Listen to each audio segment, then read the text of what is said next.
Every time a company creates a cloud server, stores important data, gives employees secure access, controls cloud cost, or keeps application running without downtime, Azure administrators are working behind the scene.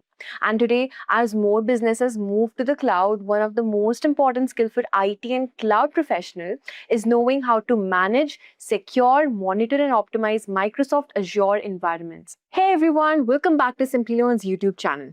In this Azure course, we will learn how Azure administrators manage cloud resources, identity, storage, governance, compute services inside Microsoft Azure. We'll start with the basics of Azure administration and understand how cloud resources are created, organized, and managed. Then, we will explore Microsoft Entra ID, where you will learn how users, group, guest, access roles, and permissions work in Azure.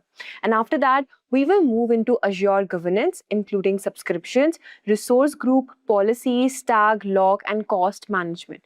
So you understand how organizations keep their cloud environment secure, organized, and under control. Next, we'll look at different ways to manage Azure resources using Azure Portal, Azure CLI, PowerShell, Cloud Shell, ARM templates, and Terraform. Then we'll dive into Azure Storage, where we will cover storage accounts, blob storage, file shares, access keys, shared across signatures, replication, lifecycle policies, and storage security. And finally, we will explore Azure Compute Services, including virtual machines, availability sets, availability zones, VM scale sets, app services, containers, AKS, and Azure functions.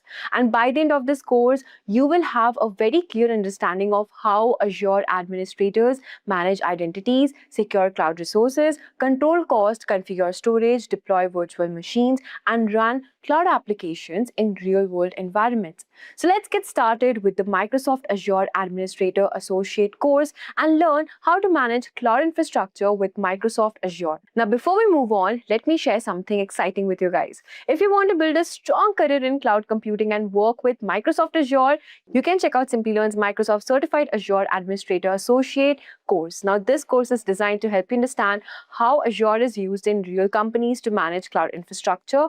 You will learn how to manage Azure subscriptions, secure users and identities, configure virtual networks, set up storage, create and scale virtual machines, work with containers, manage web app, monitor resources, and backup cloud solutions. The best part is that this course is not just theory. You will get live virtual classes led by industry experts, official Microsoft content, hands-on Azure labs, practice project, simulation test, and 24/7 learning support. So you're not only learning Azure concepts, but also practicing how these services are actually used in real cloud environment. This course is especially useful for IT professionals, system administrators, cloud beginners, and anyone who wants to move into Azure administrator or cloud engineer roles. So what are you waiting for? Hurry up and enroll now. The course link is mentioned below. Before we get started, here's a quick quiz question for you. Which Azure service manages users and access? Azure Storage, Microsoft Entra ID, Azure VM, Azure App Service? Comment down your answer below. So what you get, let me go to that part, and then we're going to start with our first module, less cloud computing benefit, and then I'm going to talk about identity. Okay, so first go to portal, and that portal is team is lms.simplilearn.com. So hope everyone have access on this, correct? Everyone access on lms. Yes. So it's just like I have many courses access. Look at this, including 500 and 104. So I'm going to continue. This way we're going to start. Little bit my interface is different, possible, but more always like same. So look at this. First thing is you will get self-learning, and in this self-learning you're getting already pre-recorded videos. So my recommendation, this session is Saturday, Sunday. So you go Monday to Friday, give some time, go through this video and try to explore the content. Okay, very good video team. Just guide you, okay, and help you. So anytime you're able to, anytime you have 1 hour, 2 hour, I know a few of you are working and not getting enough time. So at least 1 hour team, try to do that. Okay, for every day, go here and watch some video, topic wise, content wise, part of 104. Okay, fine. So this is, you will get here a self-learning portal. Okay. Now, second thing is live class. So here you will get my session recording, but obvious right now you will check it's blank. So you will get after 48 hours, I think after my session, it will take 48 hours, but you will get my recordings. That is helpful for like a Monday to Friday. If you want to follow me, anything you miss, you can go here and you can uh, test this part. Okay, go through that with your speed. So here in one more things are there under self-learning. If I go again, in bottom you have this ebook PPT kind of things. This is in PDF format, so you can cheat sheet, lab guide. You can download this practice. If you go here, practice now, so you can click on here, practice. So this is just like a recording. Okay, you can go through that. If you download practice, so this is a practice is like this. I will show you. This is the practice. Look at this. And in this practice, lesson 1 is just introduction, correct? Lesson 2, 3, 4, 5. These 5 lessons are there, correct? Lesson 6, 1, 2, 3, 4, 5. Okay.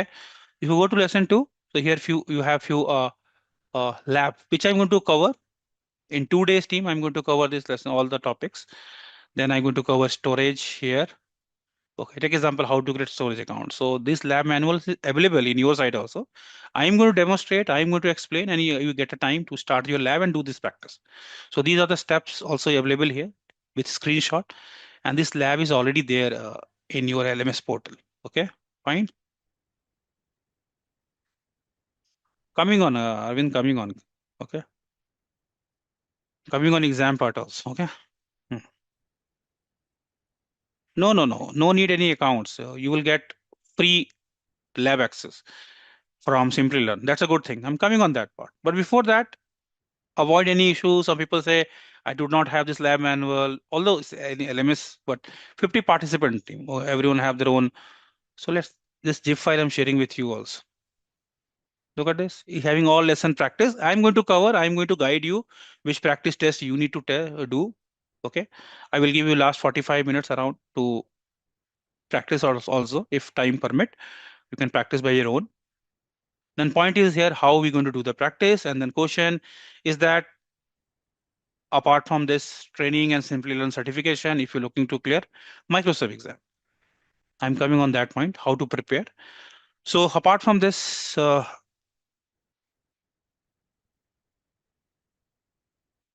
I try lab, but not options are same as Sony recorded. Recorded video, no need to follow. Step doc, you need to follow here. Okay, Tanuja, fine. Okay. And plus few labs are restriction, means it's going to show you the step doc here, but you're not able to perform. Yes, that limitation is there in few labs. I'm not saying all. Okay, Tanuja, I will guide you. Those things are not possible, and those things are not possible here in Simplilearn lab. I'm going to use my personal account to demonstrate that, just for learning purpose. So fine, but most of things you're able to do. Only 2, 3 things are I think in lab is not able to do in your lab environment. So no problem. Be relaxed for that. I will cover that part. Okay. So this is part of your materials learning, what you're getting in LMS portal. Okay, fine. Now coming on the second tab, practice lab. You need access. So normally team, we going to create a free tier account. I'm going to explain free tier, what is free tier, but no need to register yourself in free tier right now. Just use this lab. This lab I think is available, and expiry date I think is 6 month team. Okay, multiple time you can start this lab. No such limit. Yes, when you start the lab, it's going to active for 5-6 hours. Again, everything is gone. Again, need to restart. But team, 5 hours is enough for testing, correct? Fine. So what you need to do, you need to click on launch lab. No need to do right now. Just try to guide you and then launch lab. Okay. And once you launch lab, it's going to take 2-3 minutes to start the lab. Okay. Just wait. And after that, you get credential. That credential you can use to access Azure portal. Okay. And then you can create a user, create VM, create whatever, depend upon the content of 104. Again, all things you can't do because some restriction and cost is handled by, managed by Simplilearn. So it's not giving all access to you. Okay, that we need to respect few permission issue. You can't create any kind of virtual machine. Some restrictions are there, but moreover, able to do that. Okay, so just wait. Look at this. When you start the lab, this kind of interface you will get. Okay. And team, maybe I'm not look very energetic on video because I'm taking, this is my third batch. In weekend, I'm very much busy. Early morning, 10 to 2, and again I have one additional platform. I also covering that 2 to 4, and then it's 7:30 to 11:30. Okay, so hope it's okay. Okay, so look, any issue in your LMS, you can open the case with. Okay, coming on exam part, let me just complete this first. How to access lab. So look at this. You're getting this credential. Simple copy this. Open the notepad. Every time, no need to come to this portal. Okay, you just start the lab. Let's take example, and then copy paste this username here. Okay. So I can just copy paste. This is my credential. You will get different username password. And this lab is active for, look at this. It's going to show you, it's showing here timer, 4 hour, 59 minutes. Is enough 5 means I able to complete this training today with this lab. Okay. And before that you want to delete, you can delete this lab if you want. Otherwise, after 5 hours, they're going to delete automatically. Again, you want need to restart. Again, it's going to take around 2-3 minutes to load. It's okay. Yes, you will get that. Check the LMS portal and then open the query help. Okay. So that is part of backend team. On that, they're going to help you. Okay. Help and raise your query. Fine. Now I'm going to how I'm going to access Azure environment with this credential. I will show you that also. But no need to worry about that right now. What I need to do after logging. Just I'm trying to show you this lab how you're going to use it. Okay. Fine, team. And then I'm coming on all your answer 104 Microsoft certification. What certification you can do? What's the career path? Hold on, all the things. This is a day one team. I know it will take a little bit time. And then after everyone get your answer, then we're going to start with our actual building blocks. What is cloud computing, and then Azure identity. Okay, so no worry. So actually, I have multiple accounts. So I used to open incognito window to avoid any caching because I have 5-7 accounts in Azure. Okay, so this is a portal.azure.com. No need to write right now. This portal is your lab manuals are listed, and very simple team. You can type portal.azure.com. You're able to log in. Okay, fine. Now username. I already have username. Okay, just copy here. Same way you will get your lab access, okay? Just like I'm getting access. Same Simplilearn lab I'm using. What exact permission you have, same I have. Yes, during session, I will show you something which is not part of this lab you can do. So I can use my other account. Okay, because few things I want to cover in advance. So technology. So this is not part of your lab, but I will cover that part. I put the password and look at this. Same way you need to put your password is asking you to download Microsoft Authenticator app. So one application you need to install in your mobile team because his MFA is enabled. And look at this. Just wait, it's going to guide you. So if you are using Google Play, Android mobile, just go to Google Play, search Microsoft Authenticator app and need to download it. Free software. If you're using Apple, then you can go to App Store. iPhone, if you're using, search Microsoft Authenticator. I'm using both team. I have one mobile is iPhone, one is Android. Sometimes I'm using Android mobile, sometimes using iPhone. Fine. So that software is required. Okay. Freely available team, anyone can download. No such technical expertise is required. Once you have that software is download, I already in my mobile software is already there. Okay. So what I need to do, click next, next, and it's going to show you some code. And you need to open your authenticator software, which you already install in your system. And on that authenticator, just like any online kind of payment, you have the code scanner. So you just need to click on that. I'm going to scan this code from mobile, and automatically your account username is registered. You able to view this username in your mobile authenticator app. Once this is done, just click next, and it's going to generate few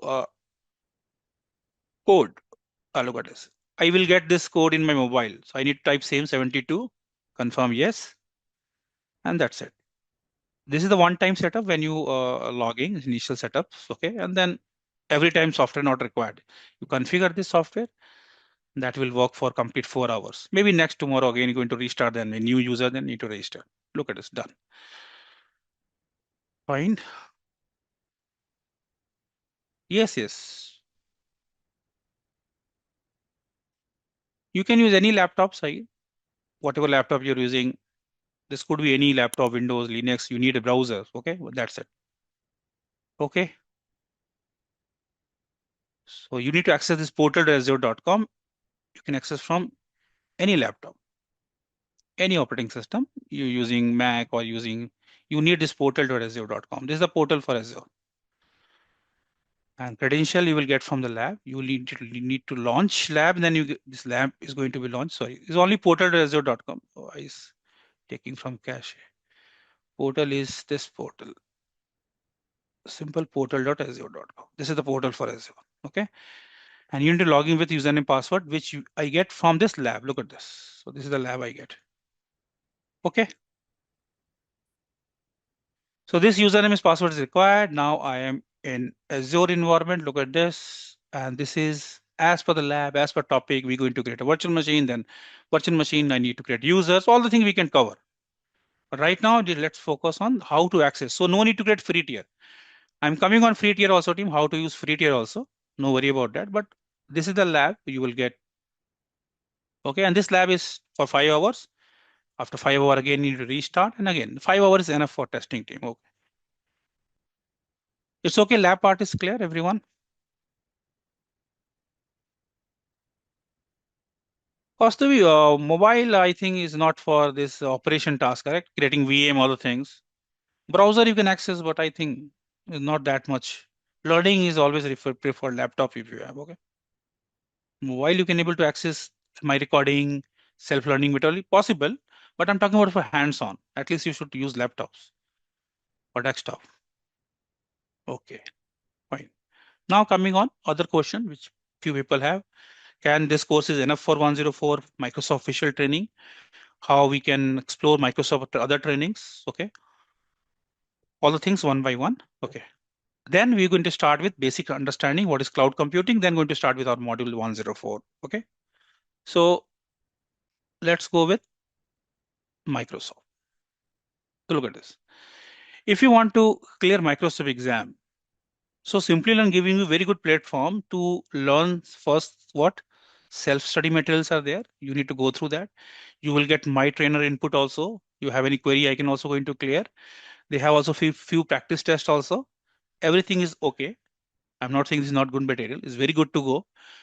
But exam pass, if you're looking for Microsoft exam, I'm personally clear around 12, 13 exam. I already told you, I already certify on many Microsoft exams. Okay, overall Microsoft 20 plus certification and Azure rated around 13 plus. Okay, so you need to follow some other things also, means refer some other materials. If I say Simplilearn is enough, few people can clear exam team via that also. But as from trainer team, I need little bit honest here. You need little bit more preparation. Yes, but for that, no need to invest any money. Whatever you pay to Simplilearn, that is okay. But free materials are already available in market. So how, as a trainer, I'm preparing Microsoft exams. What is my approach? Whatever Simplilearn material, always I go through first thing, and then I'm going to, let's suppose this is free, and I'm recommend you team everyone create your MS Learn account. How I'm going to guide you. It's okay, team. So this is related to official Microsoft preparation. I'm going to explain is not directly related to Simplilearn. So is everything is okay? Okay, fine.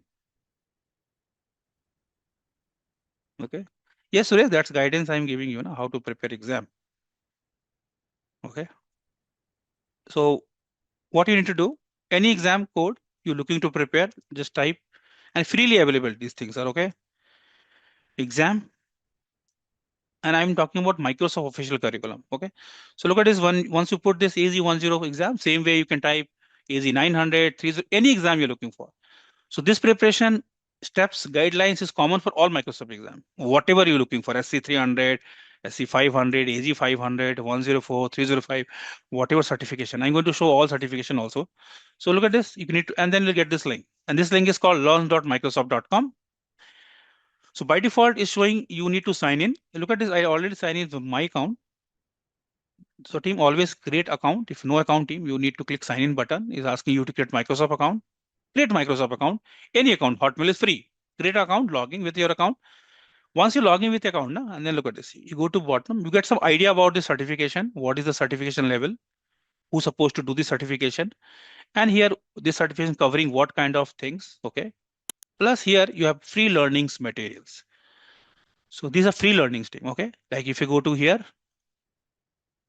and then I'm going to learn all the basic things here. Look at this module wise. So here are free modules are there. Look at this. I want to learn identity. So let's go to take this. I'm going to read all these modules. So if you're completing this module, let me team little bit network fluctuation and put off my webcam team is fine. And then try to continue. It's okay. Yes. So fine.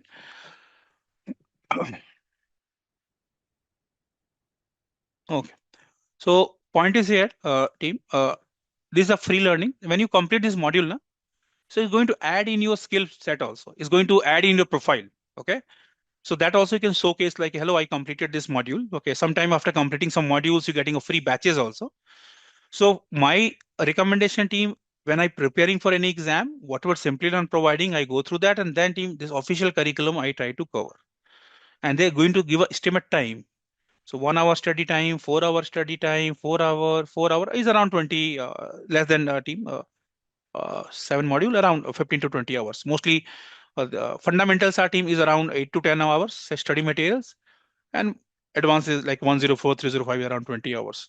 So team, you can put like a 2 hours effort, 2, 3 weeks, you're able to complete all these modules. So my first preparation step is after Simplilearn, complete official curriculum with Microsoft. And after that, you have option here. Some practice tests also you will get. Same link, whatever free, explore it. I will cover team exam preparation some other site on last day. No need to worry about that. Okay. But just try to showcase if a lot of people in mind going on how to do that. And plus also here we have option to schedule exam. If you click on schedule exam, you need to book your exam from home. You can give your exam. Nowadays, no need to go to center. Online options are there, proctor base, and you're able to schedule your exams. Okay. Yes, voucher purpose is simply, and I think you in your course check with your backend team or whatever, like you have this voucher. It's a separate. It's not simply on a separate official Microsoft. So it's a separate cost. Okay, if check with your company or whatever, check this thing. Once you this is done, the certification is active for every year. You need to renew after 1 year. Renewal is free. Okay. Once you complete your certification or modules, so I will show you how it looks like. I'm going to my profile. Once you're logging with your profile and doing this study for any training, okay? So look at this. I will show my profile. Just wait. It's loading. Let me refresh.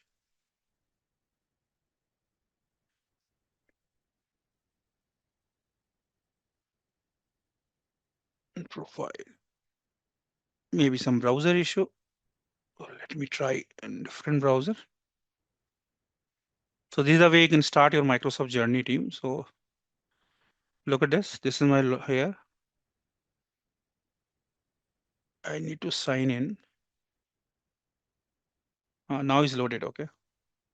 Link is loaded. Just wait. Look at this. So how many batches I have in Microsoft means 173 batches I completed. Okay, these are my profile. And if I'm going to transcript, little bit slow. Look at this. So this is my account here, team. How many modules I study? Frankly, team, from last 3, 4 years, I'm not doing that much because I'm very much busy in trainings and other things. So self-study a little bit less nowadays. Okay, but yes, this is earlier day. Early day I used to go through these modules. Okay, in deep. And look at this. I have 21 Microsoft certifications, which is right now active.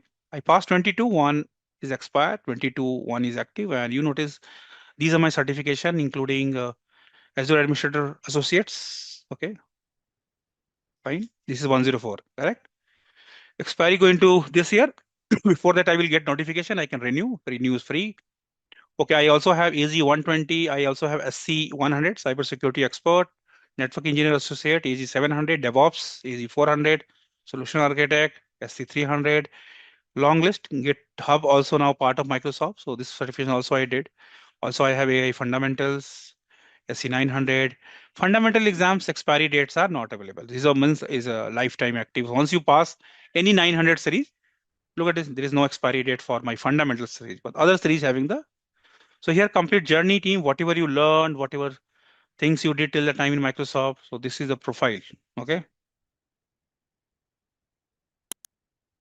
Not renewal exam is free. Once you is going to expire, getting pop up in your email, you get hello is exam. It's not like that. First exam, official exams are tough. Renewal is free. Okay.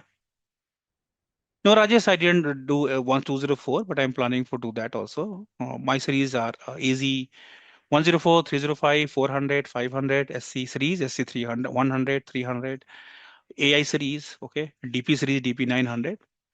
Okay, that is my overall. Fine, long list, long list. Okay, now coming on what certification you can do, how to study. So look at this. So again, I go into any certification link, you can go like same way. I can go to Google. It's a publicly available team. Okay, these things are AZ-104 exam. Same, any exam code you can type, and bottom you have this link, download certificate, a certificate poster. I'm going to click. Okay, look at this. Here you have certification. Okay, so cloud and AI platform. These are the certifications available in Microsoft. So you notice all series you have 900 is a fundamental. Look at this. Look at this. So this is a fundamental series 900. For AI also we have 900 series. Data also we have 9. Then you can go with 104. I already have this 305 architect 700. I didn't have 800 right now. 120 I have. So this is the role base and these are the advanced. Okay. This is also new certification they added in GitHub. If you're looking for security, so look at this. Go to the bottom last page, same page. Just wait. This is security. You can start with SC900, then AZ500, SC300, SC100, 401, 200. So choose your area, expertise, what you're looking for, and same way, any certification you want to learn. Let's suppose you want to learn PL600, so you can go same way, Google it, PL500 exam. Look at it. Same MS Learn link you will get, and all the certification guide, everything you will get. Okay, and look at it. Same learning modules are free. Okay, that is part of free learnings. Okay, now coming on free labs, how to access free labs. I'm coming on that part. But is okay, exam perspective is okay. No, cost of one thing. One thing I'm little bit, maybe you feel little bit rude. I'm sharing link, but is that I'm remembering any link? Is that I'm copy paste somewhere any link? How I'm exploring this link? How cost of I'm exploring this link? You able to access Google? What exam you looking to prepare? Because there is around 800 exams. Every link no need to remember. Na? What I'm looking to prepare, I can type AZ-104. That is the thing, an exam. And you get this link, correct? Publicly available. I have 20 years team. I never remember any Microsoft link to, okay. So team is, why I saying this way? People, a lot of people have habit to just storing the things, notepad and storing. Team, believe me, after training, no one referring that notepad. So just try to more interactive way to explore it. Try to do your first step towards learning. Okay. Just try to search. I'm using same platform, correct? Same Google, and you will get this thing. And here you will get all the learning links. Okay. I share you the poster. Na? So look at this. Like, look at this in bottom. Every exam you have certification poster. You can click and download. So Kostavi, could you please, by your own, you able to access this? I already shared link, but can you please test any exam code in Microsoft which you're looking to clear? AZ-900, 104. Okay. Hope you're not taking the other way. Why I'm saying this way? So team Azure, you always need to explore, make hands dirty. That is the approach of cloud learning. So, okay, that's the first step towards. Stop little bit everything, open notepad and try to save. No need to do that. Everything is there already. Okay. So that mindset is better. Just train yourself on that way. Okay. Fine. Now coming on lab part. Okay, look at this. Team, if LMS lab you're not able to access, not able to start, you're not able to start your lab, correct? Just open the ticket with LMS team. That is not in my hand. You can go to help and raise a question. Okay. I'm coming on free. Let me complete free. This is not able to access anything in LMS. open the case with help desk. Okay, here. Because that is not in my control. Okay. Yes. Exam is separate. Okay. Exam is simply not going to provide you. Microsoft, they're going to provide you their certificate. You clear. Now coming on team. Okay. Coming on Simplilearn certificate. Is enough for job? Is that you need to clear Microsoft certificate?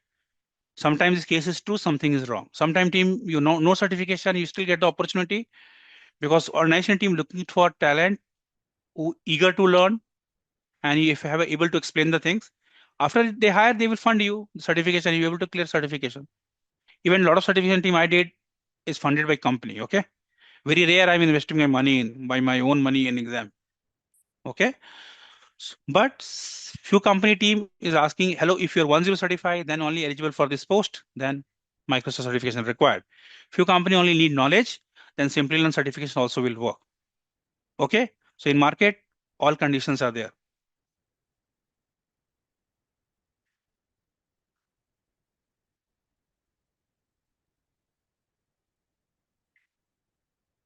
You told me that I have to install OIR mobile device. No, no, Roy, you are not able to understand. What I told, if when you accessing this portal, first time when you start your lab, this portal, portal.azure.com.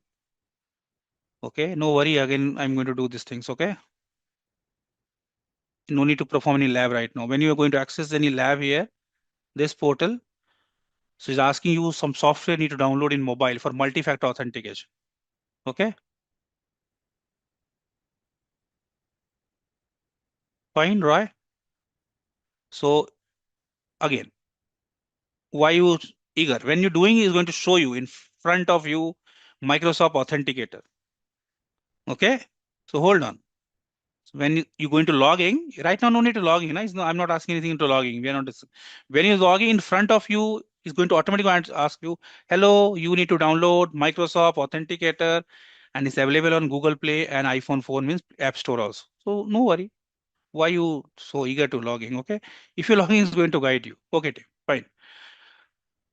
Okay, this software name still you want. This is called Microsoft Authenticator. Okay, download it in your mobile. This is a software. Okay, Microsoft Authenticator available on Google Drive and Play Store and iPhone also. Okay, it's okay, fine. So you will get on your Play Store. Okay, fine, team. Coming on this, one more question is coming. Yes, Rafiq, exam, multiple choice, true, false, case study. But team, we didn't complete 104 training. What do you think? Today is good for discuss exam part. Let's do the start study. I will cover exam part, but exam pattern, everything. After doing some studies, then one day I will cover for exam preparation. Okay, means last day project exam preparation tips. Whatever I mentioned, Microsoft. Sometimes that is also not enough to clear exam. We need to refer something else also. Okay, coming on that part, Rafiq. Okay, fine. Okay. For renewal, yes, question is say renewal is a free online exams. Okay, you will get pop-up, you click with your Microsoft account, and now without proctor, you need to clear 35 question. If you fail, next 20 hours free. So renewal is free. Okay, you need to score around 70% there, and you clear. Okay, say so renewal exams are free. Every 24 hours from your laptop you can give without proctor anything. So renewal is free. No worry about renewal. Okay, fine. And all the details you will get in this portal. Yes. That is authenticator app.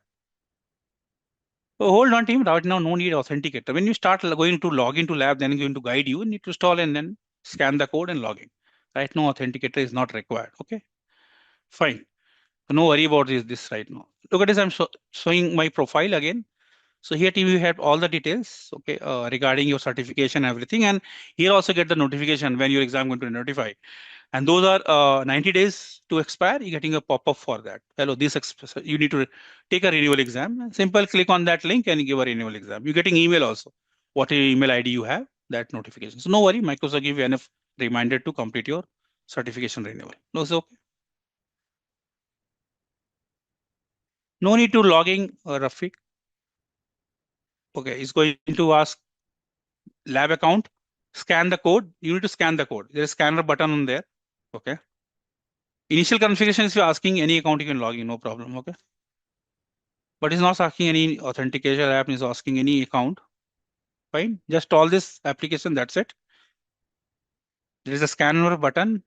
When you start logging, is asked to logging with scan button. But team, hold on this logging because right now we are not doing any lab. No need to bombarding any question. Otherwise, our day one only discussing on that. Okay. Yes. Fine. I just told you lab because some people asking where I need to do the practice. For that, we have lab. When I'm going to ask you to do the lab, I will show you how to use lab again. Okay, Rafiq and others? It's fine. So hope team, we have 61 participants. Most of the answer you will get. Now we can start with our discussion, okay? Hmm. Yes. It's okay. Day one is okay. I'm totally fine. These questions are coming. Now we're going to start with our topic, study. Okay, fine. One more thing after start of topic, today I try to guide you the free tier also. So no problem. We're going to guide you. It's part of our curriculum. People need to understand what is free tier. So let's go with our topic team. And this is PPT. Okay. We also have agenda team. Okay. I will share with you also. Look at this. So these are the topics basically I try to cover day wise. I can take this one or day wise agenda, this one. Look at this. So mostly the lesson day one team you notice is talk about Simplilearn, training catalog, what is cloud computing. This thing we're going to cover and few practice and lab also we try to cover. Lab purpose possible. Maybe I cover first other lab, then this lab. Sequence is not mandatory team. It depend upon my experience and sometime I need to cover topic a little bit later possible. But this is overall learning flow. So I'm sharing with you also. Fine. So everyone on the thing, what we're learning. Okay. So we're going to start with cloud computing benefit. Then going to start with identity, where I'm going to cover user creation, permissions, all the things, which is part of our agenda for today. So first basic thing team, we're going to start with lesson one. What is simply learn everything we already we covered. Okay. Fine. Hmm. So let's start with our first discussion team, cloud computing. What is cloud computing? What you understood? Before just 2 minutes, team. Hope everyone now settle. Okay. It's a day one team. Everyone settle now. Okay. No need to overthink about exam right now. Okay. Or official Microsoft exam. That is come after our study, all the things we'll discuss that part also. But hope that is clear. Whatever we discussed at the time. Okay. Fine. And team, this is a very big batch. Okay. This is 32 people, 61.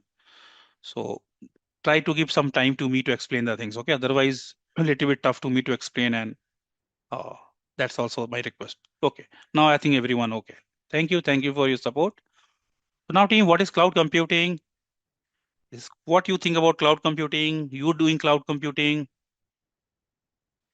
Other location can access is called cloud. That is your perspective. I can access my UK data center. I have office in India. Is that is also cloud?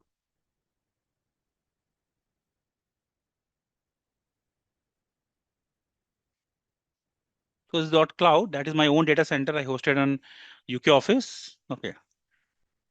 So only distance is not cloud team. That also we call WAN connectivity. Na? So it's not a cloud. Okay. Anything more uptime than data center. Suresh. Few of you already AZ-900. I'm expecting a little bit good definition and good use case. There is no fixed definition, but we need to understand more. Okay. Cloud computing is like use pay as you go model. pay-as-you-go I use without the need of for infrastructure. Okay, great. On demand, great, great. Very good answer is coming. Okay. Data access anywhere. Yes, one of the feature of cloud computing. Serverless. Yes, Raj is one of the features, one or type of cloud computing service, but there is a server base also, serverless, microservices base. A lot of offerings are there. Okay. Very simple team, cloud computing to understand. Okay. Okay. A lot of big definition also coming here. Hmm. Fine, fine. Okay, now let me explain. So look at this team. Let me open a paint. So first thing team, from today onwards, no need to remember cloud computing definition. Try to understand cloud computing.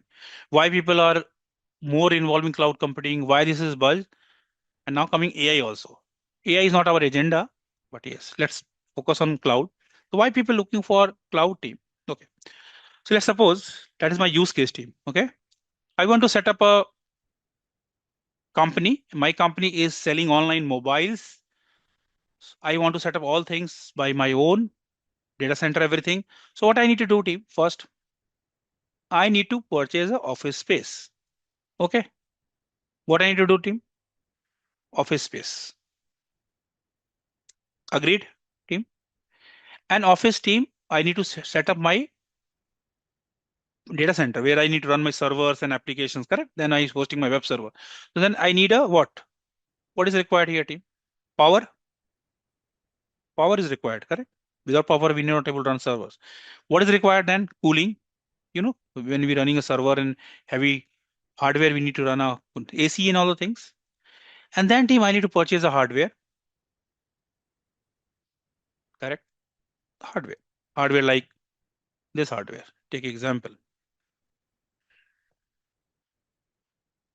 Like a HP server.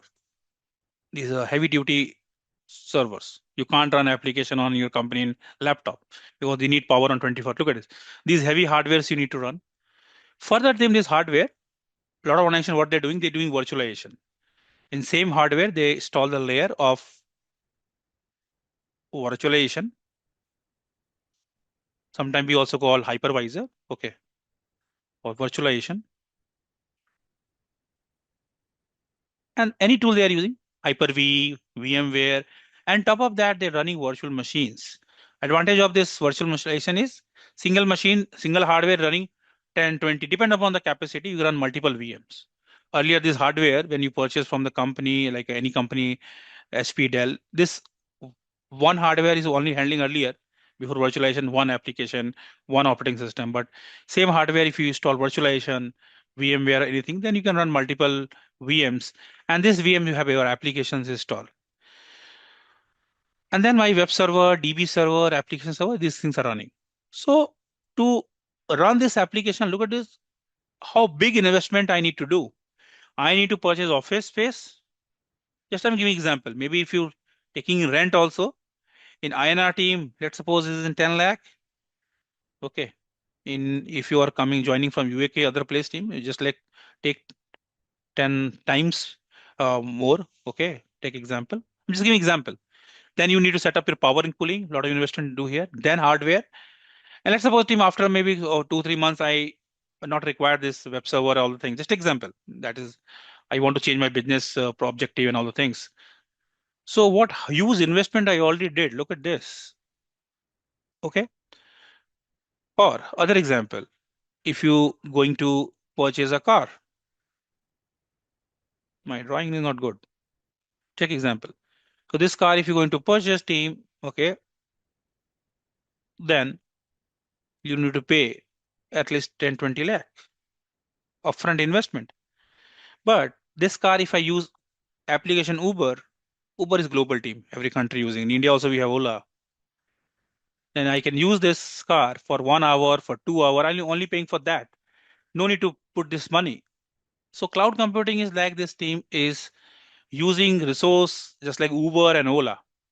So here team, instead of investing all upfront, if I'm going to Azure, If I'm going to AWS cloud, if I'm going to Google cloud, and I want web server, I just go to spin the web server. And this web server I need for 2 days, for 10 days, for 1 hour. I'm only paying for that. And after that, if not required, then I can remove. And still required, I'm only paying for this. I no need to put investment in this. Team, only not this. This running this data center, you need a manpower. That is also you need to handle in on data center. So what is cloud computing? Cloud computing is just like team your on-prem data center, but is managed by someone else, not managed by you. And you only paying as per the use service. So that's why team definition is cloud computing is using IT resources as per demand. Whenever you need to spend, you need to destroy. Pay as you go model, no upfront investment required team, no need to purchase this 10 lakhs to this server. I just pay for 2 hour, 3 hour, pay as you go model. And you're able to access from over internet. Internet also possible. Any method means over internet you're able to access. So this is basically called cloud computing. Instead of set up your data center by your own, this data center is managed by Microsoft, AWS, Google. So this is about cloud computing. Okay. Access IT resources over internet, pay as you go model. Okay. That is basically cloud computing. And what you use, you need to pay for that. Let's suppose I don't want to use, I just remove this resource, my billing is stopped. So that's why it's called pay as you go model. But team, if your company already invested money in server, already you invested 10 lakh rupees. If you're not using, your money is also you already invested. So upfront investment is very high in data center team. That's why company is now looking to, that's one feature. A lot of other advantage, definitely we're going to talk about that. But hope this part is clear. Whatever answer you given like in chat is more over same, but is making sense.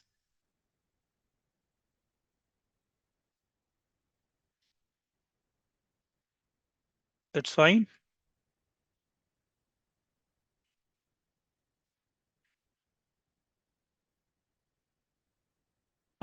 So some maybe you're laughing on my car. Okay, okay, that's good. It's fine, fine. You always remember this fun, na? You always remember this example then. That is my trick. Okay. That's the you always remember you can anyone say you can give an example. Hello, it's just like a car. Okay. Uh ch- Using in rent in Ola Uber is exactly actually cloud computing. That's okay. Fine. Fine. So coming on team, the benefit definition I think is now clear. Okay. So now is what is the benefit? A lot of benefits are there.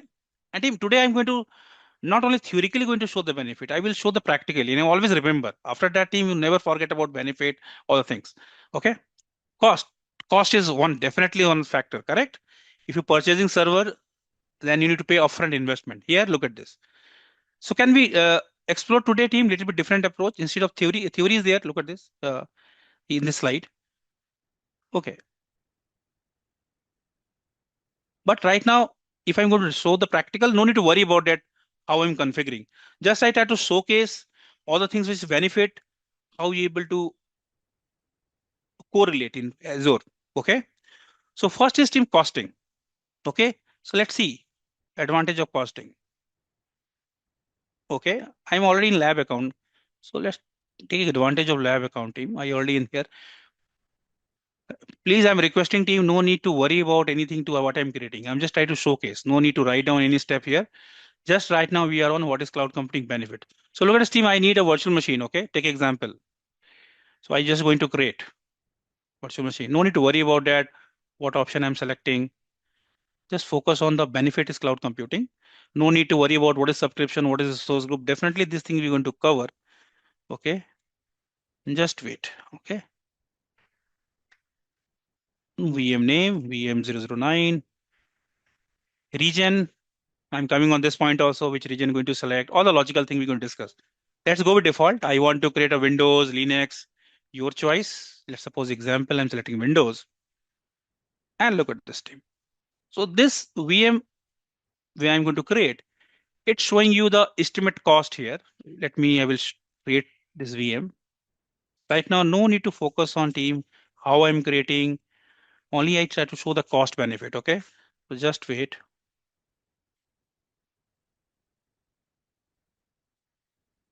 I'm going to put password. Oh, password is not matching. Maybe my typo. Just wait, team.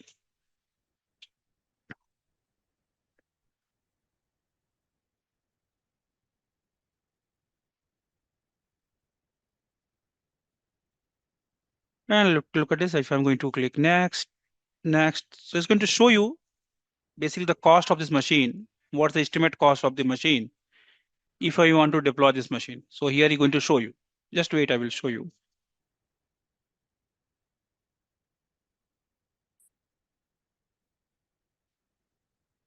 Just wait.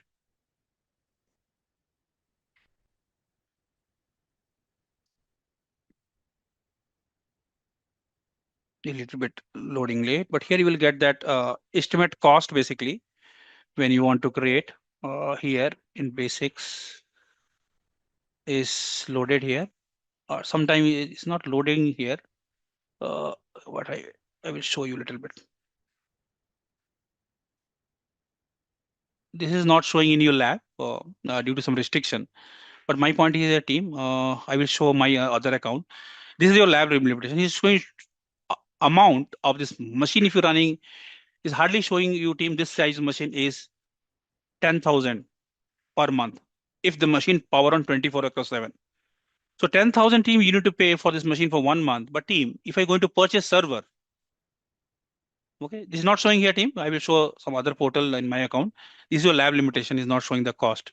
Otherwise team here is you get the cost. Okay, fine. So point is here team, this cost is, let's suppose this machine cost is team is hardly 3,000 per month. But if you're going to purchase server here, this server, what's the minimum cost of the server team? In India is at least 3-4 lakhs. Look at this. Got this point? This machine 6 lakhs. And I want this machine application only for let's suppose for 2-3 months. So you invested 4 lakh for that and I investing only 10,000. Which one is better option? So cost is advantage. That's a major part of cloud computing cost. What's the other advantage team? Other advantage. Let's suppose I'm creating this machine. Just wait. I'm going with default and going to create this machine. Just take example. So let's see team, how much time is going to take to install. Just wait. Look at this. Deployment is going on. And hardly team is going to take 2-3 minutes to deploy this virtual machine. So that's a second advantage here is deployment in minutes. What's a cloud, apart from costing, what's the advantage of cloud computing? Deployment in minute, whatever infra I want to deploy. If I ask you to host server in your on-prem, to placing the order receive, unpack your server, mount the server in a month. It will take you a month to set up your server. But look at it, my web server almost ready. My infra is ready here. Look at this. Some error is I'm getting here. No worry. I selected different size, not allowed. No worry. We will discuss this part. But team, no need to worry about these errors and all the things. Right now, team, look at this. So that's the advantage of this. Means within minutes, deployment is done. Okay. Which size I selected is not allowed in lab. So no worry. We will discuss that part. But look at this team. This way you're able to create within, I think, minutes, deployment is done. Okay. Now, one more thing. Cloud computing advantage. I want to set up office in US. I'm in India. Anyone can here share the detail. How much time is going to take to set up machine in US or UK? I'm in India. I want to set up my office in India there because I need to follow some compliance. I can't host their data in here. So that kind of application I want. So how much time team is going to take? No, on-prem. Pawan. I want to set up office on-prem, physical servers, data center. 3 to 6 months. I need to contact the person, agents, manpower, offices. So go global in minutes. Again, this advantage of cloud computing. Correct. Look at this. I want to create this machine. Which location? US. So I'm going here. This image have some problem, team. No problem, no worry. In this lab, you'll discuss. No need to worry about this error, all the things. Look at this. I'm talking about this region. Look at this. I want to set up office in US and just next. Actually, it's created in East US. I want to create in any other region, Asia, Japan, Malaysia. So go global in minute, deployment in minute, and go global in minute. That is also part of team advantage of cloud computing. Okay, fine. Suresh, Jay, advantage is clear. Cloud computing. Yeah. Region cost to be, if you deployed, you need to take an image, redeploy, and change the region. That is part of admin. I didn't cover how to create compute, so no need to question that for right now, correct? Yes, if you deployed, that options are there, workarounds are there. You need to create an image and redeploy machine with that image to new region. But there is no such drop-down menu if you deploy and simply you can change region.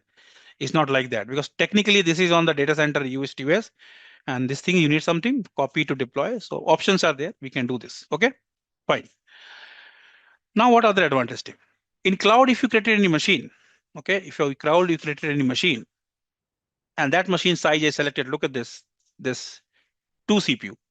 Later I want to change the size. On-prem team, look at this. If I purchase this server and here you have 2 CPU and I want to add one additional CPU. What do you think? Is easy team to add CPU in your physical servers? Add memory? No. First need to check the slot. Slot is available or not. If available is supported or not. Memory slots are there or not.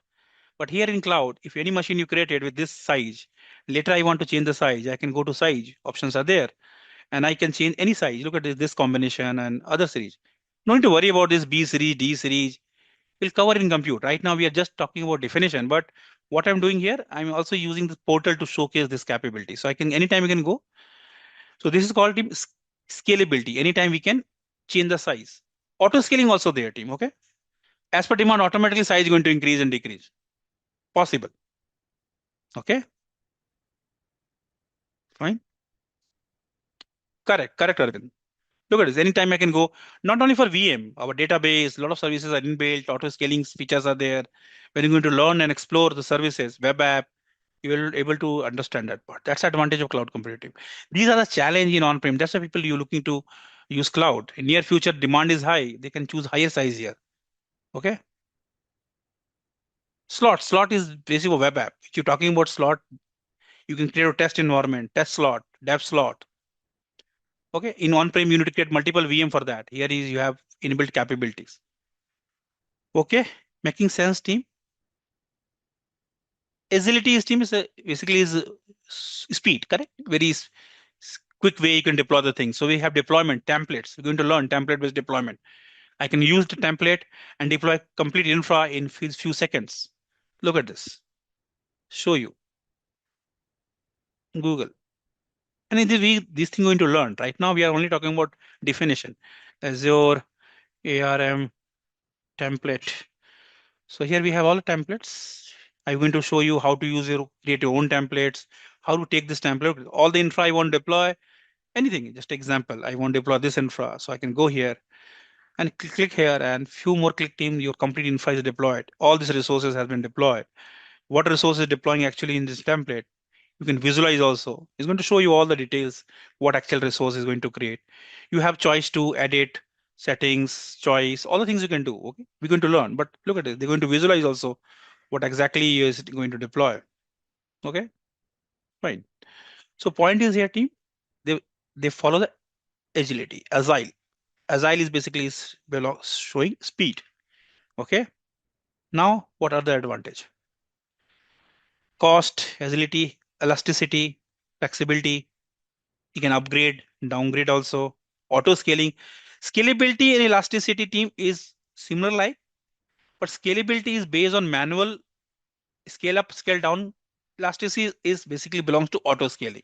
So a lot of auto scaling capabilities are in Azure resources. Automatically size is going to increase. A lot of things are there. We're going to talk about that. Now, team, I think every point is clear. Security. That is a big question. Okay. Whenever I conducting training for any Qatar and Dubai and Gulf based country, so they are simple. This is their main concern. Okay. Security. So what do you think about security? Is that cloud secure or not secure? What is your thought process here?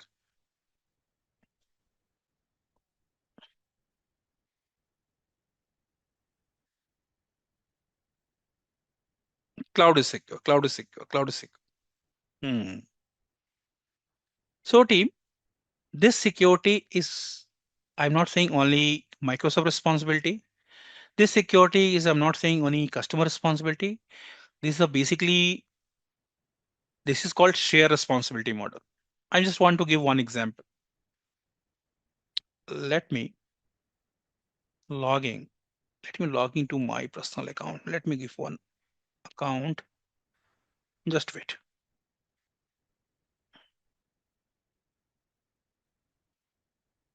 Just wait. Just 1 minute.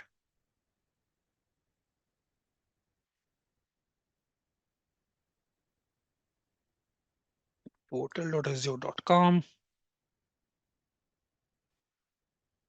Just 1 minute. Security team, little bit I try to discuss more in detail.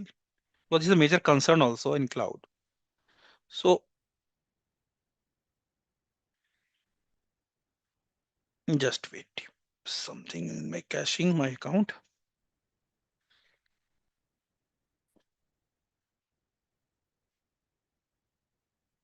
Let me go to here, create. One machine is already here. Let's take example. This is a virtual machine team. Is already created by, I think I last time I created this. What? Okay, fine. Yes, demo 0. So if I'm going to networking settings, and here, let's take example. I creating one rule and I'm allowing in the server any source, any IP can connect. And even team, I can put any port between 1 to port number 65,000. All the port number I'm allowing here, priority, whatever, name, whatever, and I add. What happened, team list? What I did here, I allowed all the port is basically is overall port is 65,500. I just missed to type 500, but it's okay. So what I'm doing here, team, in this server from any source, I created this rule to allow. What do you think? Now this VM is secure or not? Tell me. No, very dangerous. Correct? So team, it means this is my responsibility. Correct?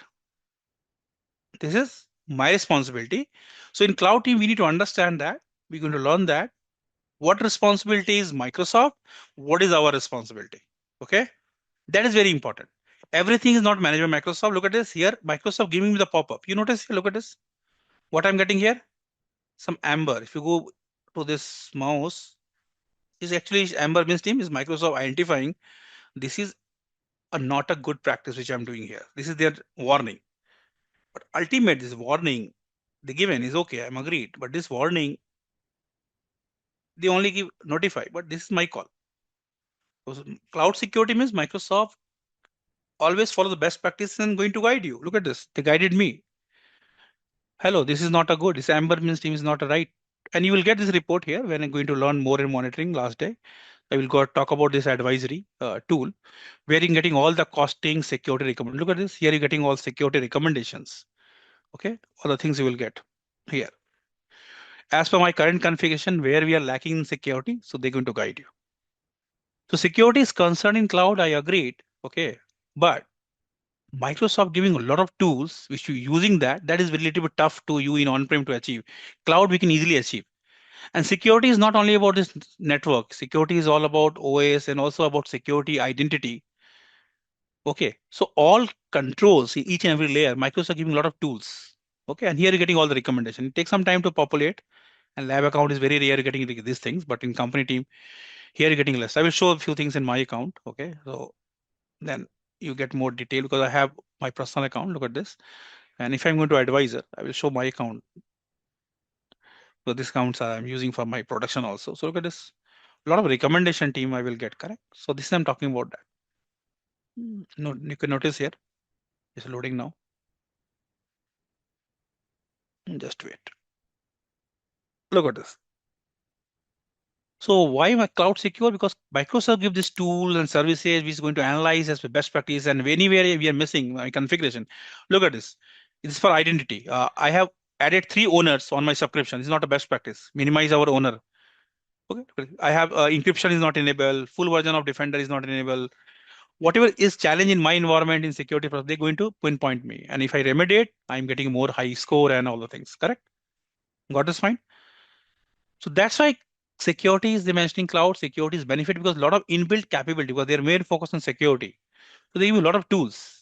And during training, this training we're going to talk about few tools also, which helping you to secure environment, network level security, user level security. Okay, so that is basically part of that. Yes. In-house, Kaustav, you need a lot of integration needed, a lot of third party you need to do. Prisma Cloud and other software you need to purchase, CyberArk, identity specific use needs to integrate some tools which helping MFA. Here inbuilt all the capabilities are there.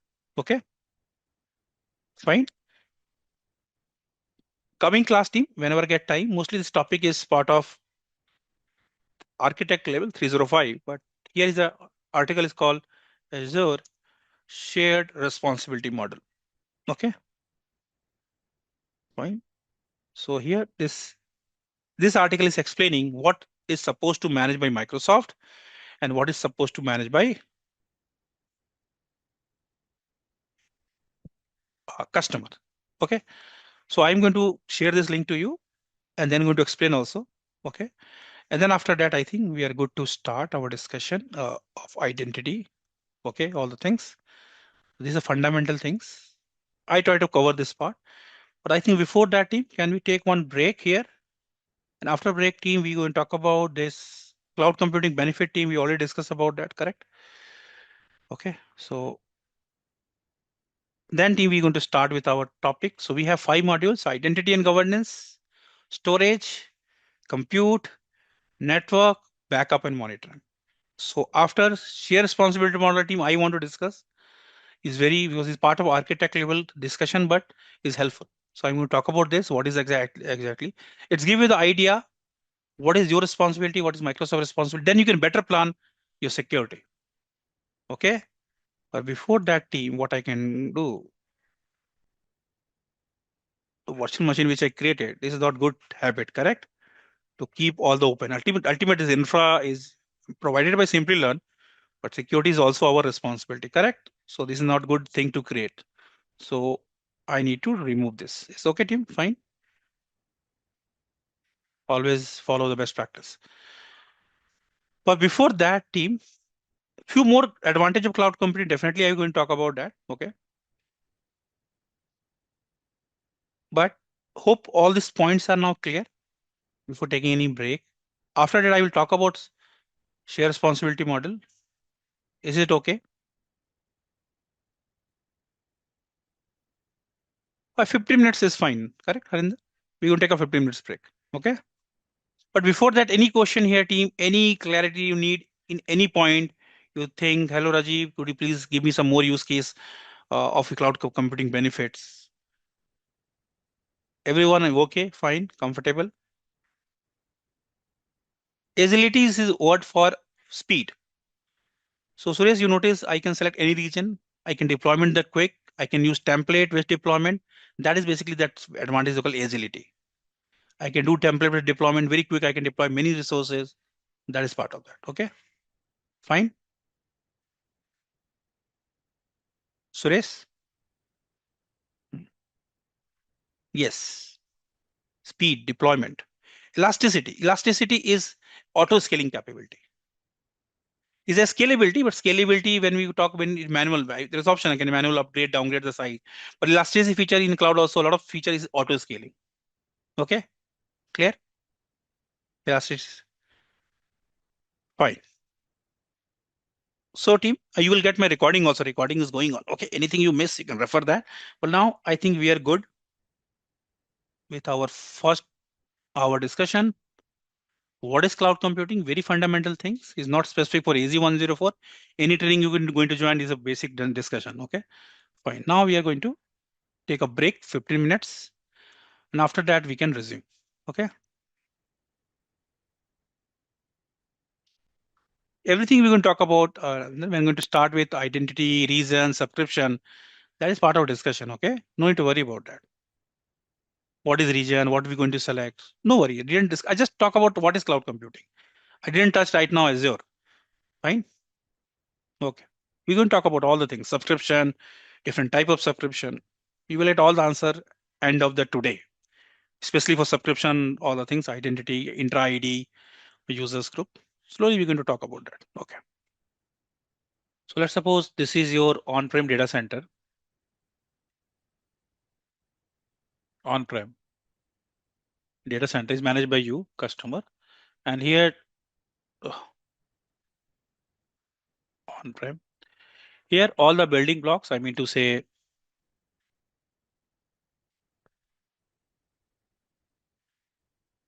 power, cooling,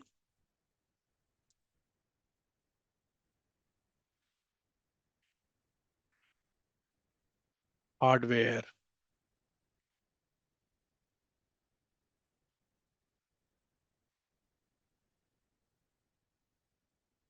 top of that, maybe you're using virtualization and virtualization. Sorry.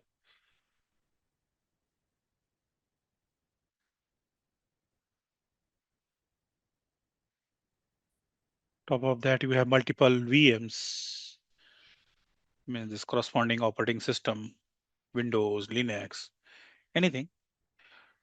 Top of that, you have applications, web server, DB server. These are the applications. This could be anything, and software. Then top of that, you have your data, code, files. And then top of that, you have access management. Who is going to access? Okay, means users and access. So in on-prem, everything is top to bottom, bottom to top. Who is going to manage these things? Is going to manage by you. If you're a customer, then you're going to manage this. Fine. But if you're going to cloud computing, any cloud computing, then cloud offering different kind of services. Offerings are infra as a service, platform as a service, and SaaS, software as a service. Mostly in Azure, when we discuss, we talk about this and this, these two things. So infra service means till virtualization is managed by Microsoft. This is basically talking about this diagram which is mentioning here. Look at this. Okay, all this layer is in IS is managed by Microsoft, and operating system from OS onwards, in infra service OS onwards, customer is responsibility. You notice I open any report, that is my call. I want to install which antivirus, Symantec. I don't want to antivirus, that is my call. Okay, if I want to do the patch the server, how frequent, yearly, quarterly, monthly, that is my call. So OS, which application I want to install, I want to install MS SQL, Oracle, web server, Apache, Tomcat, that is means OS onwards, that is managed by customer. So infra as service, as a customer, you have more responsibility. But now is trend is team. I still remember team 5 years back, if you're going for interview and you're able to explain virtual machine and there are all the component, virtual machine, availability set, availability zone, able to explain the image, custom image. I'm just giving an example. So if you're able to explain all the things, how to add additional disk, how to extend the disk, how to select a VNets, what is subnets. So people mostly hire you as a IS engineer, mostly in Azure, correct? Mostly you're able to hire if you're able to explain virtual machine. But last team 4 5 years, the trend is organization more focusing on these PaaS services. Because PaaS services as a customer, your responsibility is less. Think like that. Just think the use case team. If you're using 1000 virtual machine, this question for everyone, those are think my speed is fast. So team, I ask your question, you can reply me and then I can explain again. If you think I am fast, ask me, Raji, could you please explain the concept? Because till the time we just talk about fundamental and you already aware you're coming from 900 and fundamental background. That's why a little bit fast on that, I understood. But if you think, so this question is for all those, especially those think I'm fast. So if I'm using 1000 virtual machine in cloud, so who is going to install or manage antivirus and patching? I'm just asking for these two tasks. Patching, software for security patching. So my question is, who is going to manage these two things in antivirus and patching for 1000 virtual machine? Let me check. Customer network means overall customer. Okay, I'm just talking about customer or Microsoft. Oh, someone say cloud provider. Is that you creating virtual machine antivirus Microsoft going to install? No, that is my call. I want to install what software. So those answering provider, no, cloud provider not taking this call. Okay, they provide the tool. By that you can push the changes, but that is your call. You want to install antivirus, Symantec, Trend Micro, whatever. Patching, that is your call. You want to do the patching, automatic, you want to disable the patching, when you're going to do the patching. Okay. Yes. They will perform, but that is our call. Rupali, that is, I'm just talking about customer. Customer means under customer, you have network team, you have system team. Why not system team? Why not install antivirus? Is that network team? Okay. Overall, the customer, correct? Your team. If you, as a customer, your team is responsible. Under your team, you asking this task to do by a network team. Again, in network team, not going to take this task. Okay. That is system team and infra team going to take. But it's okay. Maybe some company, same team handling all the things. Ultimate customer going to take this call. Correct? So to handle this 1000 machine, take example, how many people you need? Because you know antivirus also need to make sure is updated or not.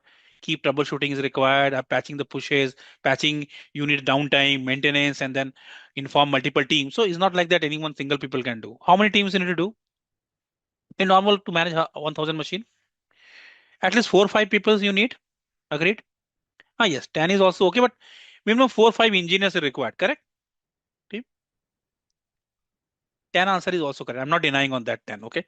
Just on average 4 5 because you know they need some break also, sometime leave also is on average 4 5 at least. Correct. So to hire this engineer, you need to pay for that. Correct. I mean, you need to pay amount, salary, pickup, drop, foods. Again, depend upon your country. Okay. Bonus, whatever. So indirectly, the infra as a service, if you're using here, your cost is going to increase here to manage this thing. Got this point? Agreed. Team, this point is everyone agreed. Fine.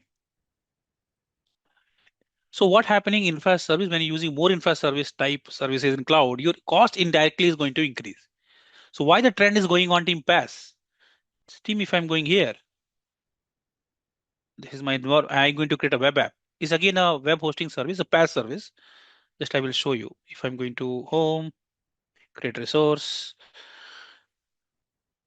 I'm going to select web app. This is example of a lot of PaaS services are in Azure team. Just I'm giving example. Look at this. I can select my resource group. Just example web so web app name.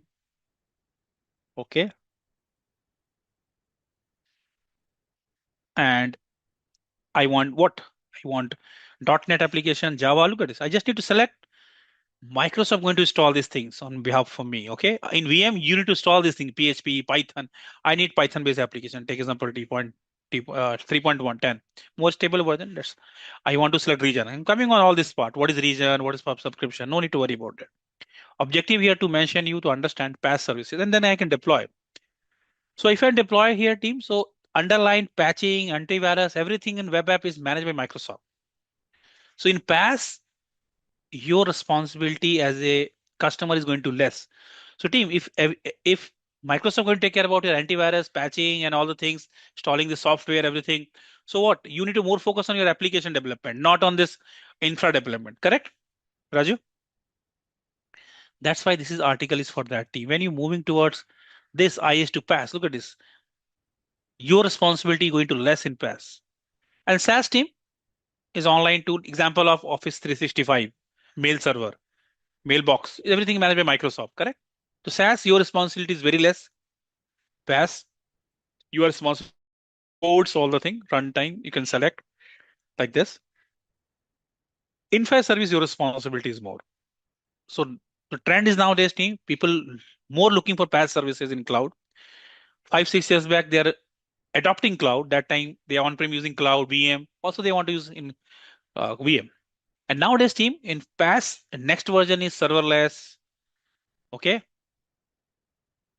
where you don't need to configure any infra. As per the code, as per trigger time, you're going to run your code and produce the result.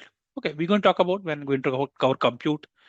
But my point is here, team, whenever you're moving towards infra service towards PaaS, so your responsibility is going to be less, and customer nowadays looking to take less responsibility. They're more focused on their business, not more focused on their infra. So job is going to change. No traditional jobs. Someone saying network team, compute team. Why are you saying this kind of word team? Because you're coming from on-prem background. Nowadays, team, one people can do all the things. In cloud, you need to do same thing. Like compute also you need to manage. You need to manage network also, firewall also. Everything single person can do. So that's why on-prem we are very strict in nature. Networking team can do network part. Storage team can do storage part. In cloud team, this is a portal for common for everyone, and there's no such limitation. Yes, few companies still in cloud team they have separation, but it's not everywhere. Few company everyone can do every components, network, storage, all the things. Hmm. Hybrid is a model when you want to run something in on-prem, something on cloud. That is part of public cloud, private cloud, and hybrid mode. It's not offering of service. That is type of cloud. Okay, fine, Srikant. Cloud offering is infra service, platform as service. Now, if you ask this thing, so let me go to cloud is three types: public, private, and hybrid.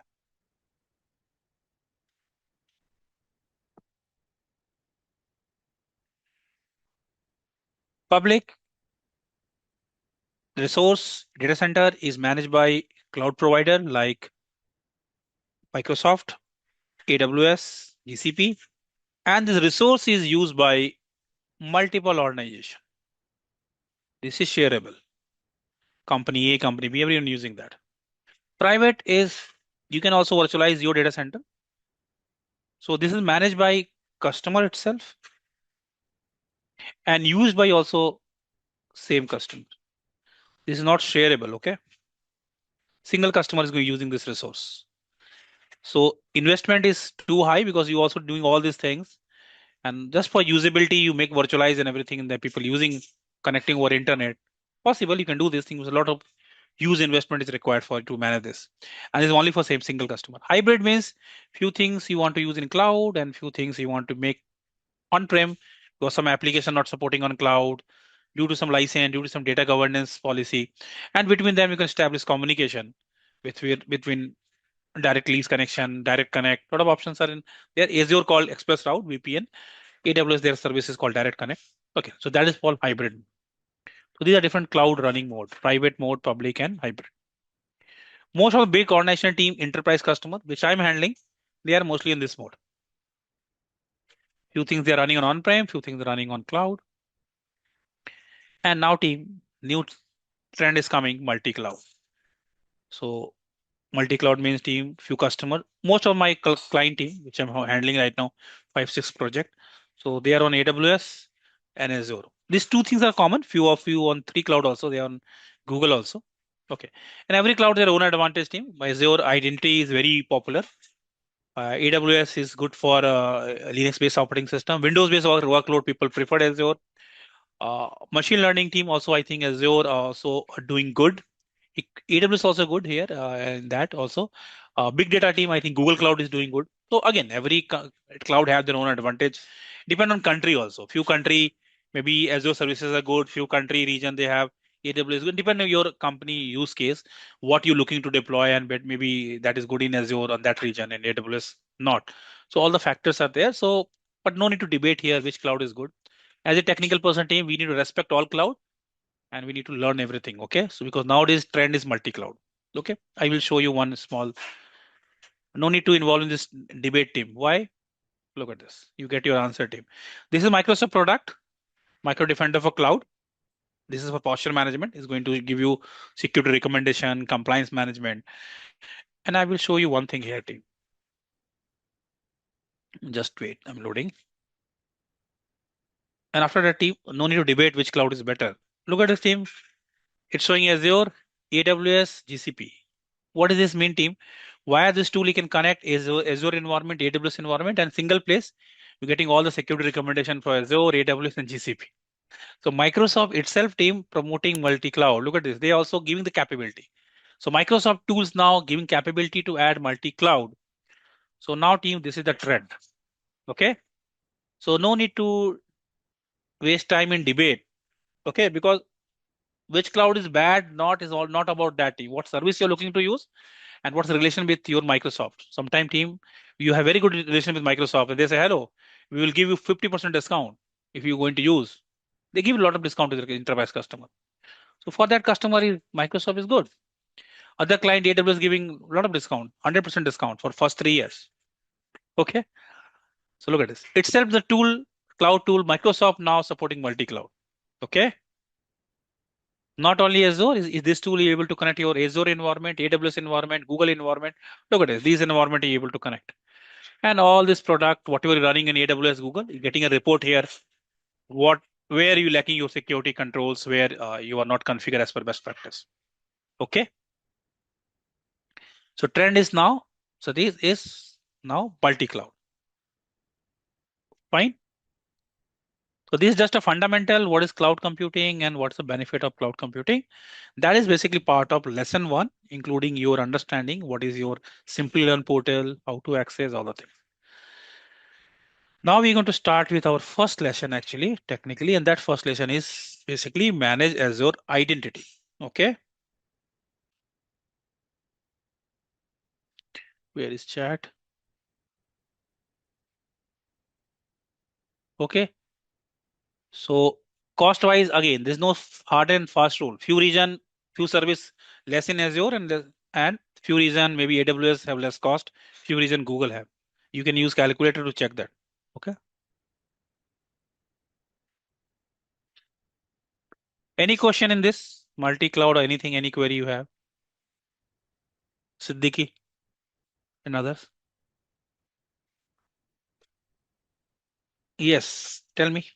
Oh, got it. Okay. So no such hard and fast like Azure, I can say better and depend upon region, which region you are, that service you want to use is very okay.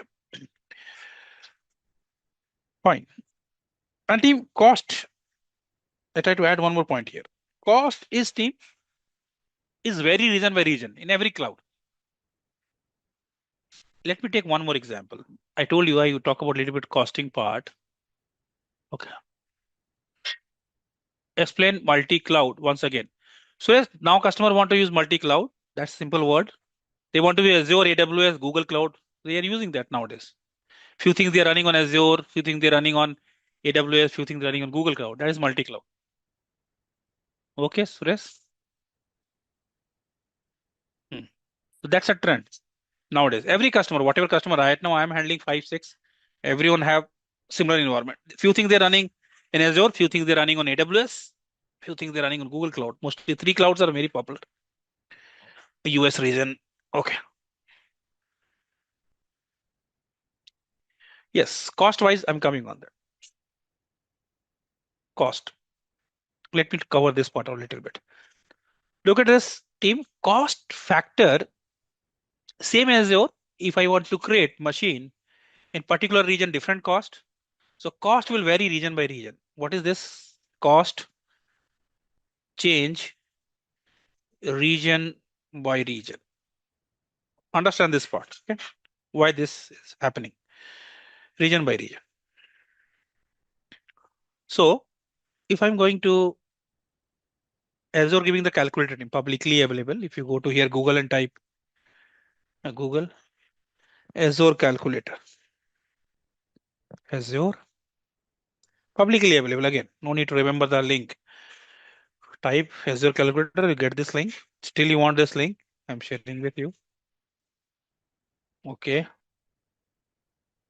And then team, look at this. These here you have a list of all Azure services, which is what they're offering category wise. What you want to use?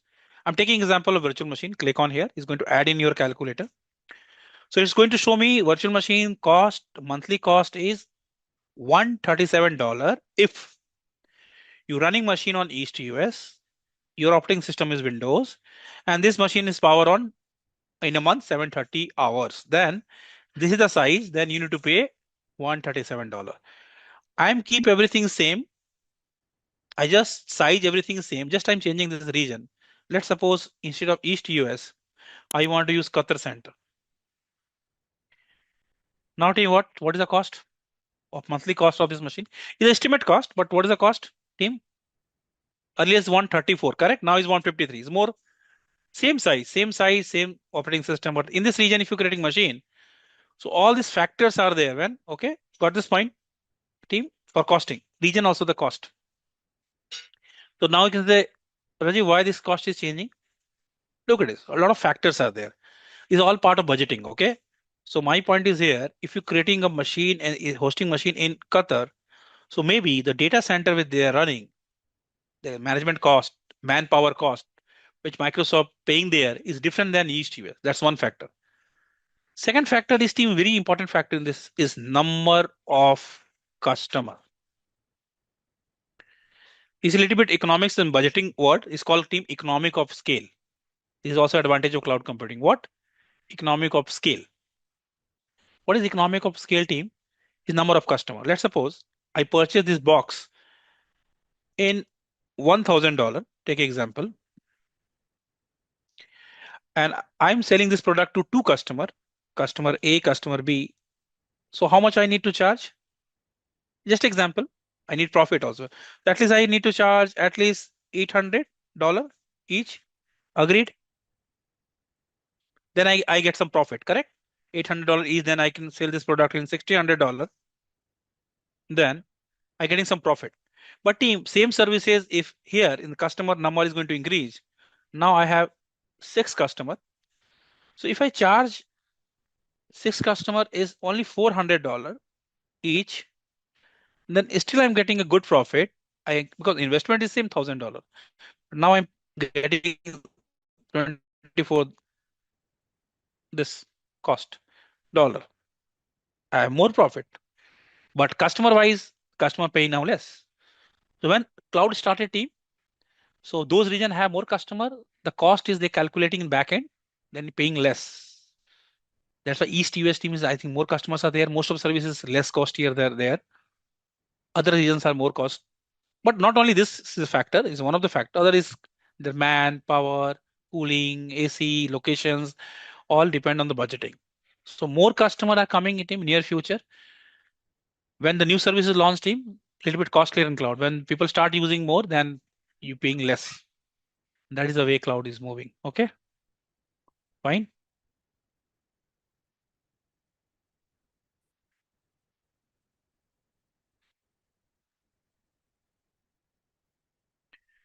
Okay. So Sriyaz, you want to use or India or any region? We will discuss that part when we will discuss which region going to select. Some logic is there to select region. Okay. My company, let's suppose my company compliance. I'm just trying to give Sriya this example. My company compliance, I only store data in India, and you created machine, whatever machine is region is Central Canada. Maybe Canada I need to pay less. Is that Sriyas? Is that good for me to select Canada? My company compliance, I only store data in India, and you are focused only in cost. Which going to win race, team? Compliance or cost? What is my requirement, Sriyas? My company need to follow the compliance. Okay. If my company's compliance priority, I am paying more here, no problem. I can go with Canada because got my point. So I know to go, need to go with India. I go with India because my priority is compliance. So in central, south, west, I can check the cost. Got this point? We coming on that part discussion. A lot of other factors also there when you get to select region. Coming on that. But hope team, the cost part team is why this cost is vary. That also you understood now. Okay, fine. So cost only not a factor. Okay, a lot of other factors also we need to consider. We'll talk about this all this point, and that point is no, is not about user. User, what you think, Javed? You depend on population. We are in India supporting the customer. Okay, customers are outside. Okay, how many customer in Wipro and India base? They are based in US, UK. These clients you are supporting. So it's not based on number of user. User means customer. More customer they're using the service. India region, Indian companies are not that much in cloud, correct? I'm talking about direct Indian company. Okay, fine.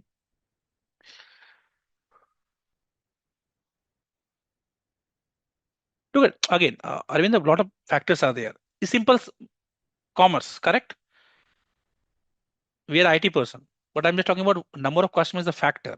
Simple. If I want to sell any product, I have 10 customer. I can give you discount, correct? You have only two customer there. You charging more. Second thing, business taxes, correct? Nowadays, India last budget say they're going to give reduce the tax if you start using cloud services in hosted in India. Now the cost is going to be less, correct?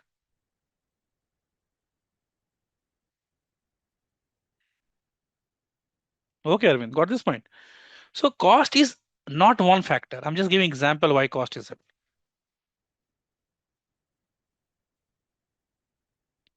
So cost of again, you need to check now. Use calculator as your calculator.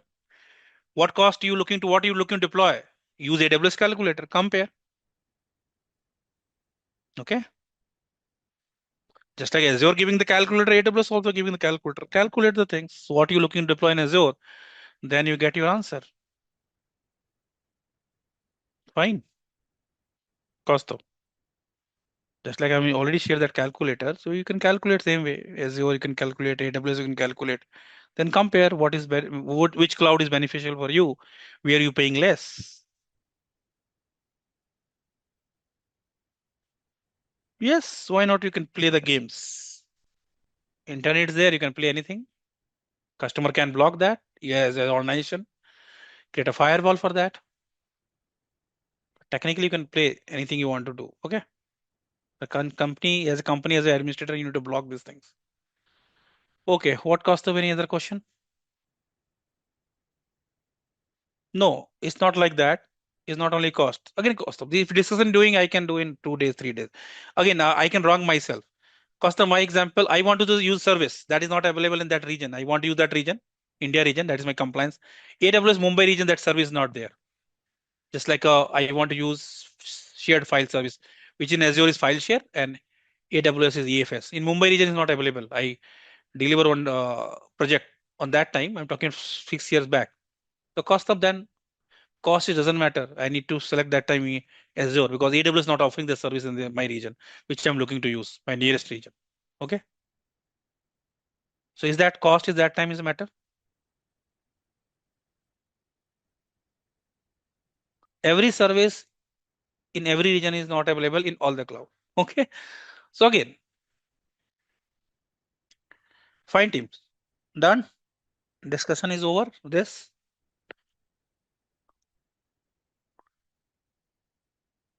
fundamentals clear.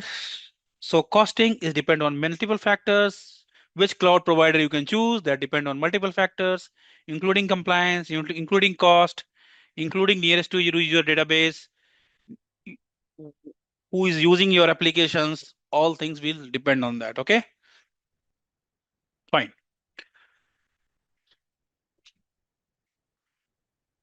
So now, team, coming on our this, we're going to talk about basically identity. This model. Manage Azure identity and governance. In this section, we're going to talk about intra ID, we're going to talk about users, group, permission, building blocks, subscription, resource group, resource, management group, Azure policy, lock. And then after that, we're going to talk about mostly for tomorrow, deployment methods, interacting with Azure, what other methods are there, CLI, PowerShell, other methods, definitely going to explore it. But first basic thing, team, we need to understand what, how are you going to use Azure? Let's forget about Simplilearn. Simplilearn, they will provide lab. You can start your lab, getting credential, able to access. But technically, how are you going to start use the lab or able to explore Azure? So there is a team in Azure. They're providing some free tier.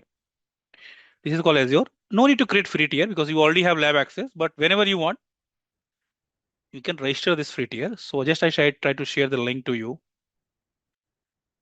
Okay. Just wait. And then coming on to what is actually intra ID, how you onboard. So this is the portal team you have. So let me select this, share with you. And here team, if you click on get started with Azure, try for free tier. Okay. And here, when you first time onboarded, is asking you need a Microsoft account. So technically you need to create first time new account. If already you have account, I'm logging with this account team is due to caching. Okay. But normally team you're getting this window. Let me sign out. And here team you're getting option to logging. Let me sign out. Just wait. This is due to caching is coming. Let me close this. Close this. Incognito window. Google.com. Azure free tier. Account. Free tier. Get started. You get the detail about what is free tier, how much. So in free tier, you will get $200 and that is for maximum 30 days. 30 days gone, your subscription disabled. Okay. Or maybe 5 days you consume $200, your subscription is disabled. This is just for testing and training purpose. Then need to upgrade to pay as you go. But let's click on here. So if you click on here, it's asking to create account. Okay. So you let's suppose here you need to select create account first time. I already have account, but create account. Create Microsoft account here. Any email ID you want to register and next. Then it's going to guide you automatically. It's asking for credit card to register yourself. The credit card just for validation for in India team, 2 rupees going to deduct from your card for validation, 2 rupees going to refund back also, and just going to validate. It's not going to charge anything. Okay. And then after registration, once your registration is done, then you need to log in portal.azure. This is the Azure cloud. Okay. With same email ID which you registered. If I'm going here, so this same way team, I registered myself this account, just like a, okay. And then whatever account you registered, whatever email ID you registered, that email ID you need to register and log in. Means nowadays you can create outlook.com account, correct? My account is very old. That time is only Hotmail. Then I is automatically going to ask you to register MFA, all the things. Just like a new lab account, authenticator app, same thing. When you register yourself, it's automatically going to guide you. And once you have login, you're able to log into Azure portal with your email ID and password. This is the first portion how we into onboard to. And here team, you're getting one subscription, $200 credit, and you can create a resource, practice. Okay, all the things you can do for this for 30 days. So that is part of free tier. So my point is here, team, portal is common for everyone, correct? So let me create new diagram. So portal.azure.com is common for everyone. So how Microsoft going to separate in Azure customer A and customer B, customer C, thousands of millions of customers nowadays on Azure. So how Microsoft going to separate their customer? Because portal is same, correct? Portal.azure.com also I'm using, also you are using. Okay. Anyone here working in Wipro or any company? We have 60, almost most of you working, correct?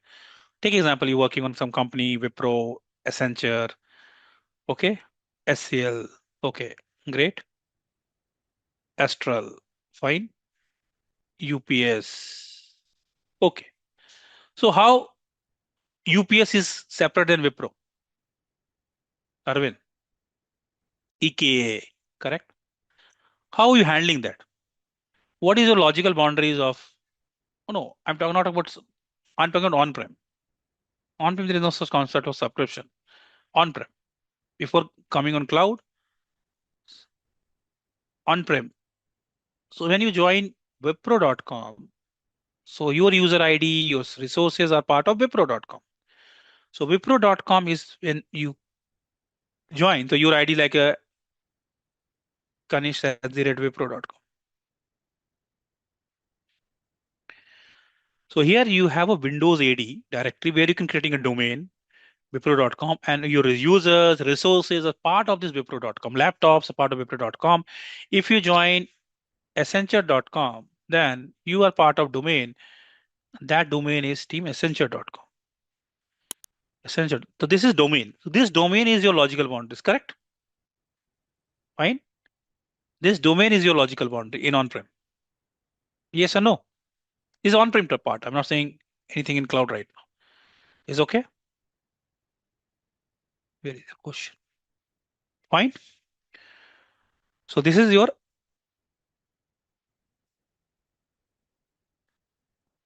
logical boundary. So Wipro.com is a logical unit, which is different than Accenture.com. It's different than what is the company name, EFS.com, whatever your company you are working, correct?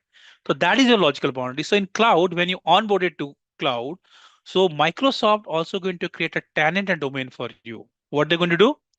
Create a, so when this user, in my scenario, I'm logging with this account, Rajiv.mr. Okay, so let's go here.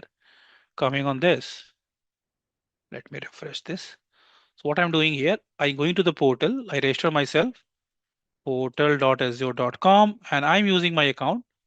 You can use your ID, but let's suppose I'm using this account, rajiv.m303 at hotmail.com. No, it's not going to take this way. Arvind, portal is always portal0.com, not ups.com and wipro.com. Is on-prem domain that using this structure, correct? Child domain. There's no such concept of this. It's not taking that name. Okay. So what they're going to do in cloud when they onboarded, so they're going to create a tenant for you. Same thing just like on-prem, but this is managed by Microsoft. You no need to create any virtual machine. You no need to install any DC promo command. It's not like that. So what they're going to do, your email ID, they're going to take first portion name like that. They're going to remove dot all the thing like M star 33 Hotmail. This is the way they're going to maintain a unique name, not .com, dot on Microsoft.com. So look at this. This is the naming convention. So if you onboard it in your free tier team, so your tenant name definitely is different than me. You can check. If I'm showing my lab account team, so I have here two environment. One my lab account, one is my this. I will show you. So look at this. If I'm going to my personal account here, let me team. I'm switching to my.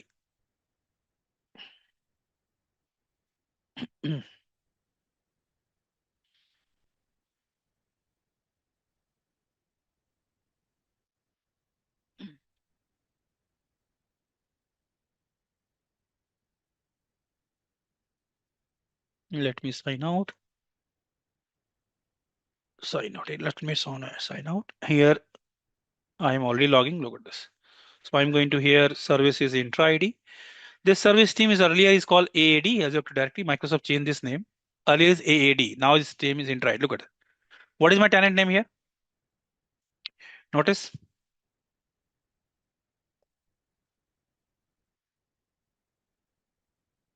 No. Cloud side is not going to take anything .com. Cloud side is always your directories on Microsoft.com. This is my personal account and I will show my lab account. Just hold on. So cloud directory, yes, we can map. I'm coming on that. How to do hybrid, how to do Accenture.com integration, possible. But cloud side is where I am, my lab. Let me go to the lab. Launch lab. Lab I already launched, but is sometimes page need to refresh. Just wait. This time is not started. It's already, look at this. It's already there. Just I need to take my username password. Last time I copied, no? But okay, fine. Totally fine. I can copy this. Open incognito window. Portal.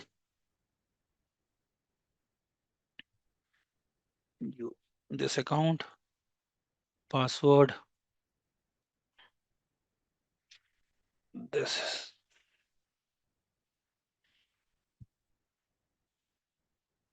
So cloud directory 22. Let me. I already need to authenticate. 22. Okay. Now I am getting authentication and login.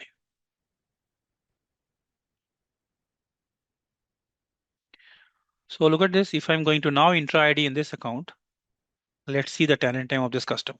You can treat this is a customer. So look at this. This tenant name is something else. If you check your lab account, Not today, maybe in second half I will ask you to do the lab. Then you can notice your tenant name is unique, different. So if I'm going here, so not this diagram, this. So here I'm changing the color. Look at this. This customer tenant is, I'm treating this as a customer. So you notice here. Hmm, Look at this. So this customer tenant name is whatever name dot on Microsoft.com is unique. This customer name is Rajiv Hotmail on Microsoft.com. If you check if you're working in SCL, Accenture, whatever your Accenture team, I recently conduct training on Accenture. Their tenant name is something Accenture Corp dot on Microsoft.com. So why this team? And this is managed by the service, which managing the service of this service called intra ID, and old name of the service is AAD, as Active Directory. So this is a cloud-based directory service, cloud-based. So this is team which is created, is called domain. You can say domain or tenant, same thing, tenant or directory, anything. So cloud-based directory service is managed by in Azure. The service managed by service called Intra ID is a cloud-based service, means is you no need to install any software and VM to manage. So is a managed PaaS. Again, is example platform as service. Okay. So when you onboarded, Microsoft created a tenant for you. Okay. And the first user, whatever user you're using for registration, that account having a highest privilege. Let me change the color here. So in my scenario team, this ID rajiv.m*303 at hotmail.com. This having a highest privilege, and this account team is in Azure. Permission is global admin. This is like master account, like root account. Okay. Yes. So primary name is they going to automatically we get this name. Later, Mitesh, we can integrate when you need to integrate with the on-prem Accenture.com or Wipro.com. That integration possible. That is called custom domain. Coming on that discussion, not right. Right now, we just discussing what's the default behavior. So when you onboard it, so they created a tenant for you structure wise. Whatever your first portion is email. From email, they're going to remove underscore at all the things dot on Microsoft.com, and first user in your environment, just like in my environment team. Where is my environment?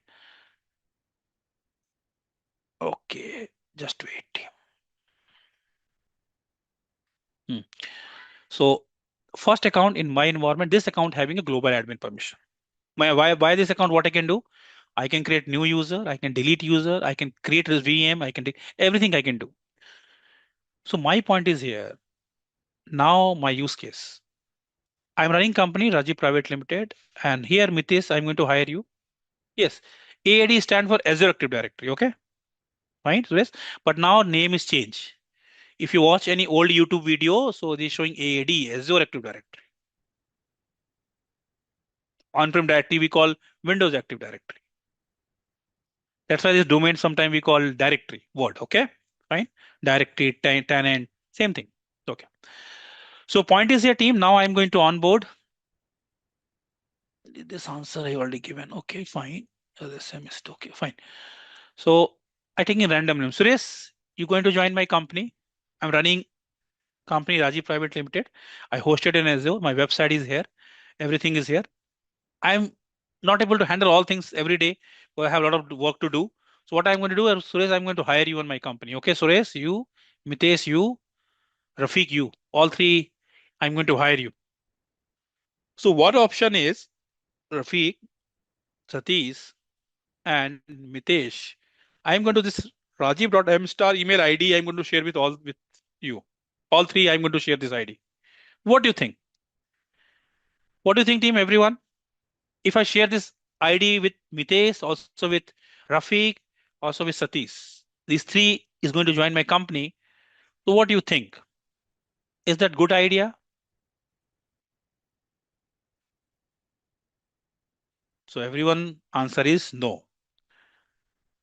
Correct. Correct. Correct. Tejas. Correct. Correct. Why? Why? So two reason behind it. Okay. Hmm. Not to be registered, Alka need to create. Okay.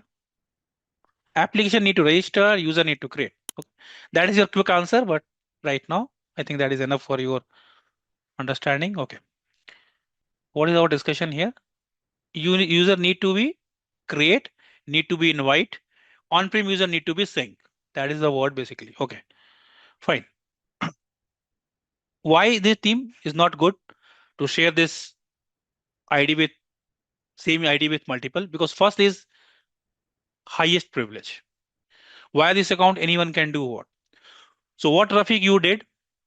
Nothing personal here. I'm just taking example, Rafiq. Okay, what you did, you deleted some VM and you say hello. When I ask, oh hello, this production VM, who deleted? And Rafiq, you said, oh, I didn't do that. It's done by Satish. Then what happened? If I check the logs, I'm going to logs. Let's suppose I am going to monitor. I'm going to check here activity logs. Here I can view who did what. And this thing is part of monitoring our last module. But just for my use case, I try to show you maybe last 6 hours. Let's see if I have any logs. Otherwise, I can change the timestamp, 1 month on kind of things. Here I will get all the logs by default for 90 days. Okay. Just wait is loading. So here team, I will get who did that. Mostly is showing Rajiv ID. So problem team, same account if I share with multiple, so there is no clear cut responsibility and accountability. Okay, got this point? Still loading, but hope I will show you this. So what's the challenge here team? First is full permissions. It's not good practice team using this account for everyday logging and all that thing. And also is not good for sharing with multiple people. Reason behind that team, if you anyone did wrong, look at this. Mostly last 6 hours, no such logs, but let me last month if I select, maybe I will show you. Mostly this is my account. I'm doing this account to log in and doing activity. So mostly it's going to show, look at this ID. Look at this. Who did this? So Rafiq, actually, this job is initiated by you actually. Okay. But you can simply deny, hello, I didn't do that. It's done by Satish. If I check the log, he's showing Rajiv. Here I'm not able to identify Satish did this or Rafiq this. Making sense?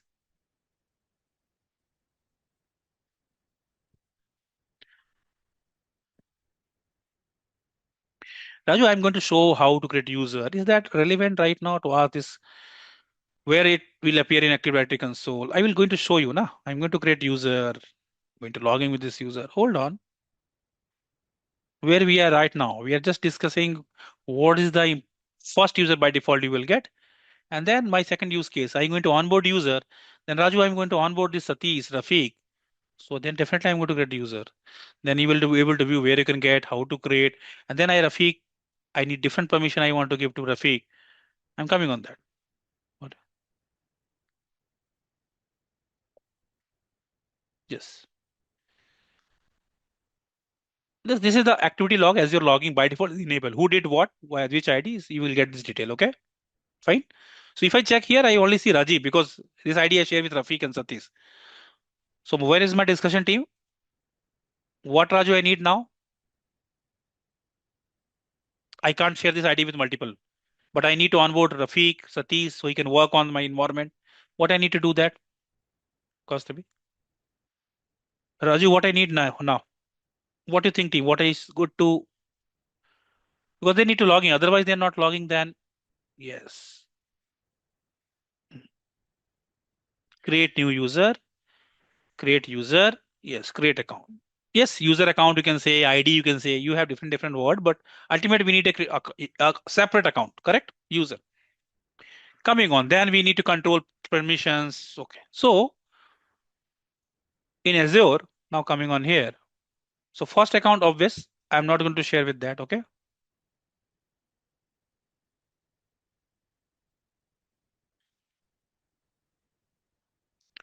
Coming on Arvind, I didn't give any, I'm talking about right now permissions. Let me first create user, then we'll show you what user have permission.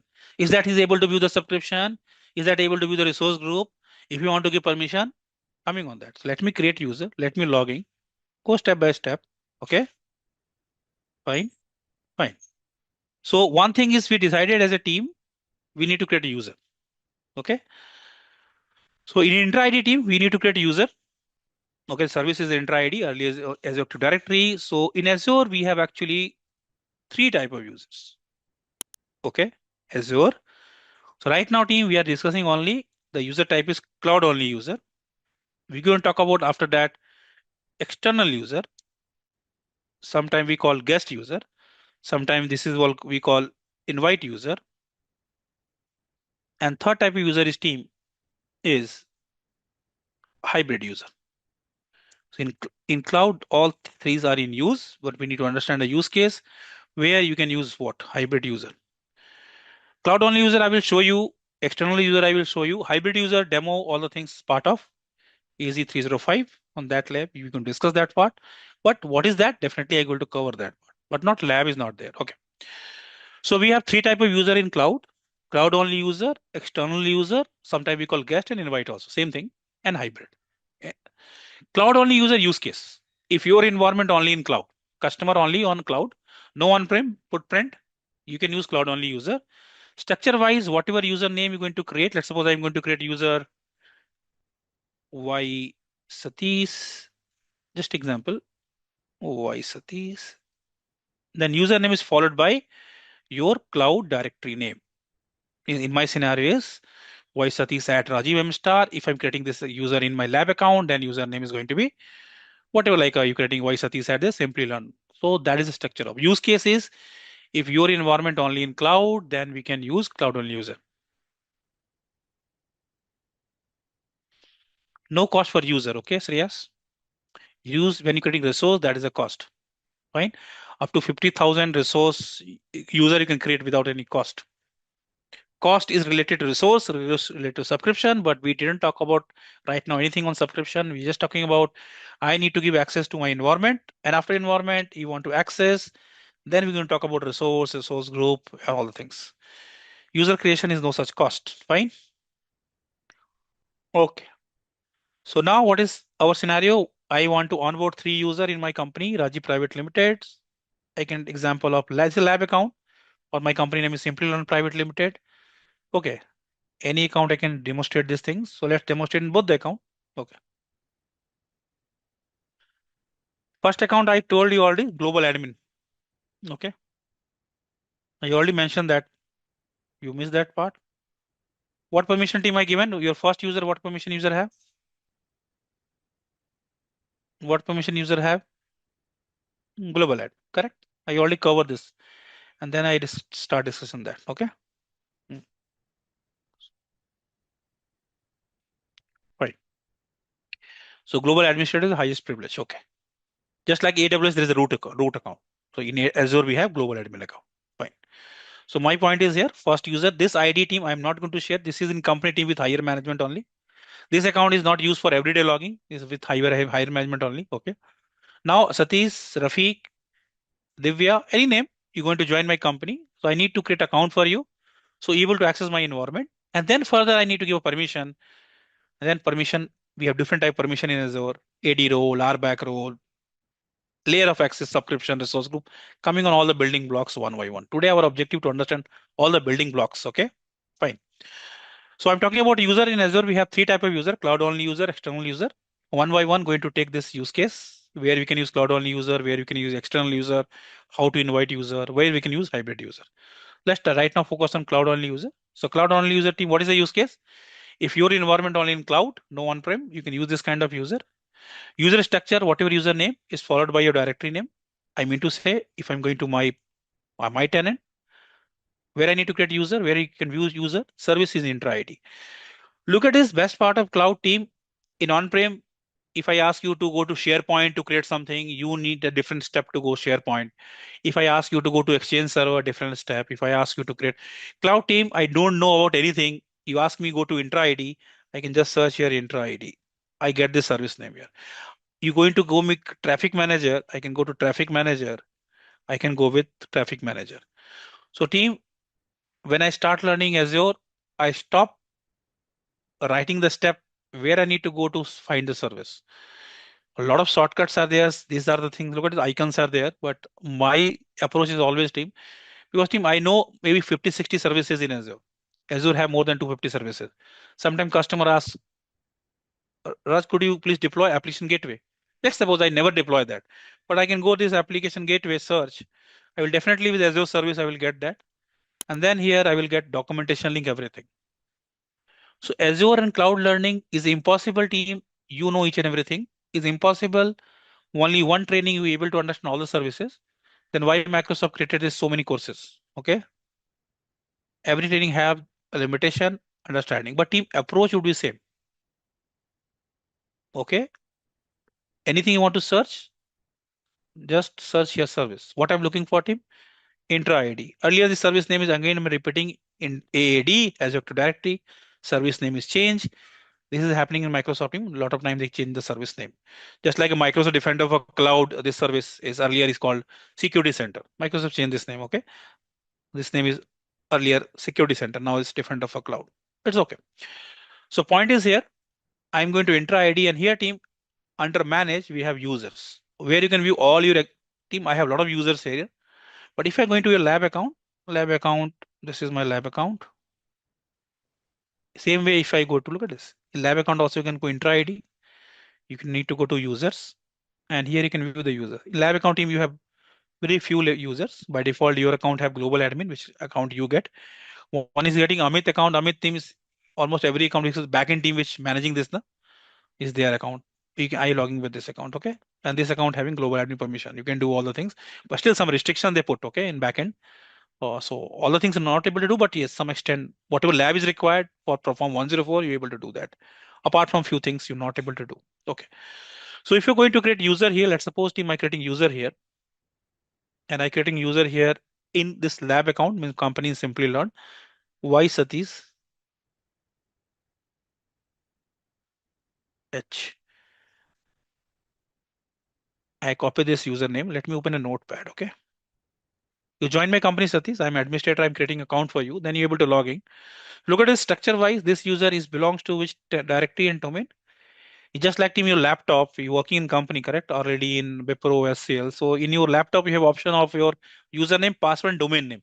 In cloud portal team is not asking for domain separately. Why a username is able to understood. This user belongs to which directory. Okay. Same user team. If I'm going to my personal account, or let me go to my personal account. Uh, where is this one? I'm creating user here. Same way. Why Satish? And let me copy this username also. Look at it. So this why Satish is okay, but this is part of his user is belongs to this. Just like you working in Wipro, your name is Satish. Other company also people working as name is Satish, but that Satish is related to Accenture.com, not Wipro.com. It's like that. So let me first create it. Satish, display name Satish, password. You can also set password, but let's go with default password, no problem. And let me first time I need to share this detail with Satish. Then Satish is able to log in, correct? And then going to review and create. Right now, team, we're going to check what's the default permissions, what he can do, and then how to give permission. And coming on that part after. First, let's go default. I just onboard. We need to understand authentication, authorization. First, how authentication going to perform. Then I need to authorize user. Next step. Same thing if I want to create a lab account. Voice Satish. Copy this password.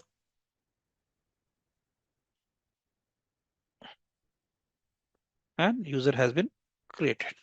Right. Before logging with this user, I will show you few things in my account. Just try to show you subscription. In my account, I have two subscription basically. I have few resources also in my environment. In lab account, almost look at this, some backup servers, all the things are there. I have a lot of resource group also. Look at this, a lot of resource group. Similar way in lab account, if you go here, so you can check subscription. So you notice you have subscription also in lab account. One subscription, but it's okay. I have in lab also, I have few resource group. Okay. At least I think one or two, one I created, I think today, and this is already created. Few things are already you will get from backend team is already created. So I have few resource group and resources kind of things. Okay. So Satish, you onboarded. You now to log into my environment, correct? First thing is logging. Let's check how intra ID going to authenticate this user is correct or not. Okay, fine. And then next step, you notice Satish is not able to access anything mostly. So how to give authorized Satish, all the things. And then coming on, what is the resource group, what is subscription, what is resource, coming on that part also. Okay, fine. So now, yes, Arvind, very much possible. We can do this. When you can use hybrid identity, you want to use wipro.com, not this ID. Okay, coming on that part. Fine. But coming on that right now, which type of user we are discussing right now? Cloud only user. Then we're going to talk about this hybrid. Then purpose of hybrid is that which you are looking for. Correct. Coming on that part also. Fine. Okay. Right now, let's understand who is going to access, what is going to do, permission. Then coming on external user, hybrid user, one by one. Fine. This topic is we continue tomorrow also. Okay. It's not like that we able to cover all the things today itself. Today we learn how to create user. We're going to talk about groups also, how to create groups, what's the purpose, how to give permission. But step by step. Okay. Now, team, what is required? Satish, you need to log in. So let me log out this account. Let's suppose Satish, you going to log in. You part of Rajiv Private Limited. I share this ID with you. You log into portal.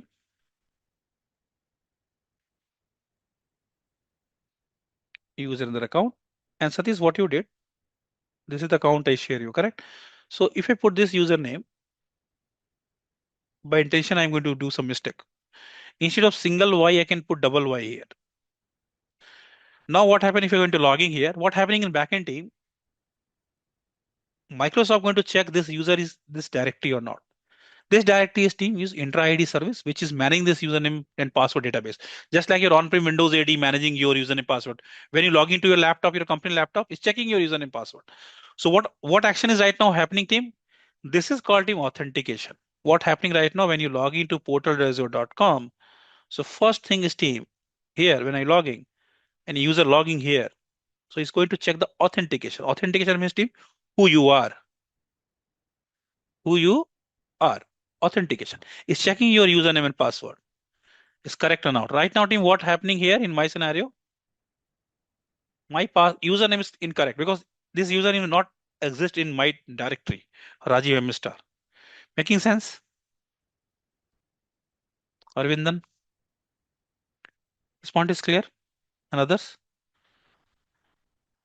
In this portal.com cloud, thousands of millions of customers are there. How Microsoft able to understood this user password I need to check in which directory? Via that directory name. Okay. Roy, now what I can do? Now what I can do? And team, please request paste messages here directly. It's impossible to me to check individual message. Okay, fine. Any message you have, just put for everyone. That is good for me. Fine. Okay. Request for you because a lot of audience are here. Okay. Now what I can do, let's go to the portal and let me, where I am team. Instead of YY, now is able to find, oh, this user is there. By intention team, I'm putting password 12345 6. Just example. Again, I try to sign in. Again, I'm getting error. Oh, it's not authentic because this corresponding user password is not matching whatever is managed by in backend intra ID. Although intra ID's managed service is nothing like any VM, nothing like you able to view their database where is stored. It's managed service in cloud, but this directory is intra ID handling these things, validating your username password. Then what I need to do? I need to put whatever password I created. First time I created this password and share it through you. And now I can able to log in. It means who you are is confirmed by intra ID. Authentication is done. You provided the correct username password. Okay, making sense? Then what next? Same thing. Other lab account which I created. So you're able to access via this user also with this password. Okay. So let's go here. So let me finish this setup. my account have a different authentication is enabled, multi-factor enabled. Team, 2-3 months back, MFA is not mandatory.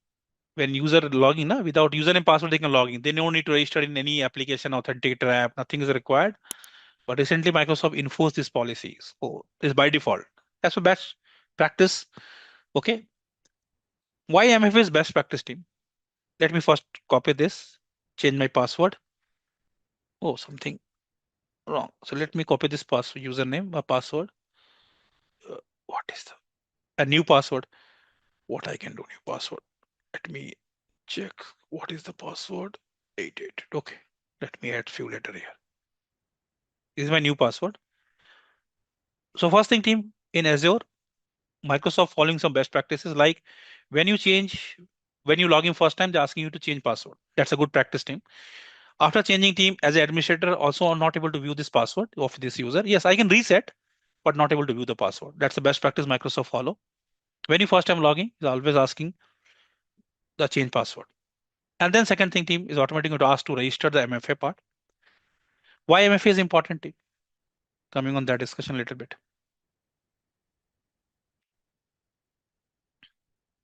Yes. So, team, username password is no more secure nowadays. Hackers having keygen software, thousands or millions of combination they can try and break your password. Correct, Arnab? Agreed, everyone on this? Fine. So who you are, that is going to validate by username password is very simple to crack. But something you know, something you have. Something you know means username password. Something you have means mobile. In mobile team, I'm getting OTP, I'm getting authenticator app. App is also nowadays a lot of people using the default way now, Microsoft. In my personal account, I have mobile number way, but in your lab, when you authenticate, first time you're creating user is asking you to register it, authenticator app. Same app which I'm talking about already in first app, correct? I will show that part again in my lab account. So let me logging here first. Okay.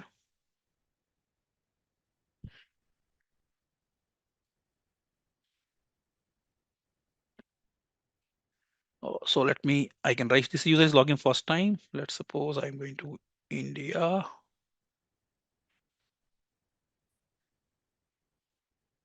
Let me check this number I'm just using for this lab demo purpose. Where is my number? 1 minute.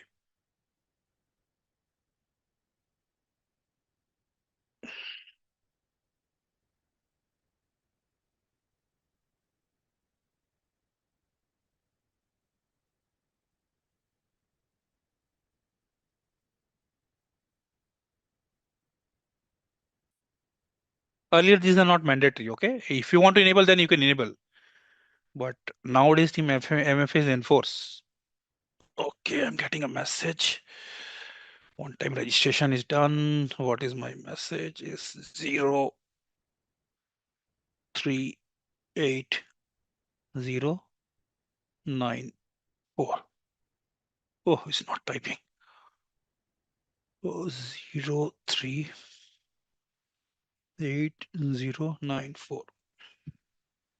Next. So now user is logging, means is authenticated, verified, username password as well as multi-factor authentication. Now is able to log into my environment, rajiv on microsoft.com. Okay, fine. Look at this.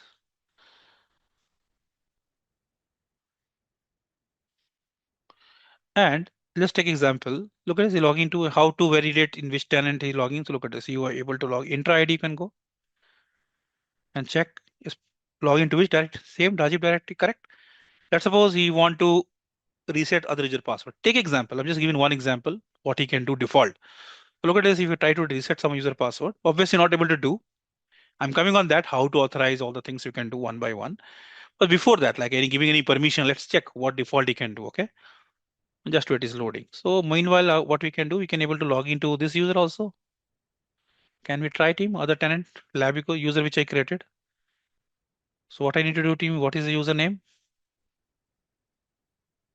Voice Atis. This time this user belong to which? Simplilearn HOL on Microsoft.com. Okay. Password. Same.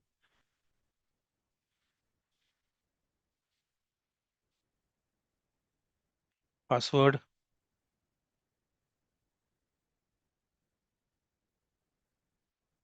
sign in. And look at this after sign in. Like next. And now team, my question is here. Okay. You need to answer team. Just wait. Next screen is coming. You just wait. Hmm.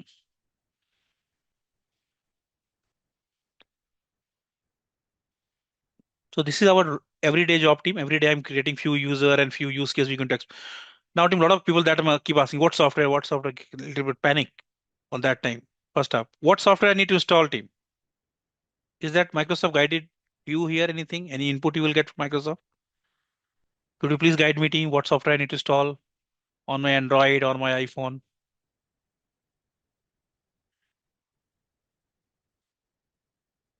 So everyone clear team who asking that time what software? Microsoft Authenticator.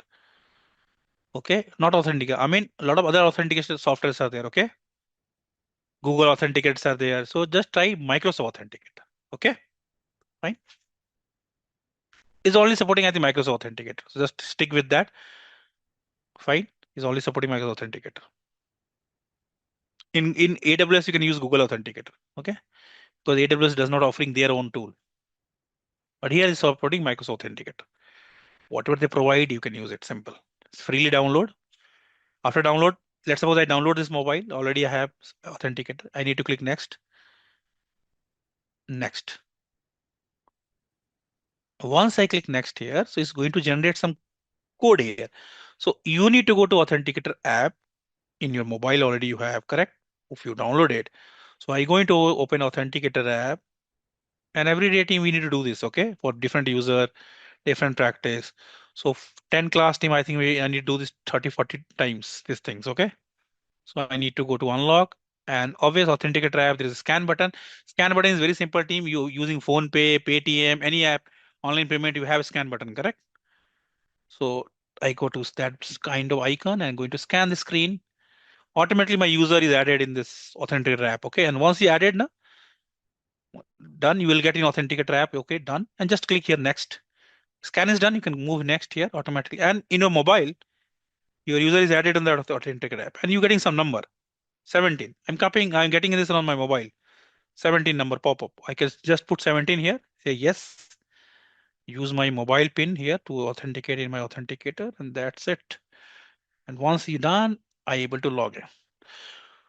This MFA part is nowadays is default. Earlier team, I need to enable this feature in intra ID in user properties, FMFA enabled, then or via policy, I need to enforce. But nowadays team is by default Microsoft from backend is pushing these things as per their default security policy. Now is user logging. Okay. Okay. After logging team, now I'm going to my other. Meanwhile is logging. I have two account team. Just two account to showcase few things you're able to understood better. Oh, look at this. So I'm logging here. Hmm. So let's suppose I'm going to users, or let's suppose I want to create some resource. Normally team, what happened? You're not able to do anything. Little bit slow team. Let me refresh. Create resource. Look at this. I want to create a Windows machine. Take example. But look at this team. I'm getting error here. No access on subscription. Look at this. It's asking me to go with pay as you go purchase. Then you can do. I'm not able to deploy anything. Even I want to view. You notice I have few subscription already in my account. I have two subscription in my personal account. Look, I'm not able to view any subscription. Even I want to let's see what resource is there. I'm not able to view resource also, but I have few resource already. Same thing if the lab account, if I'm going here with this user, you notice I have few resource. Today I created one VM also. All resource, you're not able to view anything. Even you want to go to create new user, you also not able to create new user. Even you want to create new resource. Let's suppose I want to create new resource. You're not able to create new resource. Look at, let's suppose I want to create Windows VM or any web app or anything you want to create. Is no access getting. So what we understood via that? this example, user authenticated but not authorized. What you understood by that? Just take example in your company, if you are working in company, correct? If you log into your laptop, if you're providing your username, password, MFA, everything is correct, you log into your laptop, correct, on the domain. Let's see after that you are not part of HR team, try to access HR folder. What error you will get? Yes, privilege issue, permission, you do not have permission, you're not authorized. If you want to access HR folder, then what error are you getting? You're not authorized, correct? Agreed? So here in Azure, how to authorize user? Before that, I will show you intra ID. Try to show you one more activity. Yes, sometime this page is not loading. It's sometime due to browser team. Maybe this is the region. Here, if user loaded, I try to reset and I'm getting error again. I'm not able to authorize. Okay, fine. It's not loading due to some browser issue. But it's okay, totally fine. So point is here, team. User is authenticated, but user is not authorized. So how to authorize user? We need to learn now that. Okay. Authentication part is clear till the time. How are you going to add user? That is clear. Fine. A lot of people when I was discussing a lot of where I can view user, all things. So you can view this user in intra ID. Okay. Fine. Now team, next phase is how to authorize user. And this discussion, you're going to learn subscription, resource group, resource, RBAC role, AD role, all the thing you will get clarity. Okay. So today team, possible, maybe you not get a lab time today, but try to cover fundamental. It's a day one because day start when I start a lot of discussion, a lot of out of syllabus discussion. So tomorrow we able to cover all the topics very quickly in terms of your lab lesson two. Lesson two team is covering how to create Microsoft account means free tier. We already explained that part. So it's nothing like any technical thing is here. So it's just like a introduction, go to free tier and then next you can. There's nothing. We talk about that. How to create user. So creating user, this I discussed, correct? But other things I'm coming on. Look, how to create user teams is also part of your lab document. So you can practice this. How to give permission. So mostly tomorrow you're able to do all the things. I will cover this part. Maybe in 3 hours, I will able to cover all the things, explanation, everything. And then I will give you 1 hour for practice tomorrow. You can do your practice. Fine. But today maybe not possible to give you lab time. So tomorrow I will give you the lab time. Fine. Because I try to cover all the basic building blocks today. A lot of questions are going you then day one. Na? So I try to just cool down all the questions, then coming on day two for direct doing the topic. And but this is a like use case. I onboarded my company. I onboarded you, Satish, on my company. You logging, you authenticated, but not authorized. Right now, team, we are discussing only cloud only user. We're going to talk about external user, hybrid user, everything one by one. So by tomorrow, all these things you will be able to cover. So our session is team 4 hour base. Okay, not 8 hour full day session. So not possible in one model in 4 hour complete. Okay, fine team. Now coming on authorization part. So for authorization team, I can take this diagram screenshot. Screenshot.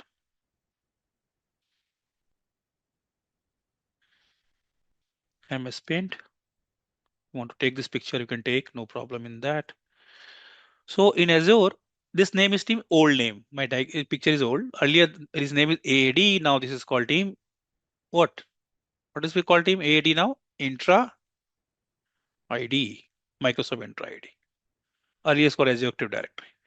Tenant means domain when you onboard it's getting a domain. Multi-domain also possible. So like tenant is created. Under tenant team, here we talk about the user right now. Okay. First user is basically your global admin. Then team I onboarded users. In right now we are discussing cloud only user. Structure wise is username, whatever user you created.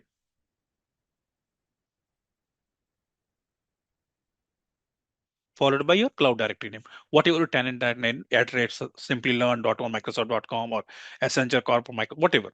So that is the structure. So when user logging, so his authentication is done by this enter ID, going to check username password. Nowadays, MFA is also mandatory. So user need to register themselves in MFA. And after logging in, but you notice after logging, he's not able to do any kind of activity. So Azure, we have two type of permissions actually. So this permission team is called RBAC role, what we call role-based access control. Other kind of role team we call AD role, or some now name is again changed, we call intra AD role, but it's okay.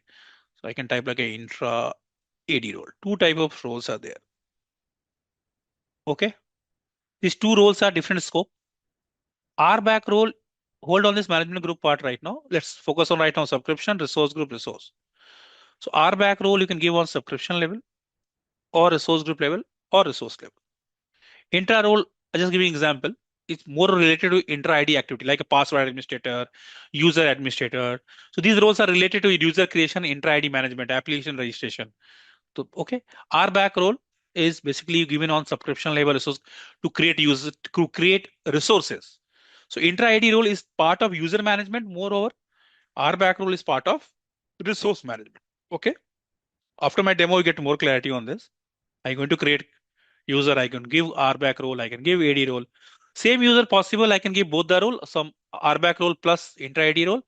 Possible, I can only give this user as an intra role, other user as only RBAC role. Possible. That is also possible. For demo purpose, I'm going to create not only Satish, I'm going to create a few more user, and then I'm going to cover that part. Fine. But before that, doing that, let's understand subscription resource group resource. Okay. Because this is a very common thing. Anything going to create in Azure is always asking you subscription resource group resource. Let's first talk about this. Let's talk about this unit first, resource. In Azure, whatever you're creating like a VM is resource, SQL DB resource, IP resource, web app resource, so all the things we call resource basically. Okay. Now coming on top layer, subscription. Hold on your query or management group, we will cover that part. Not today, but tomorrow. This is in big organization team when you have multiple subscriptions. Centralized management is called management group. More detail we will cover later. Hold on your query. Now coming on subscription. So single tenant team, multiple subscriptions are possible. What is subscription actually? Subscription is team your billing boundaries. What is the is billing boundaries? Subscription is your access boundaries. Subscription is your policy boundaries. Billing boundaries means now for demo purpose, let me log out with this voice Satish. After this discussion, I will now give permission to Satish. You notice after Satish right now no access, then I will give some permission, able to do some task. Okay. Right now you notice you're not able to do anything. So okay, let me sign out here. This session. Same way for I'm going to remove for my personal account also, lab account also. Fine. So what I can do, let me log in with my root account.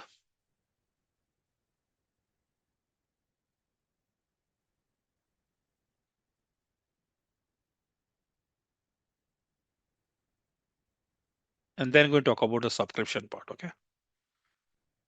So at least today try to cover subscription, resource group, these building blocks, and then able to understand how to give permission, how to give RBAC rule, how to give AD rule. At least that part today we able to cover. Then tomorrow, why we need groups, all the answer you will get. How to create external user, what's the advantage, what is hybrid user, all the things one by one. Then policies, then lock, all the use case we can talk about one by one, and few advanced services in intra ID. Limited in a 104 advanced services in regarding security, spot of 305, but whatever possible, we will talk about that. Just wait, I'm going to logging with my root account. Okay, meanwhile team, subscription. In Azure team, any resource you want to create via any method, via PowerShell, Portal. Right now I'm taking this. We'll talk about this also, these two methods. So it's always asking you when you log in means your user authentication is done and you logging, you have permission to on subscription. That team, when you're creating any resource, first thing is asking you under which subscription you want to create. Correct. And second thing is coming resource group. These two things are very common. And third thing is coming which region. So three things they're going to ask you: region, resource group, and subscription. Without that team, you can't create anything in Azure. Okay. So that I try to show you. I'm logging different tenant. I have multiple tenant in this account as a consultant. So sometimes taking other account to logging. Okay. This is my own tenant. Other is we going to talk about this also as a guest user. Same account I can able to manage multiple customer actually. Okay. So how we can do is part of external user use case. Then I'm going to cover that part also. I'm going to log into my tenant. Just wait 1 minute. That's why little bit my account when I log in, it's taking a little bit time because profile is a little bit heavy on my account. But it's okay. All the things I can't show in Simplilearn lab was due to some restriction. That's why I'm using my account and few example I can take from your lab also. Just wait, is logging some issue maybe. Sign in fail. Let me close. Multiple session is going on.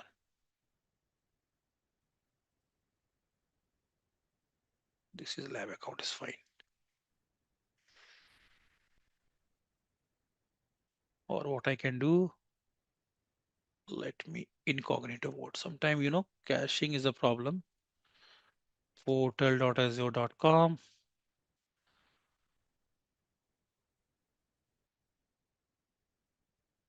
Okay. Login. Confirm. This is due to the caching issue team sometime. Just wait, I will get the code and able to log in. Okay. So three answer I will get after this discussion. What is subscription resource group? What is the region? Which region you can select? That we need to discuss. And then after that, I can give RBAC role, how to give, and then we will discuss how to give AD role. So these two role clarity you will get. Just logging. What happened? It's not taking that much time. So what happens? Some issue in backend sometime also. What I can do, team. Incognito. Let me try in this window also. Other browser.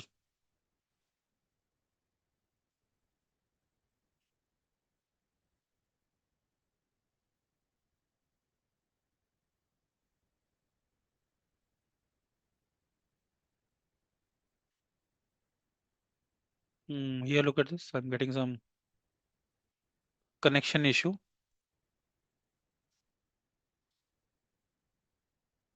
And there is outage team recently on East US region. So some service in Azure also impacted.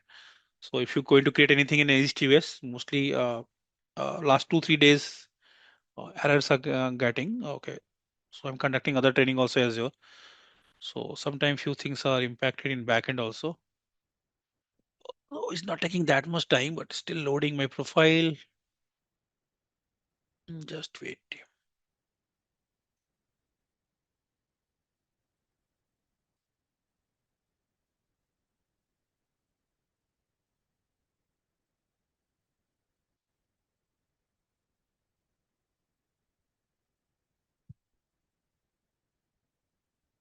Just logging actually just is happening last 5-10 minutes. Look at this. Something went wrong. Some issue team in backend. Portal. Let me try one more time.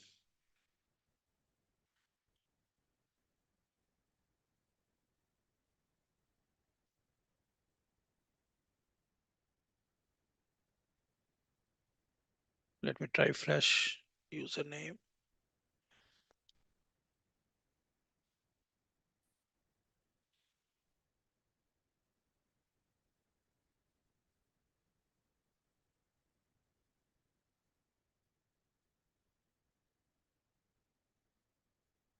Some issue on my directory in backend sometime is not loading with my directory. Look at this. So I have access on multiple directories, loading different directory on my account. So by default, it should be MCT Rajiv directory actually. Some issue maybe in backend. Uh, just wait. Okay.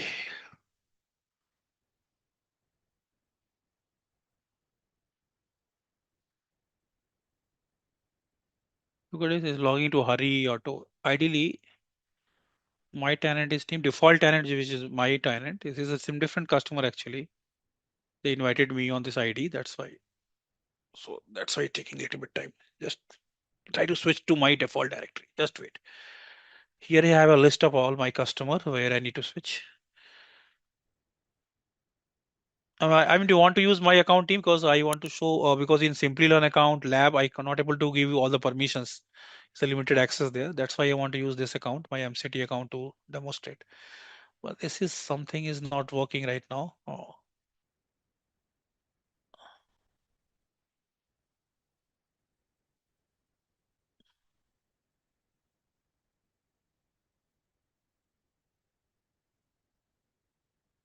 Here I will get the detail about which directory I want to log in, but this page is a little bit slow. Oh, look at this. Now this is my directory. Let me switch to my tenant.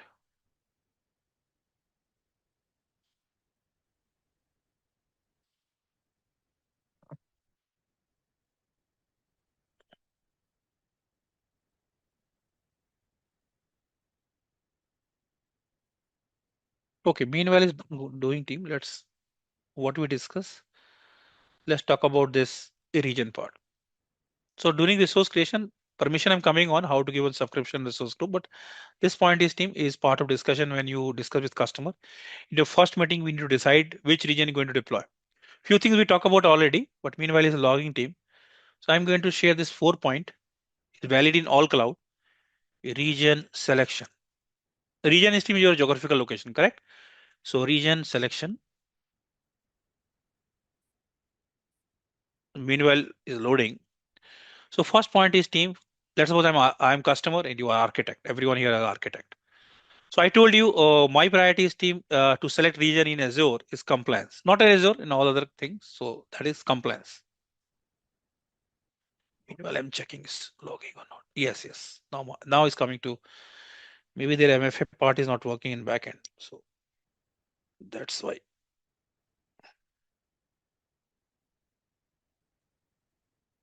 Now I supposed to get code. Yes, I get this code. 273353. Yes, logging here.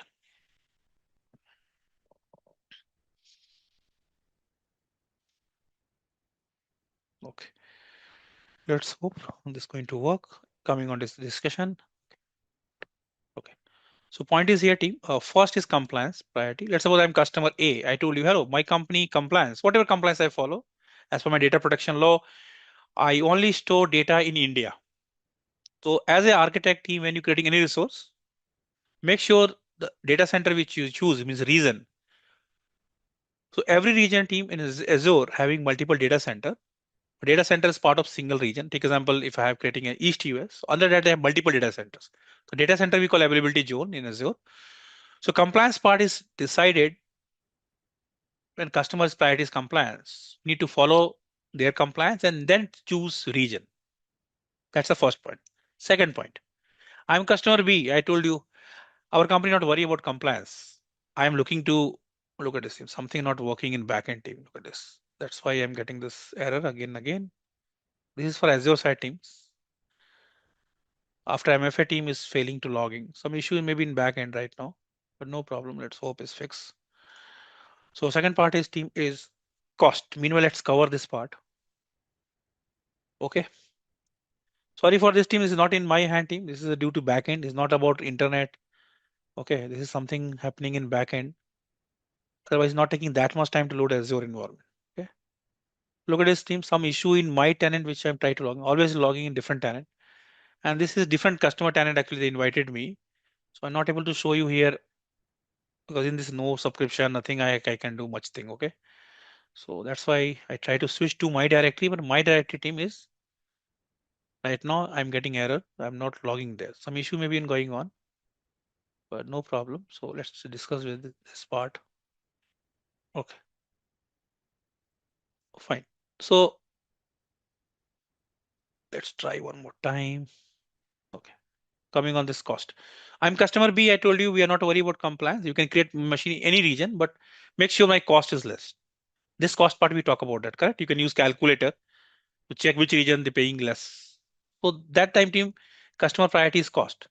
If customer priority is compliance team, let's suppose compliance India, then India we have 3 region. Out of 3 region team, we can check which region the cost is less. But still I'm paying more team. I need to go with that because my priority is compliance. But cost is priority then. So every customer has their own priority. It's not mandatory. Everyone need to follow compliance. And third requirement point to consider region user nearest to user. Point is nearest. Oh, I logging here backend also got nearest to user. This team's issue is fixed team. Look at this. I able to log into my tenant. Okay, no worry. Let's complete this point. So in my application is regarding fruits and vegetables, and I only delivering in India. And what you did, you created this machine, virtual machine or web app, whatever you created. Okay, you created in region. Let's suppose you created this machine in this is a web server. Let's suppose, and you created in US. What happened, team? Look at this. Asking for subscription. I'm coming on subscription part, resource group, and third thing is region. These things are mandatory. Any service you're going to create is asking for subscription, asking for resource group and region. Okay, these things are mandatory. So my point is here, team. If I selected here East US, take example. What do you think is a good idea, team? My user base only in India because my application only used by India and I hosted my machine in East US. What do you think? Is it a good idea or bad idea as an architect?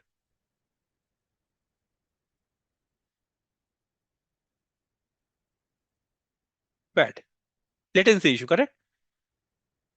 Fine, because it's taking a lot of time to load applications. So what is good that time? Make sure my applications are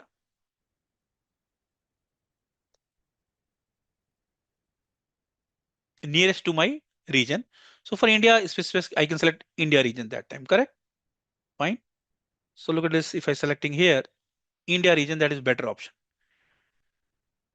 Right? This thing we can control via policy, all the things. But India region is better option.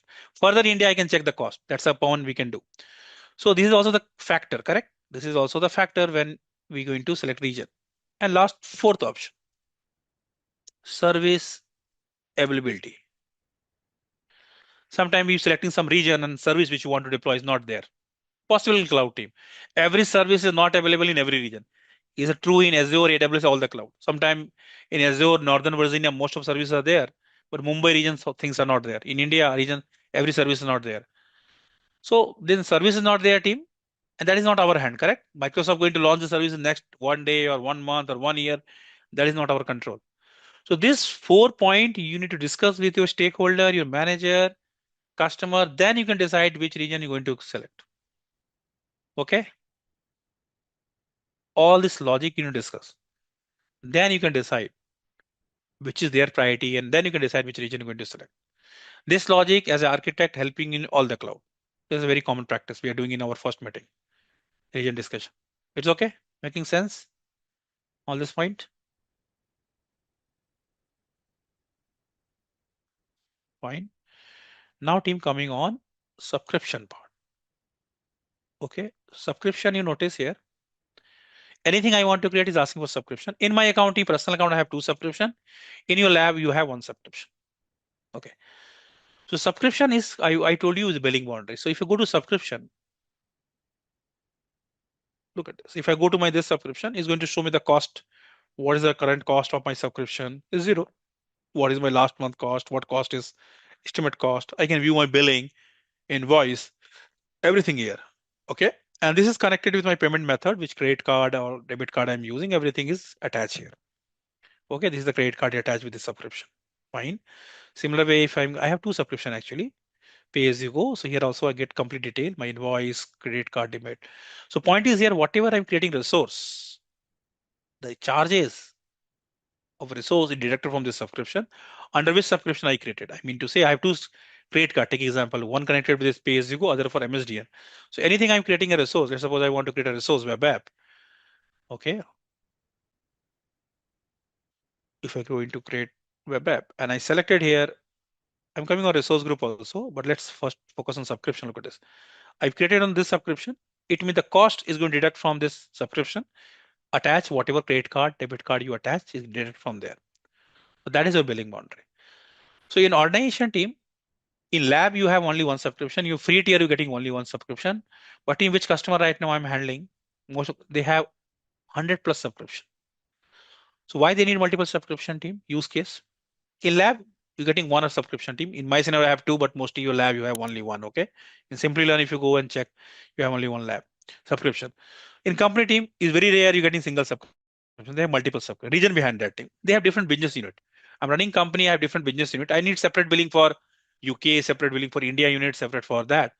So that's why team they have multiple subscription. So single tenant, multiple subscriptions are possible. Just like I have two. I want more subscription. For test environment, I want separate subscription. Dev, I can go here. I can add subscription here. Add. And this subscription I can purchase, pay as you go. And I can attach my different credit card from there. And then payment is fund. Anything I getting under that subscription is part of that billing boundaries. So single tenant, multiple subscriptions are possible. Fine, Roy and others. How many subscription you need depend upon your use case. Like you need multiple project wise subscription you need, location wise, country wise, you need subscription environment wise, test you want different subscription, pro different. That is possible. Okay, and here you can go and select subscription, do that. So that's a part of that.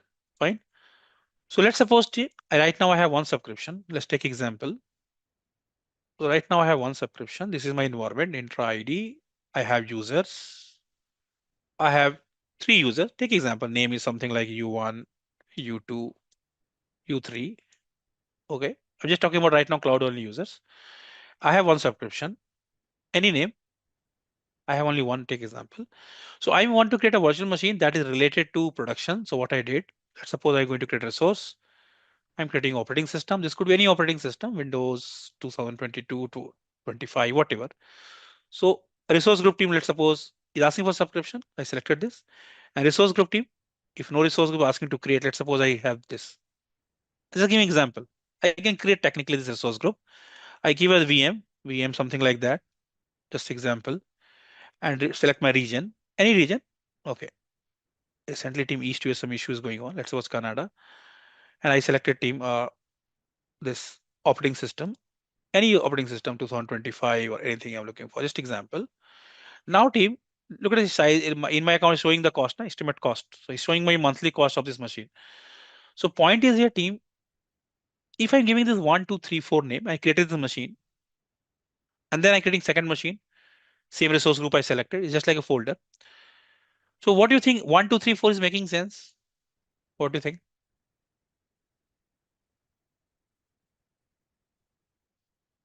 Yes, yes. If you have multiple subscription, whatever cost occurred for the resource, they can deduct from their corresponding resource is part of particular subscription. Okay, Jay? Fine. That is your answer, Jay. So yes. So okay. Now coming on this 1, 2, 3, 4 is not making sense. Correct? What I can do if I can create resource group like this naming convention. It's a resource group just like a folder. Sorry, control J. Well, now let's see. If I can give resource, this is subscription, whatever name of a subscription. And then resource group name I can give resource group test, resource group dev,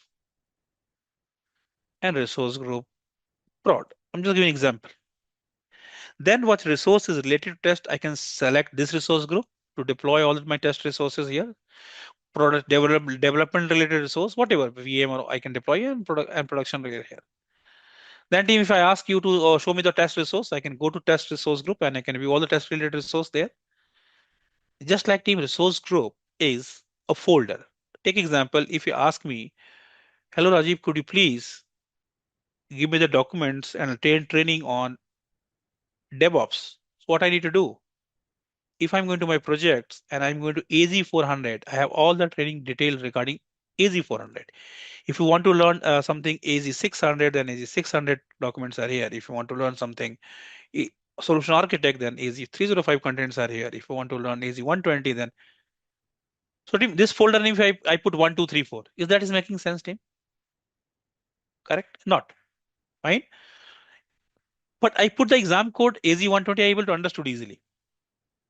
So resource group in Azure team is just a folder logical folder where same folder you can deploy different kind of resource, VM, web app, no such restriction. Restriction you want, you can do policy, we'll learn later. But resource group is just a naming convention. Without that, you can't create. AWS team resource group concept is not there. They recently launched. You can use tagging purpose, group your resource because they face this challenge actually. Okay. So the advantage of resource group team, let's suppose this VM I deployed in some other region. Actually, this is in other region, but logically they are in same resource group. If I delete this resource group, everything going to delete. Okay. So take example of this resource group understanding for this demo purpose a little bit. What I'm going to do, let's suppose, and then I'm coming on permission part after that. Let's suppose I'm creating a storage account. Okay, fine.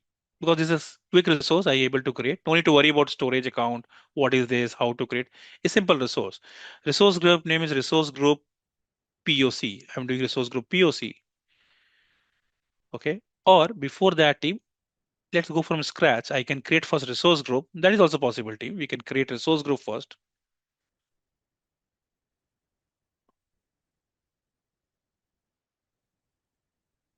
Create naming convention resource group. I'm doing some POC team testing. Okay, so there's given a proof of concept. And today date is what team? 7th Feb. Okay, region I can select, let's suppose East US. Take example. So able to understood one concept. Uh, you can contain resource from multiple region. I created an East US this just for their managing the metadata. But now I want to get one resource quickly. And same resource group which I created. I can just select that resource group POC, correct? 7th Feb. The storage account random name. I'm going to put region team, but this storage account I want to create in something in West US. So look at this. Resource group is in East US, doesn't matter. The resource under that is a different region. Everything's keep it default team because our objective is just to create resource. No need to worry about all these options. And then I creating this resource. So this is the role of resource group is a grouping of resources, easy to manage, and then going to create. Just one thing. Quickly, I'm going to create one more storage account in same resource group. Just wait. And maybe one more resource group. Same resource group. Resource group POC 7th Feb. Random some name. A region maybe other region. What?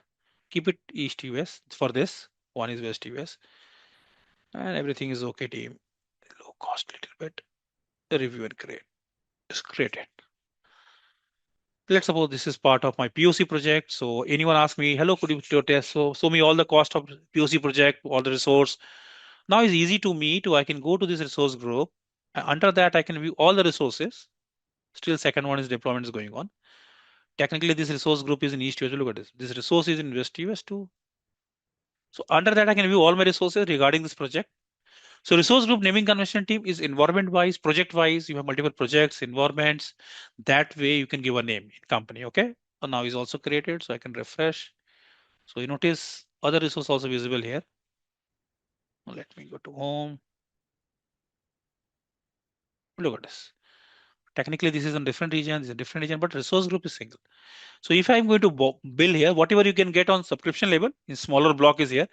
It's going to show me the cost of all resources as part of this resource group, not on subscription levels. That way you can easily control this sub resource group level, these things. I can give anyone access, then I can give on resource group level access. This is called RBAC role where you can give RBAC roles. Coming on that part today, how to give RBAC role. Here we have policy, you can apply policy on. So this is a smaller unit, logical unit where you can manage policy, billing and access management. So in cloud, when you're deploying the any resource team, so in company, we can decide what resource group naming convention you should use. Okay, fine.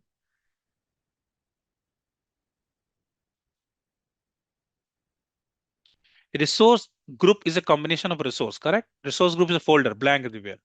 Resource, anything you're creating resource, that is resource. Like this storage account is a resource, VM is a resource.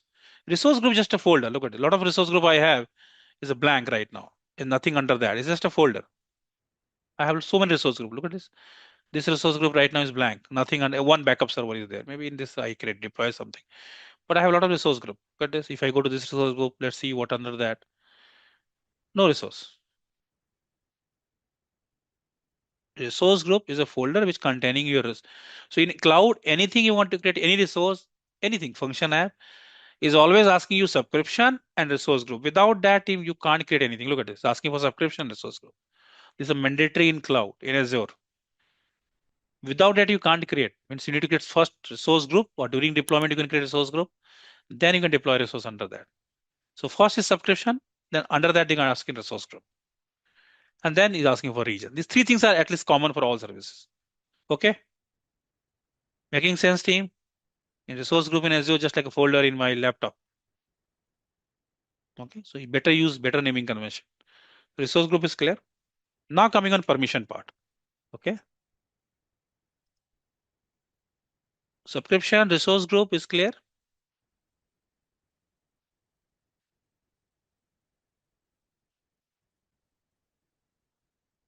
Team is a little bit tough to me to share everything in every one group. Okay, not individual. Fine. Now coming on RBAC role. So look at this. RBAC role you can assign on subscription level.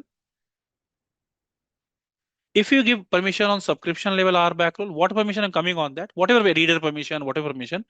So you have access on this resource group, under that all resource group, and all the resources. That is team. You can say the layer. So RBAC role. Let's suppose user one you hire, he's supposed to access this subscription under that all resource group.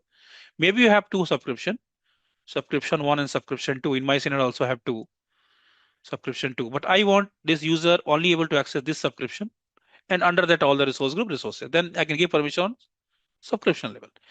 User 2 team I want is only for test environment. He's supposed to manage, not production. I can give on resource group level access, not subscription level access. He only limited to this resource group. Maybe I want to give on permission level access production. I can give. Maybe here I want different permission. Here I want reader. Here contributor. Possible. Okay, that is role of hierarchy of where you can give RBAC. So RBAC role you can give on subscription level, resource group, even resource level also. I have 100 of VM. I want user 3 only able to access VM 3. The resource level access also possible. So permission we can give subscription level, resource group level, or resource level. So this is hierarchy. You can give RBAC role on subscription level, resource group level, or resource level. So let's focus on now RBAC role, role-based access control. Then I'm coming on intra-ID role. So to test, we already have one user, Y Satish. Let me create one more user, Y Rafiq. Is fine. I'm just taking a random name, Y Satish and Y Rafiq. And team, one more thing. This session is going on. You will get feedback link soon. So team, please complete that feedback link, okay? Because what happened, team, is a big audience that I'm training from 3 years team. What happening sometimes very common. Maybe people are happy. Impossible team, I also know. It's impossible to fulfill all 54 participant expectation. I'm trying my best, but team is I also accepting these things. My trying, I'm teaching for all 54, but still possibility team. But people are happy also, but not feeling the full feedback. So what happened? End of the day, back in team reach out to me. Hello, people are not giving feedback. So when you're getting feedback link, try to complete that feedback. Okay, okay. So that's basically the thing.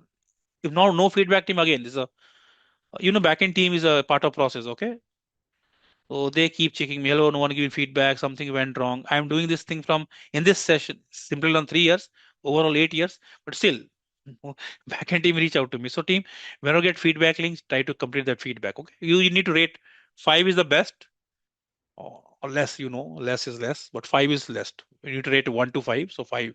I'm looking for 5, but again, that is your call. Fine, team.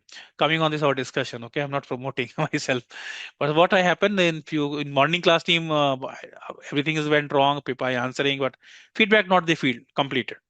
So again, backend team is not aware of that, na? That's why I'm asking this thing, right? Okay. Okay, team. So coming on this team part is RBAC role. So RBAC role, different type of roles are there, but let's discuss these 3 roles. So I'm going to create 2 user, Y Satish is there, Y Rafiq I'm going to create, and then RBAC role we're going to discuss. Let me change the color. We're going to talk about owner, what owner can do. contributor, and a reader. Three role team we're going to explore first. Then I will give that article where all the roles descriptions are there, and company team as per your requirement you can explore the role, no problem in that. But let's first explore these three roles. What I'm going to do, why Satish, I'm going to give on subscription level access. Okay, Satish user subscription level access as a contributor. Why Rafiq, I give a permission on two resource group, one as a reader and one as a owner. So what happened after this demo? Able to understood what contributor can do, what reader can do, what owner can do, and also be able to understand the hierarchy. If you give an access on subscription level, then what? If resource group level, then what? Okay. So for this demo, after this demo, you able to understood how to assign RBAC role. Okay. So for this demo, I need one more user because as Rafiq, as Satish, I already created. So let's go to intra ID. How to get user team? Intra ID, manage user. And right now we are focusing on create user, this option. Tomorrow we're going to talk about invite user option. So create new user. And I'm going to select here Y Rafiq. Ignore my spelling. And let me copy this password. Y Rafiq. Configure default password. Okay. And then create. Now team for I have two subscription. I'm going to subscription. I want Satish able to access, but not this subscription, only this subscription. Take example. Under that, all the resource group, whatever I have in resource. I'm going to IM. Here you can add users. Scroll down, add role. Here you can add, and other buttons are you can able to view existing permission, who have what, all the thing you can view there. I will show that also. But let me first add user here. Okay. And meanwhile, I'm sharing one article where you have all the detail about all the roles in Azure. The built-in role, we can create our own role also. Azure RBAC role. And this is the article. You have all the roles which is already created by Azure. You can get our own role also. Oh, I will discuss that later. Look at this. Here is contributor. What contributor can do? Description is available. We're going to validate what owner can do. Description is available. What reader can do. Reader is very simple, correct? Only view the resource. Contributor team is able to modify the things, change the thing, delete the things, create the resource. But contributor have some limitation. This is the limitation of contribution. Owner, whatever contributor can do, plus able to give RBAC role means able to assign permission to others. That is not done by contributor. All this answer you will get. Let me just create and give permission, then log in and then validate these things. Okay, fine. So let me first create. I'm here a little bit quick because this thing you will get better understanding when I uh, demonstrate this thing and then discuss the thing. So what I can do, team, I am on subscription level. And here you have two tabs. So I can go to privilege tab and contributor. And which user I want to add here? Y Satish, correct? On subscription level. Okay. So I can go to Y Satish, subscription level access, and next, next, next. So I assign Satish as a contributor role on, is called RBAC role on subscription level as a contributor. That's my first thing. Okay. Now what next? Just wait. Let me finish this. Team, let me go to the POC. I have POC, correct? Already. Account. This in this account, I want to give. I have a lot of resource group under subscription. I have around 160 resource group. But in this resource group, I want to give permission to which user? YRFA. And here you can view all the roles which is assigned. Okay. And it's also showing like owner permissions, all the things they're going to provide you. An assignment you can get from here already. You want to check which user have what permission in this layer. All the detail is available here. You can view. Okay. But right now I want to give permission. Look at this. And it's also showing this permissions coming from subscription level. This subscription level. Which subscription? This is which is direct. Also, sometimes getting this option. Is it just a new resource group? No direct assignment. I'm going here right now. Add role. I want to add now here. Let's suppose owner permission. So we can compare owner versus contributor. Which user I want to give owner permission? This time void Rafiq.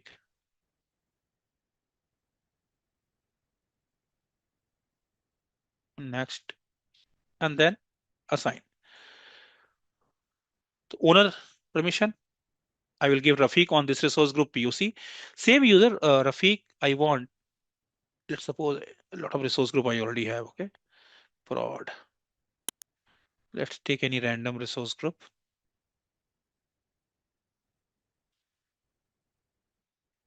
Maybe this resource group. I want to IAM, same add.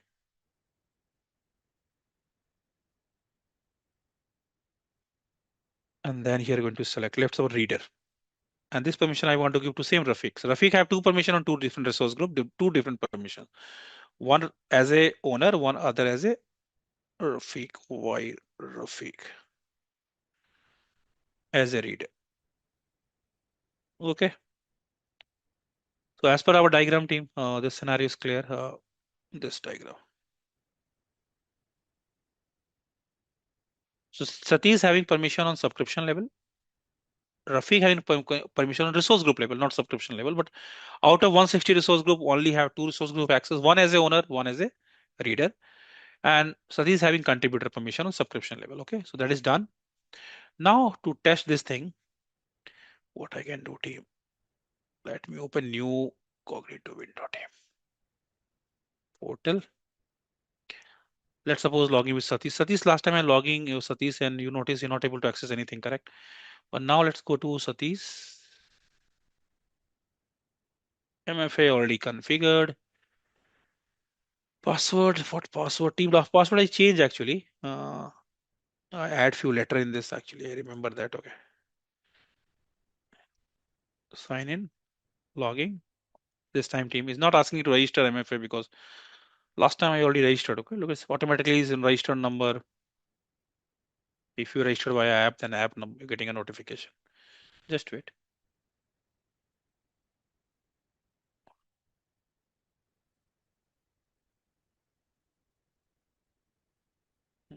Is 689671. Verify. No.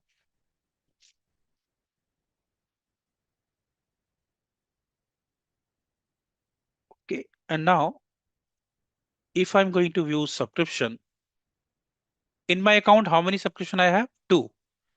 But which subscription is visible to this a user? This subscription, because you only authorize on this. Now, if you want to create anything, okay, you get a feedback link, team. But let me first complete this. Allow me 10 minutes.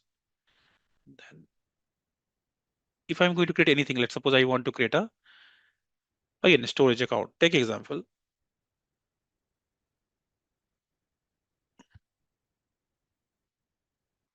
So I want to look at this. I can under this subscription, I can view all resource group. Even I can create new resource group or existing resource group. Let's suppose I want to deploy anything in resource group demo 7th.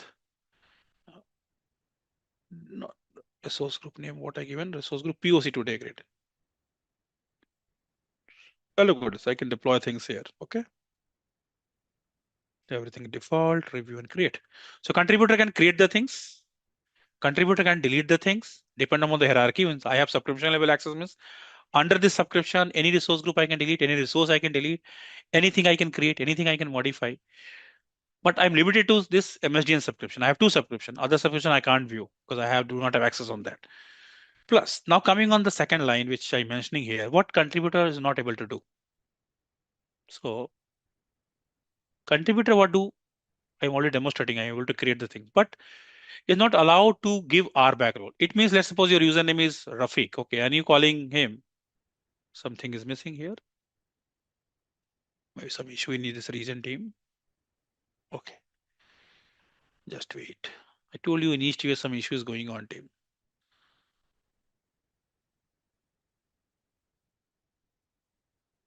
Okay, so he's going to deploy. So he can create the things, he can delete the things, but what he's not able to do, just wait. Allow me next 2 minutes, I will show you. then you're able to understand contributor limitation, what contributor can't do. Okay. So let's suppose your username is Rafiq and you calling this user. Some is missing thing is not some issue in this region is going on, maybe. Validation failing actually. Okay. Or maybe let's a little bit. It's not loading also. Just wait. Once validation is passed now, it's going to show me the options. Then I can create this. Okay, just wait. But point is, team, okay, some issue is going on this region. Okay, no problem. I already have some resource. Let's suppose as a contributor, I'm going to resource group. And let's suppose I want to delete something. Let's suppose I want a lot of resource group I have. Let's suppose I can go here and I have some resource under this. Let's suppose some other resource group. I also have some resource under this. Some other things I'm doing in this. Oh, this, let's suppose team, no harm to delete this. So I have this resource group. I can delete all resource, but just that is more for my personal purpose. But of course, contributor can delete the things. Contributor can modify the things until there is no such restriction. Tomorrow we can talk about that log everything. But look at this, contributor can do. But if you call this user and ask him, hello, could you please give permission on this resource group? I have access, but if I'm going to IAM, a deletion has been done. I'm going to now this resource group. Let's take example, and you calling me to give permissions. I say, okay, let me try. So as a contributor, I have access. I can view this resource group. I can modify resource here. But if I try to give IAM role, then you're getting error here because contributor team not able to assign permission to others. That's a limitation of contributor. In exam team, sometimes you get question like that. Hello, this user have RBAC role in Microsoft exams, and the other user calling and he want to give, please assign me some permission, any permission. Is that contributor able to do? The contributor is not able to do. Look at this. Is grayed out. Contributor not able to give permission to other. So permission part is not done by contributor. So if you have contributor rights, you can create resource, delete resource, depend upon the hierarchy. Subscription level then means all the resource group, all the resource group level means only that resource group limited to that permission. But RBAC role assignment is not done by that. So here, this is the article team which is mentioning. Now this line is clear. What not allowed by contributor. That's fine. So we are continuing with our lesson 2, identity. Okay. So what we're going to do and is aligned with your practice. Okay.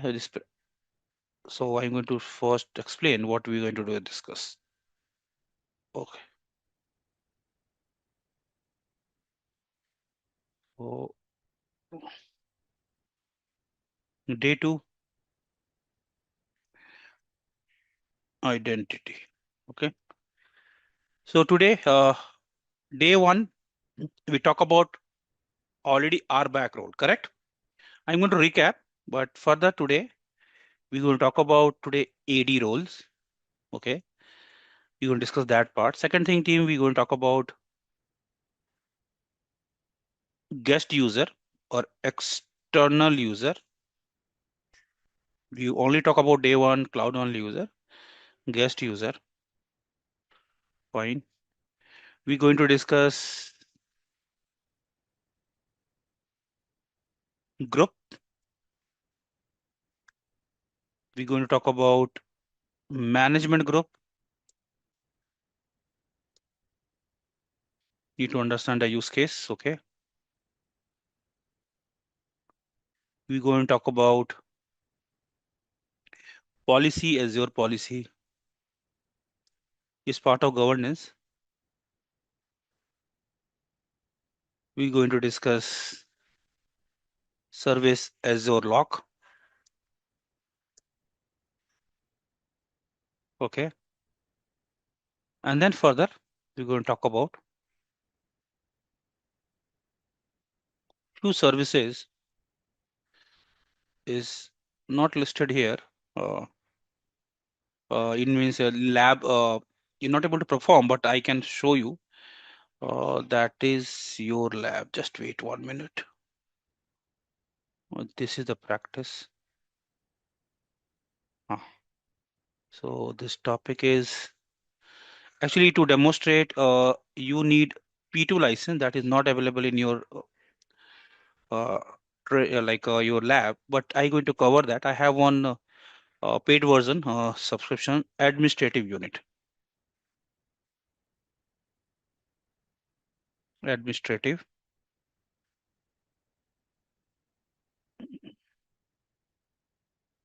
administrative unit typo. Okay, need to understand what is this. So this is P2 license is required. What is P2? I'm going to explain and then going to talk about this administrative unit. Okay. Plus interacting with Azure portal, we already interacting now with portal azure.com. Other methods are also there like Azure CLI and PowerShell. This is not a PowerShell training team, but our objective to understand how to interact with this with Azure. Okay. And then Azure offering the template based deployment and service called Azure ARM template. They added this in first module identity, but technically this should be on after creating storage compute. We need to understand how to use template based deployment. They added here, if not possible this today, then when I'm going to cover next module storage, then I'm going to cover this Azure ARM template. Okay. So that is, so this is overall basically agenda we're going to talk about. Okay. Day 2. Fine. AD role, external user, groups, management, Azure policy, lock, their use case, and there. One more thing is lab is not possible because this is part of AZ-305 training when you join, and that is called hybrid user. But use case I will discuss. What's the use case? What is hybrid user? But this is part of when you learning 305, that is part of that lab. Okay. So that is overall thing we're going to talk about today. And many more in discussion, whatever is coming, we're going to talk about that. It's okay, fine.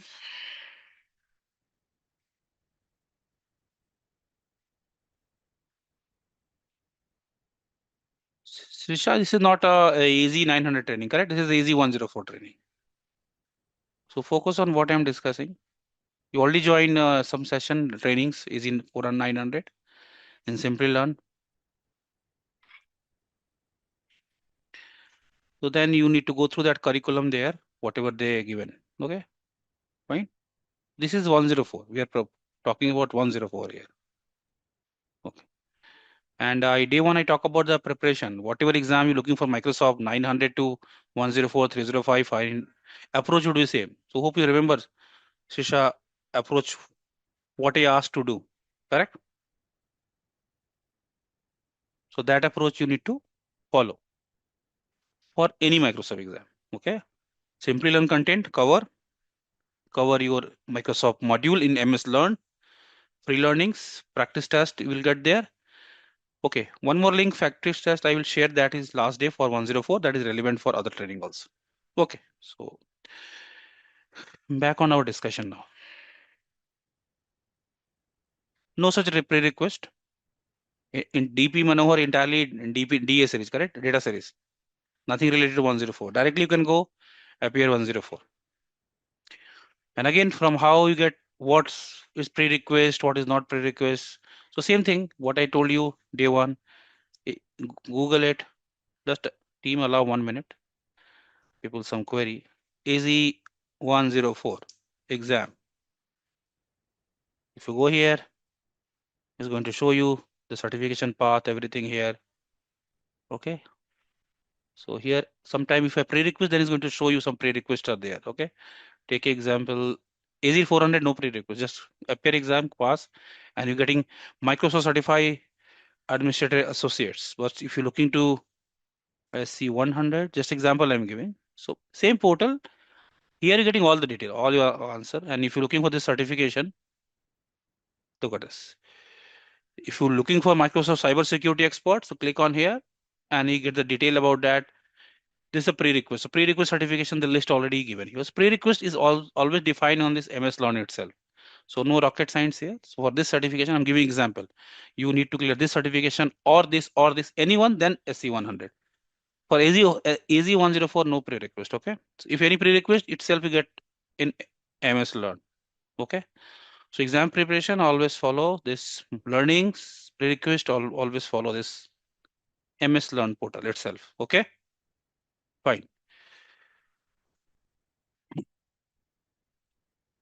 Coming on our discussion day. So what we discussed day one, we're going to continue with that. And then whatever topic is here, we're going to explain, demonstrate, and along with this is aligned with your practice. Okay. And then maybe next half you can do your practice.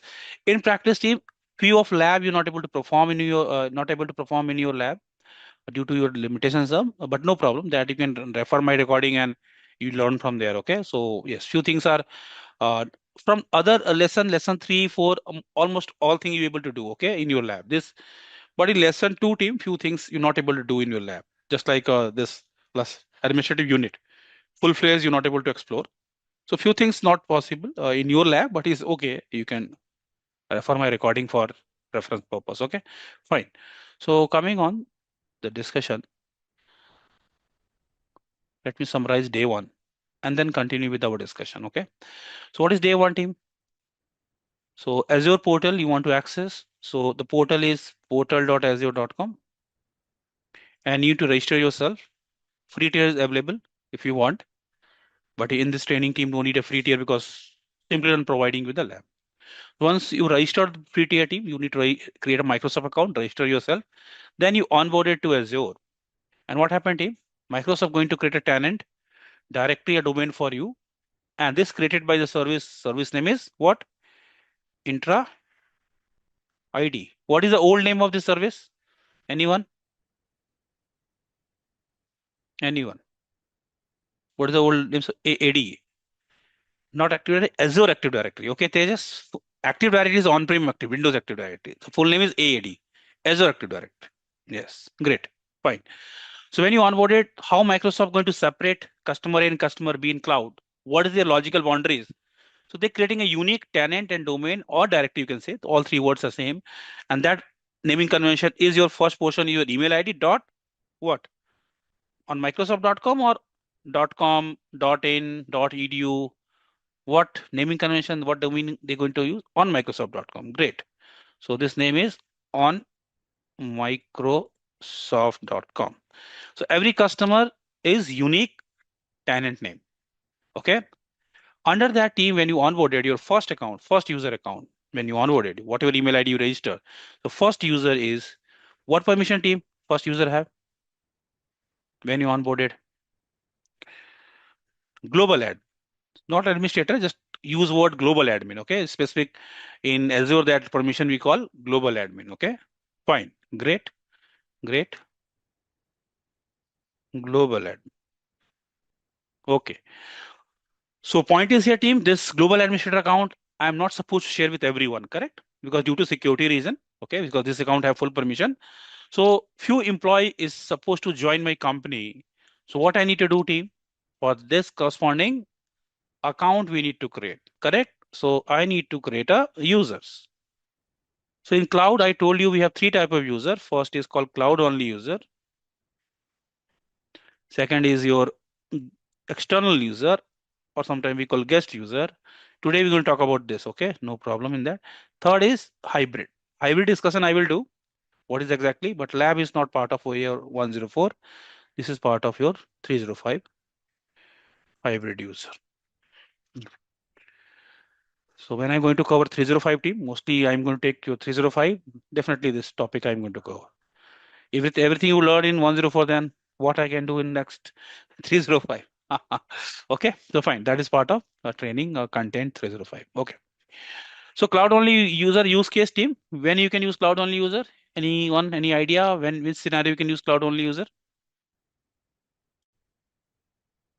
When your environment only on cloud, no on-prem footprint, your environment is only in cloud, correct? So then we can use cloud only user. Structure wise, your username is followed by your directory name. Fine. So that we discuss. Fine. Once user logging team, so authentication is done by intra ID, correct? Hope you remember that. Authentication means when you logging, your username is password is verified by intra ID, And if your user and password is not matched, you're getting error, you're not able to do. That's the first layer of defense. What Microsoft doing team now, apart from username password, they added this by default. Earlier team we need to enable manually, but they enable multi-factor authentication. So when you logging first time, is asking you first change your password. That's the best practice Microsoft follow. Plus, they're asking you to register yourself in MFA. So MFA, they suggest you to install the app-based authenticator that is called Microsoft Authenticator. That is available on iPhone as well as in Android. You can download. And once you log in, so he's asking you some barcode. You need to scan that barcode and then you're able to log in. Next time when you log in after username password is going to give some pop-up in your mobile, this few number, that code you need to add in your login. That's it. Fine. So that is part of MFA. After that team, what happened is that user able to create VM team by default, or is user able to reset other user password after logging default? Is that user able to do that? No. Correct. So means user authenticated but not authorized. Fine. So authorization in Azure, I can type here.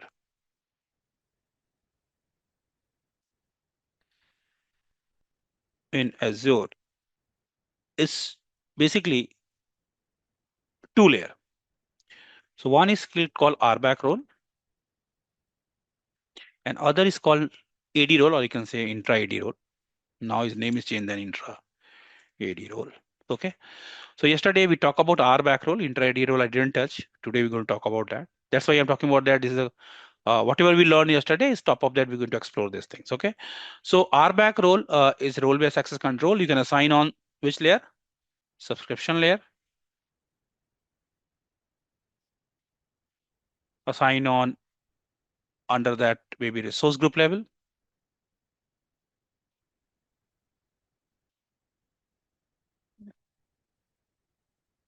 Resource group prod. And under that team, whatever I'm creating in Azure, VM, IP, disk, SQL, web app, everything team is called a resource. These three layers are there. Okay. Today we're going to explore one more layer that is called management group. We're going to talk about that. Okay. So team, if I give access on subscription layer, then what happened? Is that I able to access resource group and resource? If I given access on subscription level? Yes, Pawan. I talk about I didn't cover management group, na. So here if we have 50 audience, everyone get confused. Today is our agenda. We're going to talk about management group. I listed here. Look at this. Fine, Pawan. But able to understand management group when I going to cover few more things, then you get importance of management group. Right now, without that, we can explore the things. Okay, fine. So that's why sequence why we need to discuss. Okay. So point is here, RBAC role, if I given a subscription level, obviously able to access resource group resource. If I given resource group level, you able to view all the resources. And if I give a resource level, only able to view resource level. That hierarchy is clear. Fine. RBAC role, yesterday we discussed three type of RBAC role. A lot of roles are there. So we talk about what? Contributor, owner, and reader. Quick question. Let's suppose I given you the reader role as a user, whatever username you have, like user 5. I given you reader role on this resource group. Can you delete this virtual machine? You have reader permission RBAC role. Can you able to delete the virtual machine? No, no, no. Correct. Yes, you able to view that status is running or what. Okay. If I given you contributor role, then you able to delete the machine. Alka, Rafiq. If I given contributor role, yes, they can do delete, modify. Correct. Let's suppose you have contributor role and other user asking you to give me the access, any kind of access, read access. Is that contributor can assign permission? No, correct. And this is a major difference between owner and contributor. If I say if you are owner, can you do this assignment, RBAC role assignment, if you have that layer access? So yes, correct. So this thing we already talk about. Fine. That is my use case. Yesterday, Rafiq and Satish joined my company. I given them RBAC role and different layer. Now what I want to do next, and this all my use case is aligned with this practical. So let's go first use case one by one. not mandatory. I am going to this sequence. Is all about our discussion and use case. And end of the day today, you notice every topic we covered with the use case. Okay, and then you also able to do the practice. I told you lesson 2 team, sometime your lab, which lab is provided by Simplilearn, few things you're not able to perform. So no need to do that escalate team because they have some limitation on that. Believe me, after lesson 2, all lessons practical you can do on labs, no problem in that. So few limitation on that, licensing cost, all involved there. Okay, so no worry, I will able to show you because I have sub paid license on my side. So no worry, all the things I able to cover it. Okay, so focus on that. Okay, instead of escalation mode team, put yourself in learning mode. Fine. No need to do the panic like this option is not coming in my lab. No problem. I will show you something is not coming in your scenario because sometimes you have some restriction on your lab. And again, cost concern is also there. So, but after that team, this lesson, almost everything you're able to do. And I am also using same Microsoft Simplilearn lab to demonstrate. I'm not using my personal account because my personal account sometimes it's cost for me also. But few things I know is not able to perform that lab. So hope team that is okay, that you able to adjust that part. Okay, fine. Okay, what is SQL permissions? AD role? No, it's not SQL. SQL is application level permission, correct? Okay.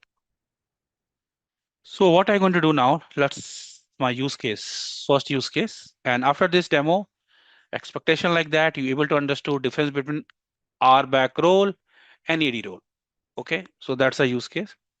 Means after my demo, you able to understand what is RBAC. RBAC role aware of that, but how different than AD role, you able to understand this part after this demo. Okay, then team, I'm going to try talk about groups use case, then and maybe Azure policy, then management group, all the things one by one. Okay, so coming on, this is our day one discussion. So I can put here recap. If you want to take a picture, you can take this. Okay, so this is a recap team. Day one. Now coming on our day two, we are good to start. Opening this. So what I'm going to do team in my environment. This is my tenant. Today for demo purpose, I'm going to create 3 user, any name is the 22, user 23, user 24, all cloud only user. Okay, right now we just focus on cloud only user. And then team, this is my environment. I have subscription. Actually, I have multiple subscription, but I'm presenting here only one subscription. Okay, name is whatever, like a subscription one. And then I have multiple resource group already, but let's suppose I'm taking this 4 resource group. Name is whatever. Let's suppose resource group. Team, hope you remember resource group naming convention also what you should use, correct? Environment wise, location wise. That standard you need to maintain in company. Resource group, prod. And today I try to add one more thing, team tag. Okay, I didn't cover that. So no problem. Today I try to talk about tag also. Resource group prod, resource group grab, resource group POC, something like this. This is my resource group. Okay. Today team, I'm going to give this user permission as a maybe subscription RBAC role. Same thing. It's just like a revision kind of thing. Maybe this user I add here, here and here. RBAC role. So I'm going to give some RBAC role just for initial discussion. Okay. And then what I can do as per requirement, I want to give this user some AD role also. So then we need to understand what is intra AD role. Okay. Like for example, my use case team, I want user can deploy resource, whatever I given permission as per the RBAC role is okay. But I want this user supposed to reset other user passwords. That's my requirement because I want to dedicate some, let's suppose 24 user I want. Maybe RBAC role, I'm not interested to give any permission to RBAC role, but I want he's supposed to reset other user password. So how we can provide this permission? Reset other user password. Maybe I want some this user 23 is able to create new user. So moreover, intra ID related activity team, if you want to give permission on that, so RBAC role is not uh, enough to do that. RBAC role is scope wise is on subscription resource group resource. Intra ID related task, if you want to perform, then you need a AD role. Okay. So how RBAC role is different than AD role? RBAC role scope is subscription, resource group, resource. In your mind, I think going on management group, hold that. We'll discuss that part. Intra ID roles are related to user administrator, password administrator, application administrators. Moreover, intra ID related integration and activity is handled by the role, and that role is called intra AD role. How to give permission? Coming on that, that is part of demo. Okay. So can I go quickly logging and create a three user? First, simple, I'm going to create RBAC role only, and then I will give you the AD role so you can easily understood how RBAC role is different than intra AD role. It's fine. First use case is clear. And with this use case, you're able to understood how to assign intra ID role. Let me check if everyone on the same page. Okay, great. So for this demo team, because in your lab, Simplilearn lab have some limitation, RBAC role assignment, all the things. I'm going to use my personal account for this demo. So quickly I can go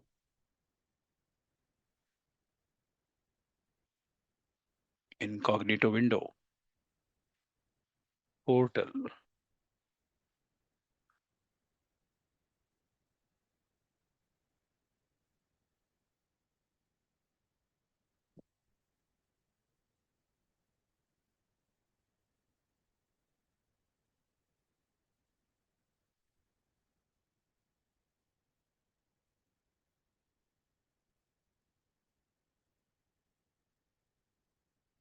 Login.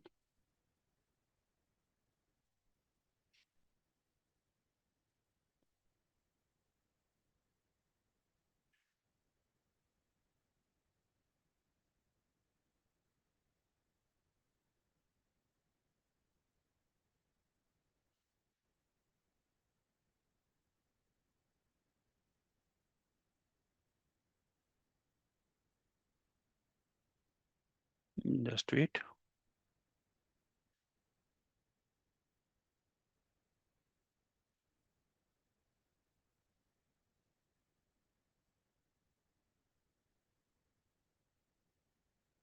Oh, some last 2 days team little bit takes time, 1 or 2 minutes extra. Look at this. This issue is coming. Oh, portal. Let me change the browser and let's try.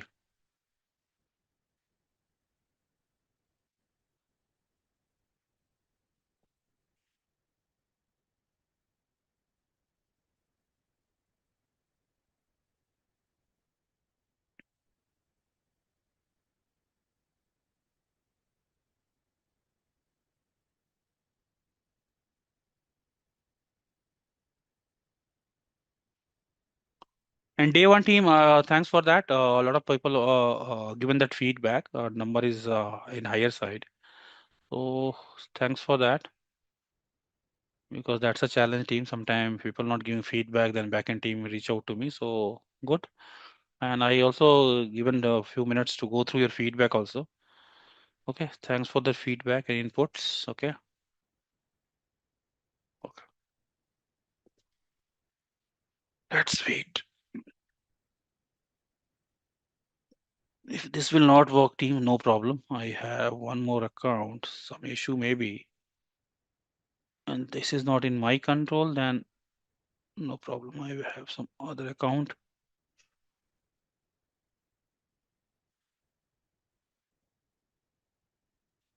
One minute.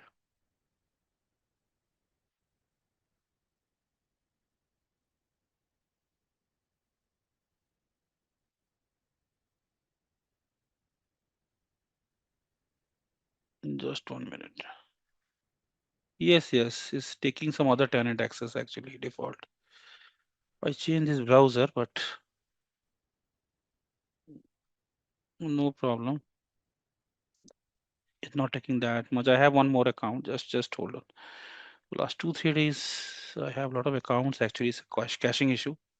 Didn't get time to do this caching, clear all the things. So just wait. Ah,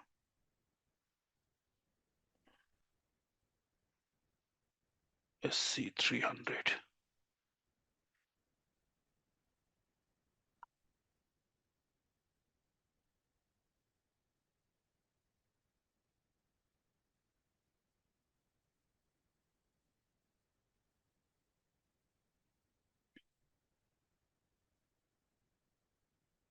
It's coming now.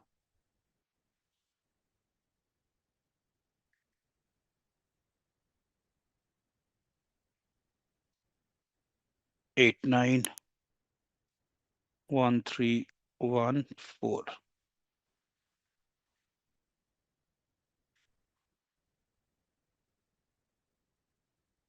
Okay, maybe Chrome having some issue. Is Edge is loading fine. Okay, maybe. Okay. Okay, I'm on this here. So what I need to do, team, today you need to guide me because what is our use case? Few things you're already aware of that. Only thing like that, top of that, we're going to explore intra ID and then further, I'm going to apply policy and all the things. Top of that, each and every topic we're going to add and use case. So team, I need to create a user. Where I need to go?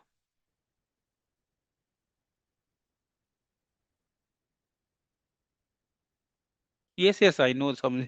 Recently, my profile is taking some time. Okay. Okay, sometimes browser issue also due to my browser version and all the things. Okay. So team, I need to create first user, correct? A resource group, everything I already have. I have two subscription. I have a lot of resource group. Yes, testing purpose, few resource group I can create. Otherwise, look at it, a lot of resource group I already have. Okay, fine. So what I need to do, create user. How to create user? I need to go to where? Intra ID, correct? Under intra ID, manage user, create new user, any name. I'm taking a random name, user 22, and I'm opening the notepad to store all this information. Okay.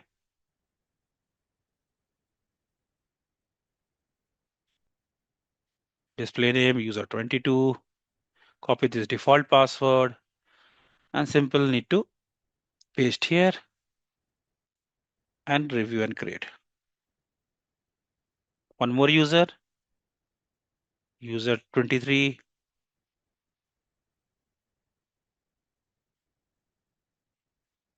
copy this username,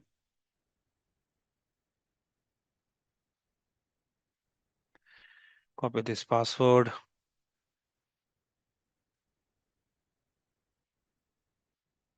review and create.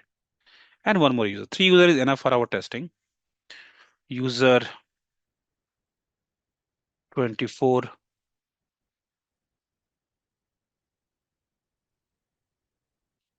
copy username,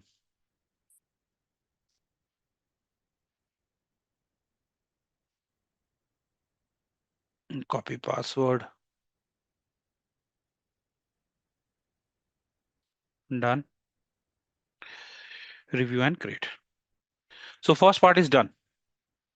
Okay. Now what?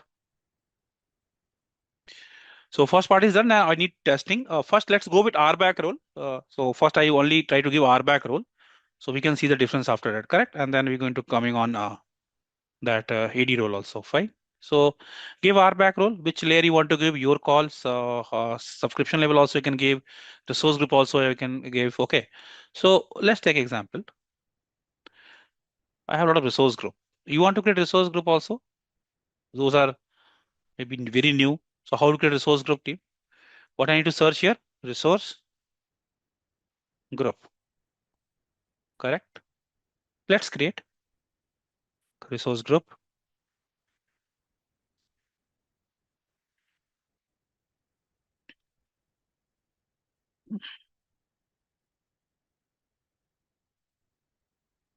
Just wait. So I'm going to get few resource group also, just like a created user. Although it's not required since I already have a lot of resource group in my environment. But just try to avoid, a lot of trainings are doing, maybe some policies I already implemented. So it's try to create some confusion. So let's keep simple, just create new resource group. And here in resource group, basically, I'm going to give some permissions. Resource group, loading. Okay, so once this is done, meanwhile is loading team. Why waste time? I already have a lot of resource group. Let me check. Okay, you can take this resource group AZ-400. I am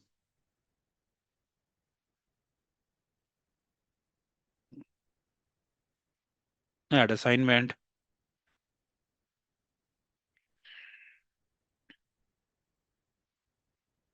and let's suppose I given permission as a contributor. Which user? User 22. Okay, done.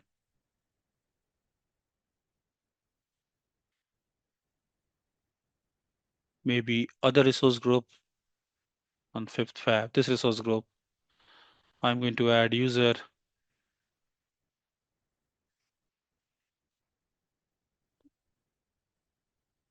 Let's suppose user 23 I'm going to add as a owner. Okay. So privilege owner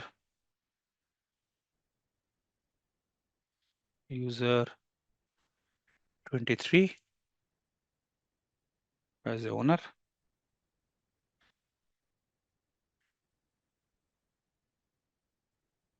Okay, fine. User 24, I'm not giving any permission right now. Later, I try to give some AD role there to user. Okay, fine. So that permission has been done. Now, what is required? Need to logging. So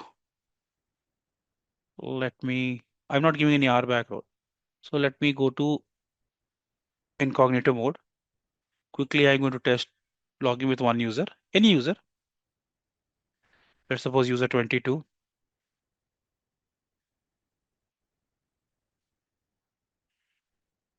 Password, default password.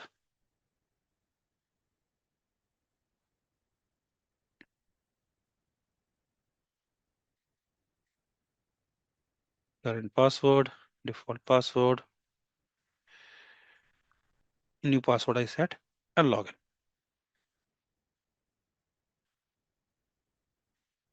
Authenticator, just wait.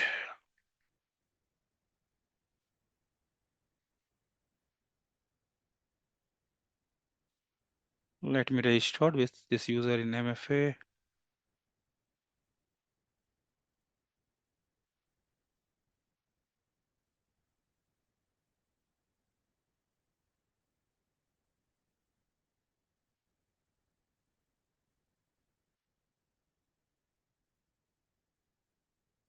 Login.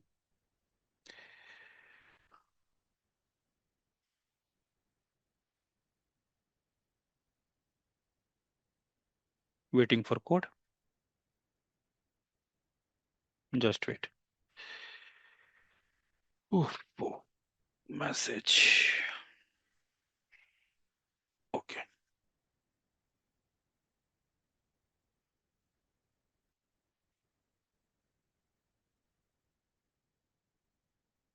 Yes. 6874341. Next. Done. I'm opening a new browser. I don't want to remove like a log out this session. It's taking time now. So I keep it active here, and all the testing I can do from this other browser. Okay. It's helped me to save my time and your time also. So okay, so if I'm going to take example resource group, so I able to view this resource group, whatever I have access. And right now I'm limited to only this single resource group, correct? And I have contributor, I can deploy resource under that. If any resource is there, I can modify that resource. That kind of thing we already tested in our day one demo. Okay. If I want to create any new resource, take example, I want to create this storage account.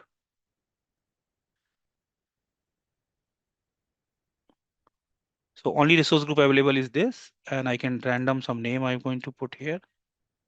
Okay.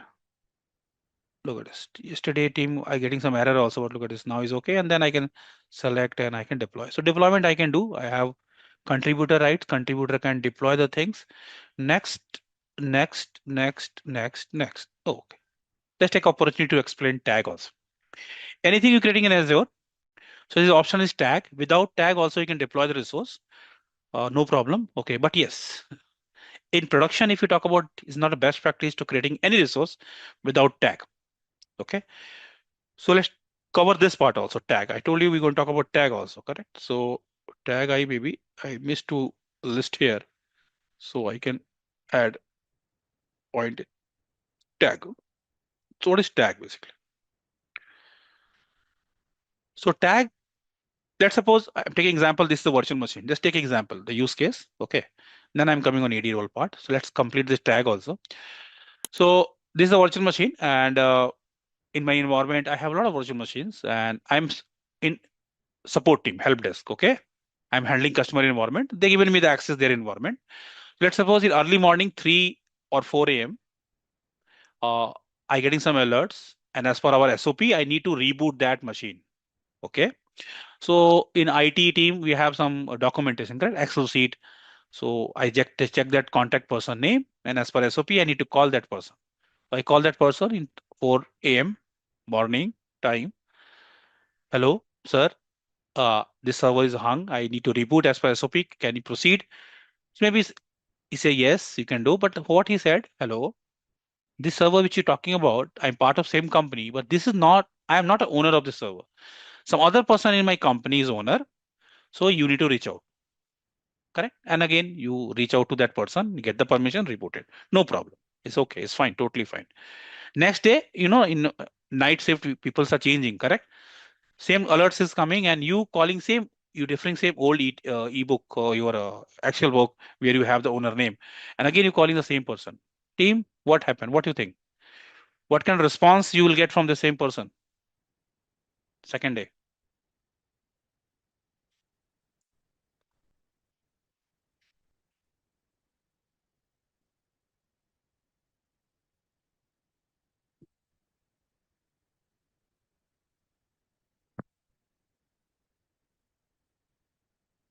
No, Rustam, you are new, but look at this. We have 4 hour session, and I believe me, I'm not super fast. I'm not like creating resource group. We talk about in day one already. So you need to follow the process, need to watch recording, go through that. Documentations are also there, which is lab practice. So it's like that. Okay. Otherwise is little bit tough. Okay. Fine. And again, it's nothing rocket science. Like, team, what's the thing? Believe in yourself and process. What is resource group? I can click on resource group and I can create resource group, a govern name. That's it. That's the resource group. None create next. Although which user I'm logging right now, it does not have permission. So if I'm going to create resource group, look at this resource group, and you can create resource group. Any name you can give and create. Look at this. What's major point here to create resource group? So resource group creation is not highly technical part. You're already aware of that. We talk about the topic. Okay. No, Rustam, I understood. But uh, I accept everything. But training, this is training. If you follow me, you're not able to follow. Impossible. Okay. The process, you need to watch my recording, do the testing, make hands dirty. So in single go, I also learn not in single go, not from any training. Okay. I refer 5, 6 different sources then. So I am going with speed, but we have 50 audience, and how to create resource group, I going to ask with you actually. That is, I going to ask how to create resource group. Could you, Rustam, could you guide me? Now let's, that way you get the confidence. Na? So tell me how I going to create resource group. Where I need to go? Tell me where I need to go to create resource group. Yes, Rustam. Any idea after taking my first session? Anything I want to create? Yes, I'm on portal. I'm on portal. Yes, so go to resource group. Okay, so I search resource group. Get this? Okay. Yes, then obviously there's one button, create button. Okay, Rustam, so I can create. And what's the name of resource group? Anything you want to give. And click on new and create. Done. So you're able to create resource group? Definitely. Because that understanding you have. So always team, not think like that. I'm new, I am new, I am new. Then you always going to be new. Okay. Fine. change the mindset. Maybe I am looking rude, but I'm not rude, Rustam, believe me. If you are thinking I am new in front of interviewer, also you can say like that, I'm new, I'm new, I'm new. Then you're always going to be new. Okay, fine. Okay, team. What is our use case we are talking about that time? Tag part. Okay. Yes. So tag part is team. What happened, team? If I call again that person, same 4 a.m. morning, what happened? You get irritated or happy? Harinder and Suresh. Angry, correct? Okay, irritate. Correct, correct. So the practice is team. When you're creating any resource, just taking you example of this resource, I'm creating with this user, na, storage account, correct? So let's create storage account. Any resource you're creating, tag options is there. Okay, you're creating VM, you're creating storage account. Again, no need to worry about this stress. What is storage account? That is not our objective here. Understanding tag. This resource could be anything. Okay, why I'm creating storage account is a little bit faster to create. Okay, that's the only thing. So I can give us some random name for storage account.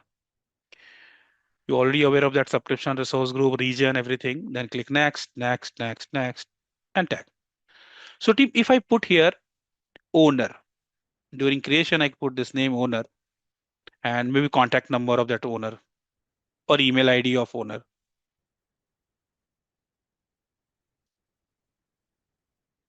In this way,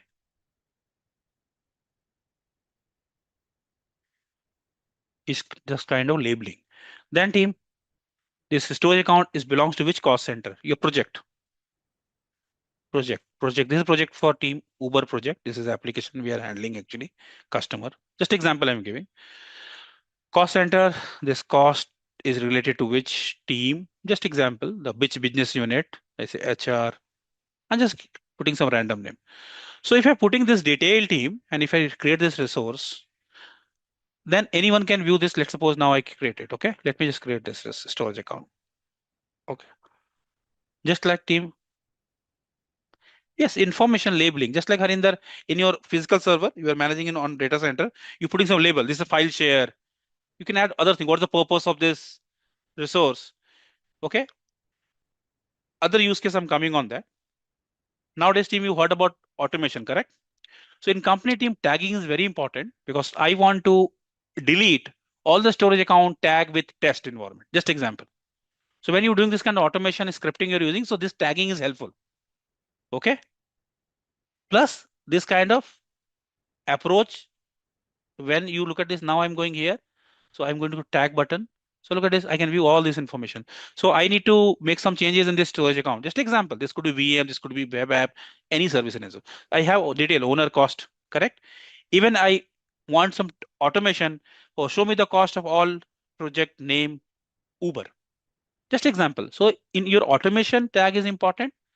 Okay, I did team 2, 3 uh, review recently in custom environment. The tagging is not appropriate. Okay, so I run that project and after 3 months they are in very good shape now. Okay, so tagging is one of the improvement area. Okay, so that is helping you to this is build base. Automation team name will suggest automation is very using everything automate, but team we need to create a base. Data point is important. So any automation you want to build, so tagging is very important because in the as per tag you can call, you can inform, you can group the servers and all the things, correct? So that's why tagging is very important and it's part of discussion. Okay, technically is not how to add tag. Believe me, interviewer not going to ask you because how to add tag, if you add a tag here, I want to change the tag, everything is possible. Okay, so it's nothing like that we can't do this thing. Okay, we can delete the tags later, we can add the tags, all the things we can do is just a simple thing. Purpose of tag, that understanding is very important. So first is ownership understanding, who is the owner of the resource. Automation, we can use some tag to call some specific resource. So if you have the bill and then further want to filter it project wise, cost center wise, then tagging is going to helpful. So this kind of things, filtering, getting information, purpose, what's the purpose of resource? Because maybe you're working in today in company, tomorrow you part of different company, and people are not able to understand what is purpose of that. But company have the process, the understanding, tagging understanding. As an administrator, is out your job. You can simply check the tags and say, oh, this is handled by this owner, this application owner. Just reach out to that. So that is the thing. Long run management, cleanup, tagging is very important. Okay, making sense? Fine. So any resource you're creating, tag option is always there. Okay, if I'm going to create, take example, virtual machine. Okay, let's suppose. Look at this. Same thing. These options are same, resource group, VM name, any region, any size. Okay, and look at this. Here is also you have the option tag, correct? Same thing, you can do this. Up to 15 tag, I think you're able to assign. Okay, uh, that's my option there. How many resource groups are there? Means in this user, I only have one resource group access. Right. I'm logging with user 22. Okay. So only deploy because I given access RBAC role. That is my first use case here, correct? I given this user permission is one only one resource group. Fine. So that is part of tag. Also now I understood. Now coming on our RBAC role. What happened, team? Your username is user 24. I created here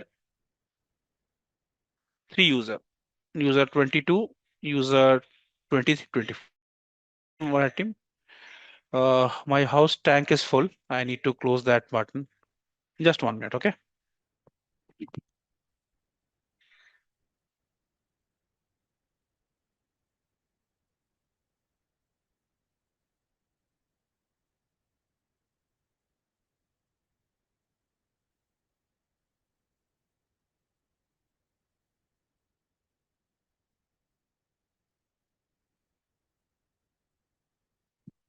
Okay, team. Back. Save water. Okay. That is right. Okay. Yes, Jack Kumar, a resource group maximum per subscription 980 and 950, something like that. Look at this. Number, no need to remember. You can type here Azure subscription limit. Per subscription, what is the maximum limit? Okay. Look at this. This is the article you will get. And per subscription 980. Okay. So here you have all Azure subscription. Okay, fine. Okay, team. Coming on our discussion. So now team user 24, you are username 24. I given this password to you, but somehow let's suppose you forget the password. So you calling this user 22, my password. Maybe user 2 have some permission on RBAC role. So he say, okay, let me try. What is your username? User 24. So no problem. I can go here. Manage, I can go to user. And I can search user 24. I'm just giving example. This could be any user, just giving example. So I'm going to user 24.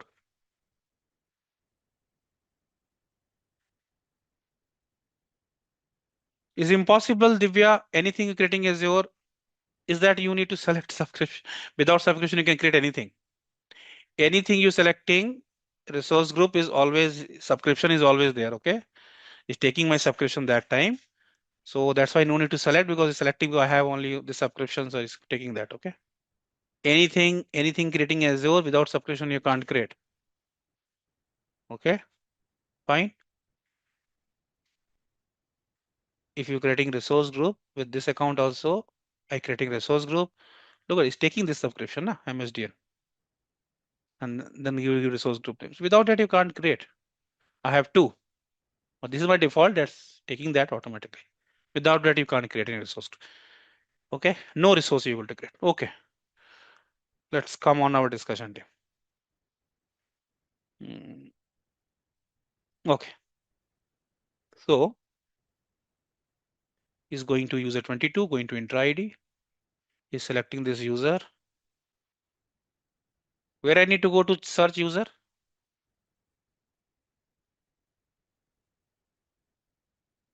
Which field you talking about, Rustam?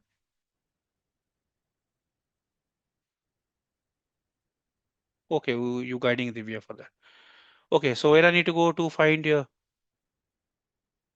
user? Go to user. Correct, Rustam? First I need to go to intra ID,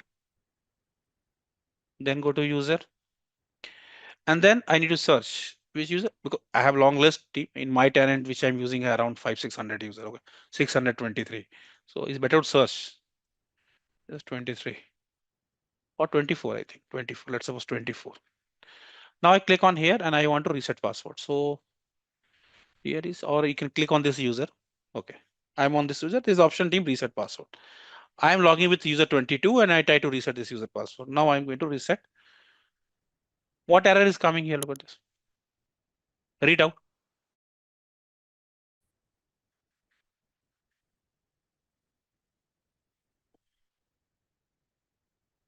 No proper access means something related to permission issue. So team, to perform this task, user password creation, user creation, RBAC not responsible for this. Maybe in RBAC role you have access on subscription level, maybe you have owner permission, but still you're not able to reset password. So for this you need a which role? Intra AD role. It's okay. Point is clear. RBAC role, if you get, then you're able to perform tasks on subscription level, resource level deployment management, and resource level permission management, but not able to create new user, is not able to create reset password, not able to delete user, that kind of activity, those related to intra ID, application registration, and all the things. For that, you need a AD role. So my use case team, I want to give user 22 or user 23 as a password administrator role. I want he's supposed to do that task also, because in morning, if anyone forget the password, I want he's supposed to do that. Okay.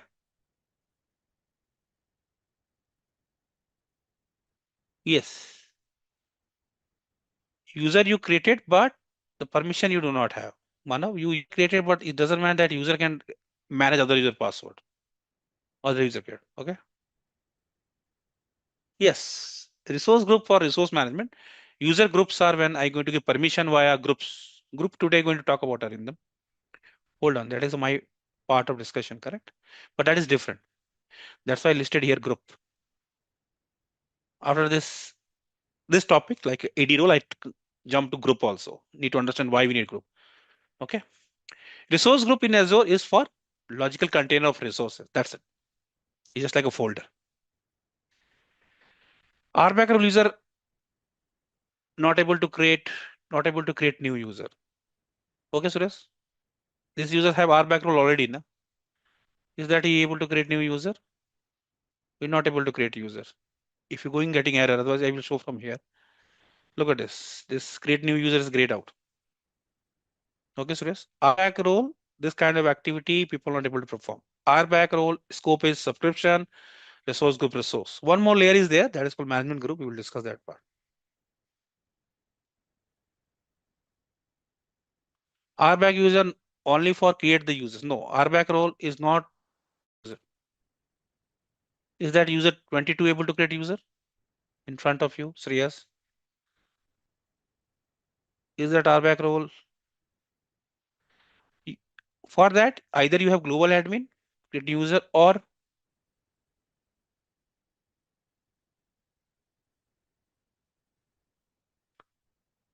so what access? Hold on, Rustam. Access you can view on RBAC role, where you can view role. Yes. So first thing you need to check on subscription level, and you want to view what permission have any user on subscription level. Same way I am. Yesterday I also discussed this part, and here you have a role assignment, and you can view which user have what permission on that. Then I need to go to my resource group and check same way which user is added on that resource group level. So here you can view. Okay, Rustam. But what I'm doing, team, right now, direct permission is not a recommended. But let's go step by step. Okay. But here you can view. Look at this. This user's added as a owner. This user added as so all the list is here. Correct. You can able to view which user, and you can remove user also from here. That is so same way you can go to resource group level, and you can same way I am, and same way you able to view who added and what permission you have. Look at this. Okay. So that way you can view here. Existing permission you can view and delete. Okay, now coming on team. AD role. But team, whatever RBAC role you given, owner, contributor, whatever layer, A is not going to perform password admin job, user creation job. For that, need a separate permission. That is called AD role. Okay. The owner have the RBAC role. Yes. So serious owner can give RBAC role, but this is not AD role. If you have owner permission, you can go and give permission. Let's suppose I have owner on subscription. I can add you, but I only give you RBAC role. Is that I can able to give you AD role? No. Fine. Okay, team. Doubt is clear. So now coming on how to give AD role. What role I want to give to user 22? I want he's supposed to reset password because look at this. Every time I am global administrator, I'm not busy in resetting password. Every morning people calling first 2 hours. Hello, I forget my password. So I'm not going to do this. Yes, intra ID roles. Name is changed. I used to say AD role, but now service name is changed, therefore intra ID role. So you can say intra ID role or AD role, same thing. Okay, fine. So where I need to go? I need to go to, I am on my global admin account right now. I need to go to obvious intra ID. Okay.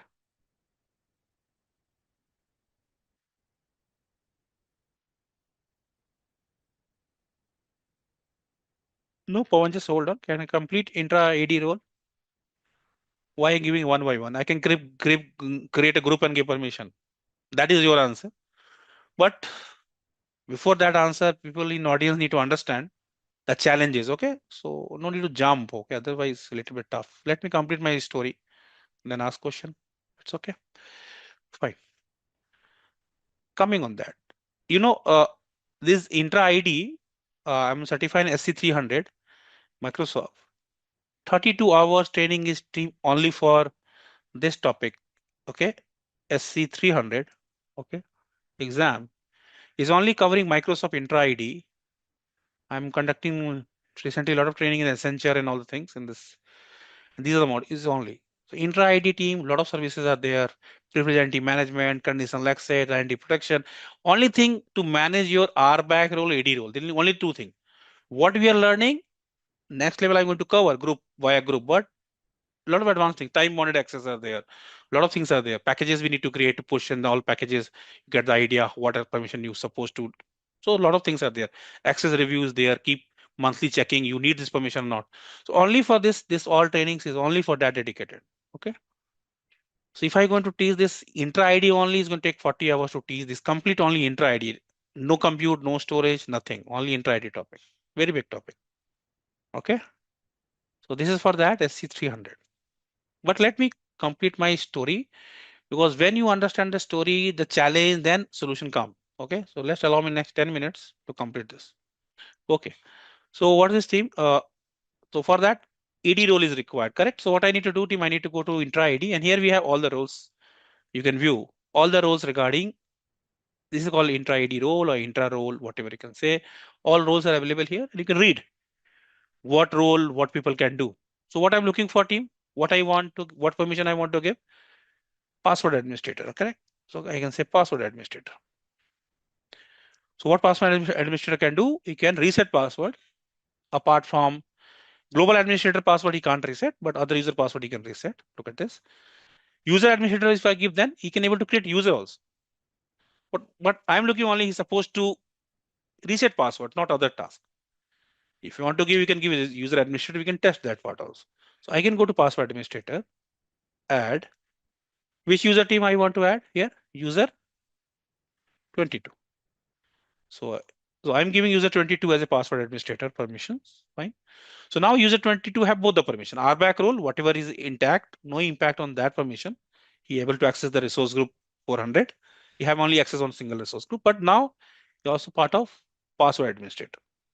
So now I'm going to log in. I already log in. If you try to refresh, you can refresh. Sometime team permission will take time little bit. So it's better to team what we can do. Sign out, sign in one more time to test. Last time you notice getting error, you're not able to reset password, correct? Now let's see. Oh, password. I reset the new password with same password and then I added few letter there. This is a easy way to me to remember. Okay. So fine. And then code.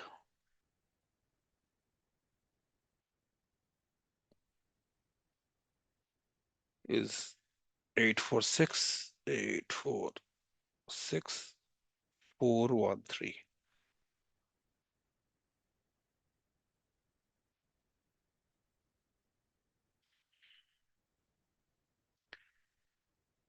Okay. And whatever, just to verify, resource group, no impact here. Whatever permission I have, only access on single resource group, I able to view and I can able to deploy the things, modify the things because I have owner permission, but I'm limited to this resource group. It's okay. But now let's go to intra ID and now let's go to user. Okay. Let's suppose Akhil calling me to reset password. So go to Akhil, click on Akhil and he try to reset password. Reset password. Look at this. He able to reset password now. Okay. A new password I share with this user. Akhil, he can log in with the new password. But if you ask this user 20 to create new user, your company, new people is joined and he try to create new user. So the first person create new users, grayed out. Correct? Hold on external user part right now, but look at this. Create new users, grayed out. And for this team, I want user 22 supposed to create new user also. What additional role I need to give? Anyone?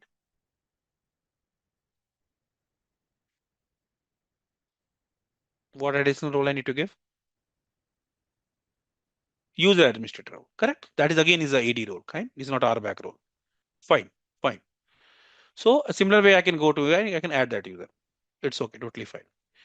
But if you challenges, the way we learn till the time is okay. Learning purpose is okay. But team, I try to highlight few challenge. And via that challenge team, we're going to learn new things. Okay. So challenge is team my environment. Just take example. I'm going to create one more use case and via this team we able to understood the importance of group. So let's take example. I'm taking same example. This is my intra ID and this use case is team for group use. Group. Okay. Use cases for group. User group, I can say, I think is making more sense to avoid confusion in resource group, management group. I say user groups. And this is the use case we are talking about that. Okay. This is, I think, our second use case. So first use case team, we discuss this uh, regarding intra AD role plus team in this use case. I also explained tag. What's the purpose of tag? Okay. Fine. How to give intra ID role that we discussed that part. Now use cases team. Let's suppose I have one subscription and I have 20 resource group. How many resource group team?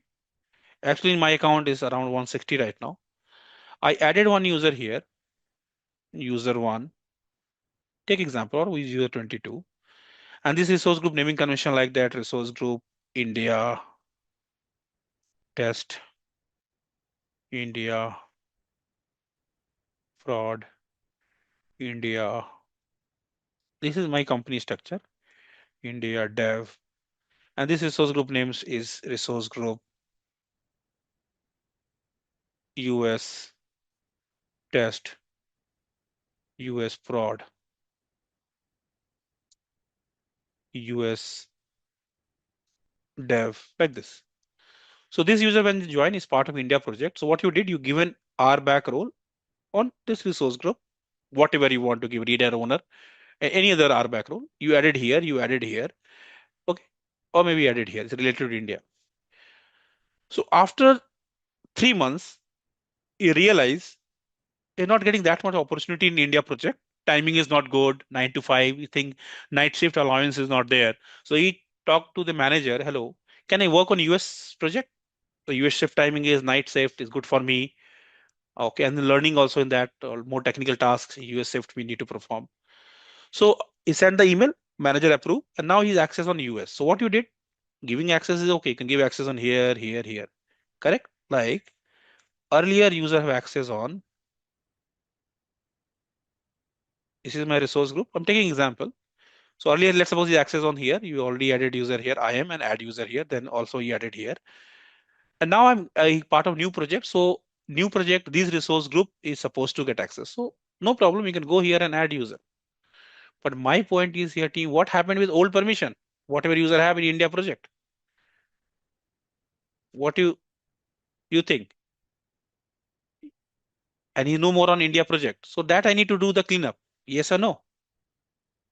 Rustam, it's not technical, just logical question I'm asking here. Okay. So what do you think?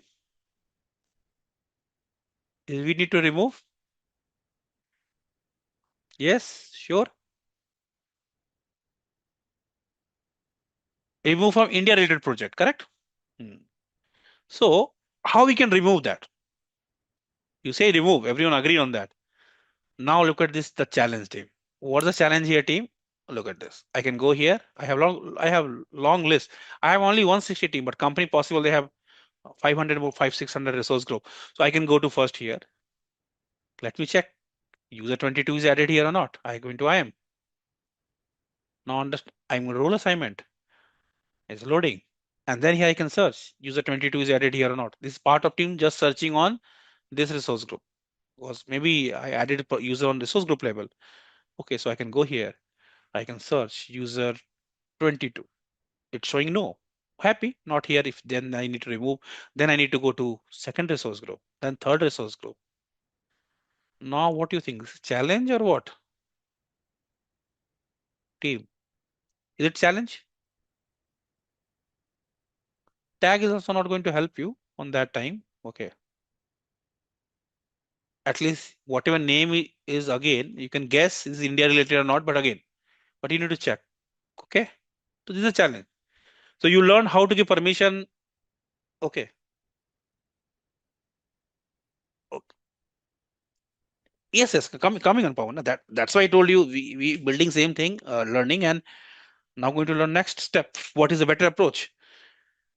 Learning permission. We talk about that RBAC role, AD role is totally fine. The way we learn, no problem. But what's a better way? We need to learn that now. Okay, fine. So team, first best practice is team, try to avoid giving direct permission to any user. Team 60-70% people are already coming from IT background. In day one, you mentioned that, correct? So let's forget about cloud. On-prem team, if I join company, is that you giving permission on printer directly to my account or via group, HR group, sales group? Is that in file share you giving permission direct to me and individually or via group? What you giving? Via group. So team approach learning is always same. Okay. IT management is same. Is on cloud or is on. So that's why if your experience is 8-10 years in industry, so you easily adopt cloud. Hardly needs few months study. That's it. Because logic is always there, na. Best practice understanding you already have. Okay. So Pawan, right now which group I can remove? Tell me how are you going to remove user 22? I given permission directly, not confusing resource group and group. Pawan, my question is, help me out to remove user 22. User, user is part of 50 resource group. Help me, Pawan, to remove. Out of 160 resource group in 50 is added already. You need to check each and every resource group. Okay. So Naveen, I need to go this activity 160 times. Understand the challenge. Naveen, I can go here. I already show you now. I can check this technically possible, but I need to check each and every resource group where user is added. Pawan, in user is not going to show it part of which resource group. It's not going to show that part. No? Yeah, if this showing team, then Microsoft not giving group pro option. No? Look at this. Here, if I go, is not able to show that all the details here. It's part of which resource group. Okay, Pawan. So now coming on solution. Fine. Okay. So challenge is cleared. Okay, fine. So team in IT, when you're learning any service, understand challenge. What solution is the service is giving? That way you need to learn. How to do that? No need to focus. I go to go there, click. Everything is nowadays is documentations are there. Correct. Why we need that service? That is very important. So now coming on the solution. So what I can do instead of this way, direct user assignment on resource group. What is a better way, team? So my use case is user group. So what I can do, team? Now let's coming on solution. And you tell me team solution is good or not. Okay. So my solution is team. This is my intra ID. That's why team human always require team. Okay. Manpower always required to handle this kind of processes. Okay. In company. This is my, I'm taking example of simple 4 resource group. And my resource group naming convention in country wise. That is my logic in my India test. And this resource group name is resource group India prod. This resource group name is resource group US test. Resource group. And team after that, we need a break also, correct? Resource group. After this discussion, we're going to take a break. And then after that, I'm going to create a solution. But let's understand how we can handle better. Let's suppose user 22 join is part of India project. But in direct, I no need to add user here. What I can do is better in company, we need to create a process. So you have to create group India. In intra ID, we have option to create group. Again, in India, you can create India contributor, group India owner. That way also can group. But I keep it simple. I just creating two group here. Group US. And what I did one time, I added this group here and RBAC role, whatever given owner, contributor, reader you can give, and here. Okay. This group I added. Let me change the color. This US group I added here and here. When user 22 join, I simple add into this group. So team, you will get this permission. Yes or no? Here, correct? If I add this user in this group, so group water permission you group have reader contributor, you get the permission on to resource group. Simple.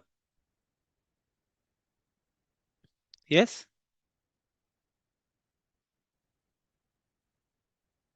Now, after 3 months, you no more you need access on India project. So what I going to do? I don't need to check each and every resource group. Simple, I need to go to this group or user property. Both is possible. And in this group, I remove this user. Simple. Then the permission has been removed. Correct, Roy and others. And I simple add this user into group US. Then you get the permission of US related. So if I'm going here now, let's suppose this user and user is which part of which group. Let's suppose this is my group which I have. I'm just giving example. I'm going to show you, no problem. But whatever group I have, just example GRP. This is a lot of group I created. Okay, and this group team, any user added. So I can check who is a member of this group. So if user is a member, no part of this SL project, so I can simple remove. And the permission has been removed, and I'm going to add this user in the new different group. So which one is better team to give RBAC role or ED role via group or via individual? Under group, you can't create group, okay? It's not like under resource group, you can't create resource group. That is not possible. Okay, fine. That is your quick answer. But team, which one is better approach? And team, this practice you are already doing in on-prem. It's nothing new in only in cloud. And this practice is all okay. Yes. Create a group, give a permission, ease out your cleanup job. Near future, you want to remove permission, add permission is faster and easier. Okay. Group is not nesting. Under group, you can't create subgroup. Group, resource group also not nesting. Okay. Kaustubh is your answer. Okay.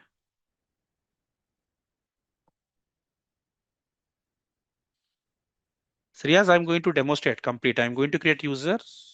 Is that I said I'm not going to create group? Is that I said that? I told you this use case which I'm presenting, I'm going to create this. I'm going to create this group. I give the permission, all the things, correct? But first need to explain what I'm looking to do. Then I can show you. Fine. Okay, team. So now, team, I think we can take our break. Okay. And after break, this I'm going to demonstrate. I'm creating group, give a permission. Okay. Same RBAC role, but this time via group. Fine. So coming on this, our use case two, where we're talking about the group. So you get the understanding why group is important. Now I'm going to demonstrate quickly this. Okay. So what I can do, where I need to go to create group. Let me from this user, let me log out on this account. Obviously intra ID need to go, correct? group. It's like under user view option group. Let me create new group. So you have two type of groups, security and Office 65. Because in this intra ID also sync with your Office 65 tenant. Okay, so basically, this is email enabled. When you're learning Office 65, then this group you going to. But for AZ-104, like a focus on security group. So I'm going to create security group. Name is any name, your choice. Group. What name I can give? Group project. Any specific project name that would be better. Maybe my project name is something. What? Tom. Okay, this is my project name Tom. So I'm creating this group to give permission related to Tom related resource group, or maybe any layer I want to give access. Description, you can put same thing or anything you want to put comment, you can do that. Anyone you want to owner of this group means he's supposed to further review other things can do. Member right now you want to add any, I keep it default. I just no need to add right now. Just I create this group Tom. Okay, and just create it. So creation is very simple team. Name what you want to do. Okay, just give that. Create one more group. This time ROM. Tom and ROM. Two project I have actually, the two name I created. Testing purpose, let me create resource group. I can use existing resource group also. Let's create, no harm to create new resource group. Okay, create. This is a resource group project Tom for test environment, means test related resource I want to deploy under this. Okay, review and create. Again, you want to add tags, you can add here also, but okay, right now, let me create it. One more resource group, project Tom production, review and create.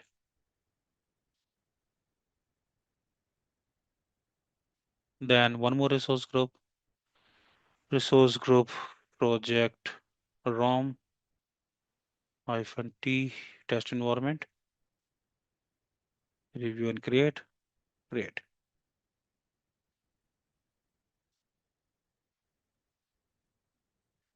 Create Tom production, ROM production, review and create. Okay, fine. Now permission, we can test with user 22 team, no problem in that. Let's suppose user 22 is part of project Tom. I need access on all resource groups, so I can go here,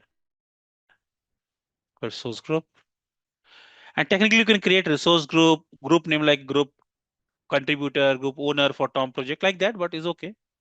So which resource group team I want to, let's search Tom related resource group test. So I want to go to test. I am same way, just like giving user to permission. And here add role, multiple time we did. Day one also we did that. Okay, so no change on this. And in this segment, instead of user, we need to reader, contributor, your choice, what permission you require for that group, what is supposed to do. And of course, you can give permission to user group. So team, we are on group service principal. Yes, that is also we can talk about manage identity in some use case. But if you manage use case, I think is not in here in 10.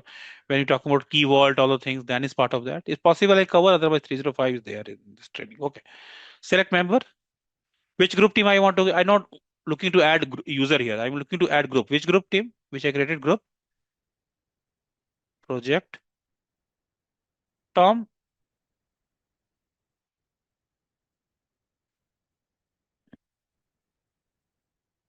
Group project Rome. No, not Rome team. Tom.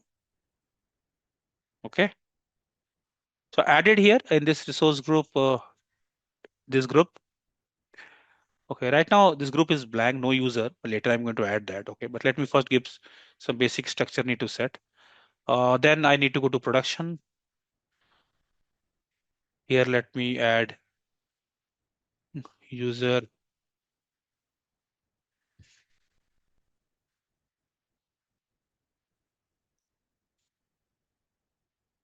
Any permission, your choice. I can keep same on this resource group also.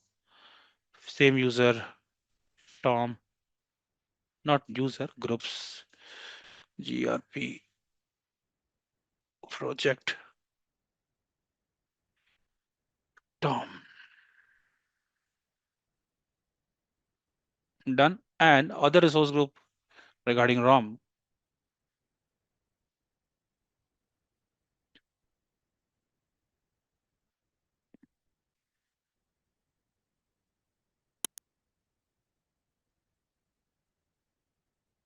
AD role also you can give. Okay. Don't have access to add role assignment. What is mean don't have access to add role assignment? In lab, in Simplilearn lab, you're not able to do that. That's why for this permission I'm demonstrating with my account. Other thing you can do from there. Okay. Role assignment is limited in your lab. Can I continue this? ROM. Okay. So let's go here. I am add role. This time I want to add here any role, maybe owner, contributor. I'm just giving contributor. Which group I want to add here, team? In this resource group? GRP project ROM. Okay. Review and assign. And then same way, let me add one more time in ROM production. Just wait. And here this is prod. That is fine, team. So I am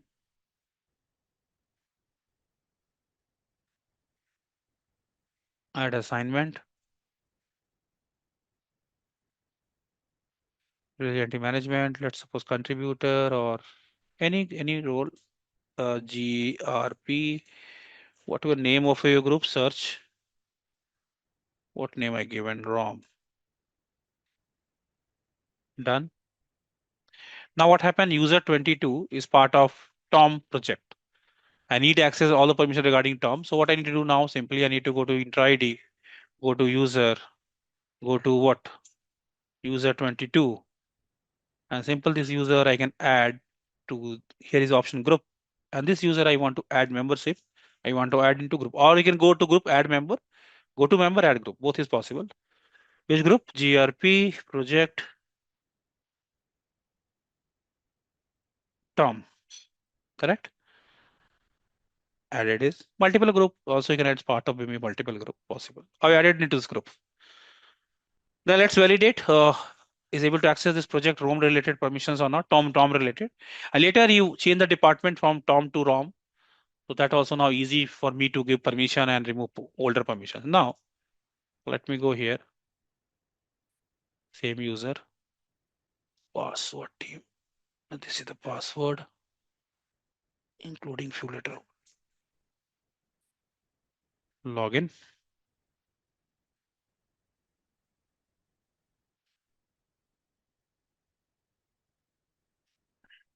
Code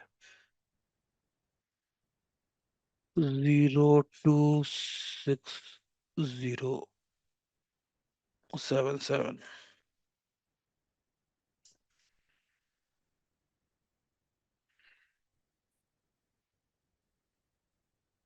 Okay. Fine. So now if I'm going to resource group, so notice you have access on whatever previous 400. We start this day with this access, correct? But now here is part of Tom test and Tom prod. But let's suppose after a few months, I said, hello, I no need access on Tom project because now I move to ROM projects. So now as an administrator, what you need to do is very simple for you. No need to check each and every resource group. Simple, you go to user profile or you need to go to group. Okay. And here is user profile. I can go to group and remove this user from the group. This is also possible. Let's go other way. I can go to the group, GRP group, what project, Tom. Under that, I can view who is the member of this group, office, user 22. I can, from here, you can remove. Both is possible. Go to user, remove from the group, go to group, remove the user, I remove. And then is part of which project? So I can go here, is part of now Tom project, let's suppose, a ROM project, correct? So both way you can go. I can go to user and then add to group, a group add to the user. So user 22 is part of the group.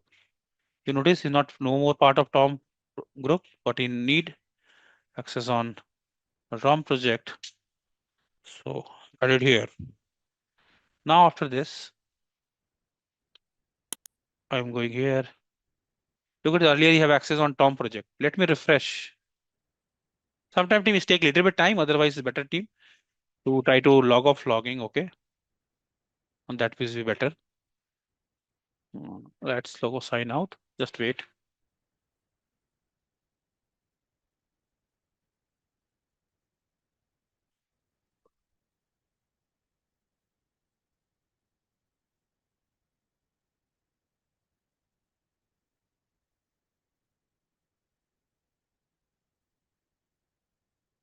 Four, six, 8, 7, 3, 3.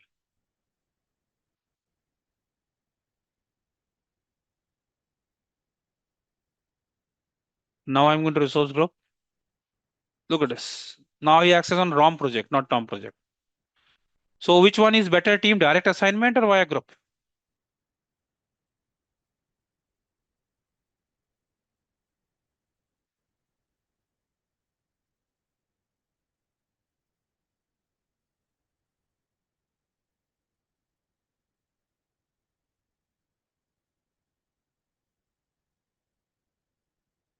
You going here, enter ID, taking cost of call, like a query.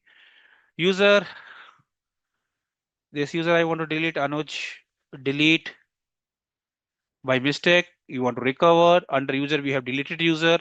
30 days is user is there. It's just like recycle bin. I want to select and I going to restore user. Done. Okay, Kosto, that's fine. Get your answer.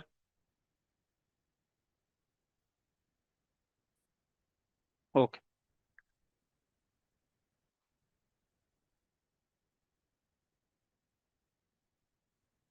Rustam, how is that not I am defining what group can do? I given contributor permission. So that is R back role or AD role. You can give AD role to group or R back role. Permissions is like that role is you can define. Na? So I given a contributor role. Na? You can give reader role, your choice.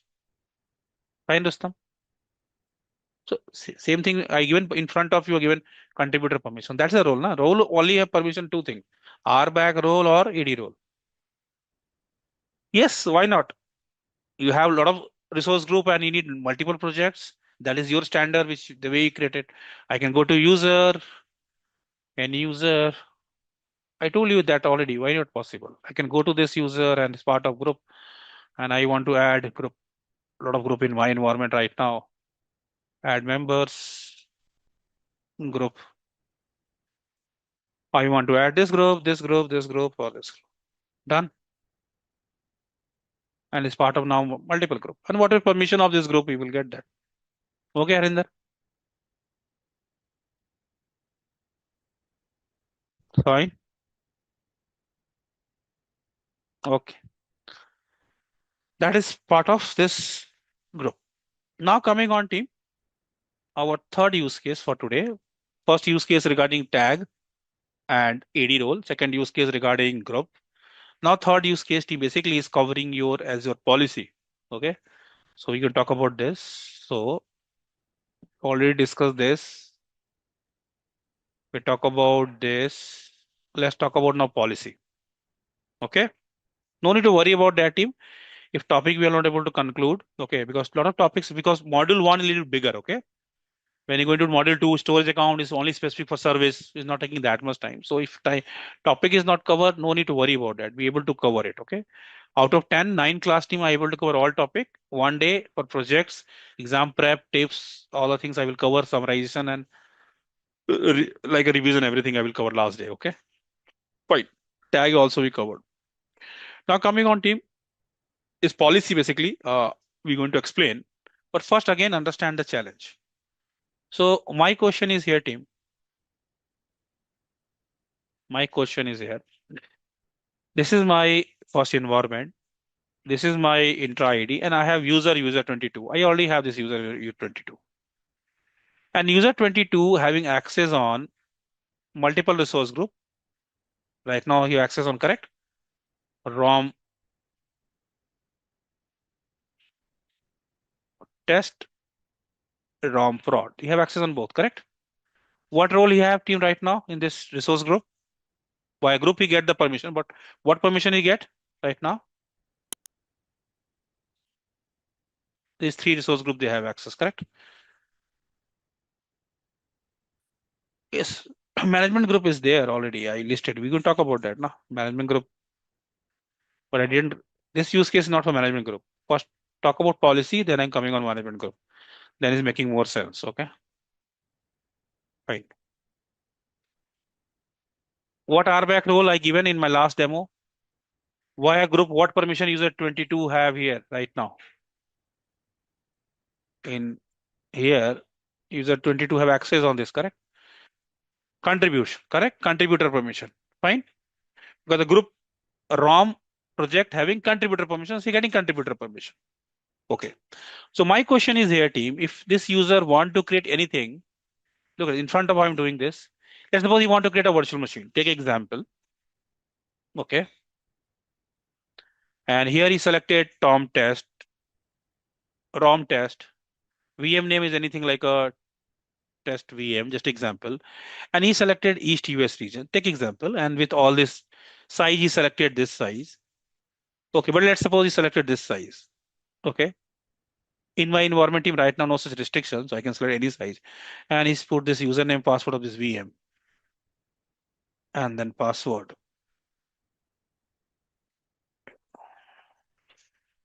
And then password. Okay. Oh, some typo maybe. Let me.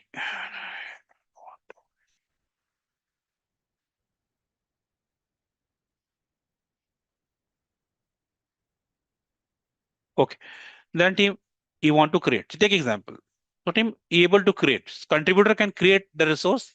Everyone is here is aware. Correct? Contributor can create resource. That part is agreed. If I go to deploy this VM, I'm able to deploy. Okay. Suresh and others, Roy, look at this validation pass. And if you click here, he able to create this VM. Okay. Let's suppose, let's try to create it. If until there's some no issue going on in backend and in this region, you're able to do that. So find I created this VM since I have contributor permission, but what's challenge here, team? My company compliance is I only store data in India. And which region I created this VM? US. So what do you think? Is it compliant? What I did? No. Permission you learn is good. It's good thing. But now team little bit cover on governance part also. So I want to give permission to my user so he can do the activity. Because without permission, how can they handle your day-to-day work? Okay. And team, one more request: query every answer in everyone. We have 54 audience, so everyone you can put your comments. Is me for impossible to check all these separate query? Okay, fine. Hope you understood my challenge. Okay, but put on everyone. Okay. So that's my first scenario. Second scenario, you notice which type of virtual machine I selected because this is not a compute class right now. No worry, we go have compute. I will cover sizing, everything, resizing. But which size I selected, you notice the estimate cost of that machine is 11,000. But the purpose of this resource group which I have now, I just want to low configuration machine people can create. I don't want anyone can create D series machine. I just want they only choose B series machine. Okay. Fine, Pradeep, Naveen, understood that part my requirement. I just want people only can create specific type of VM only. But right now, no, there is no such restriction, correct?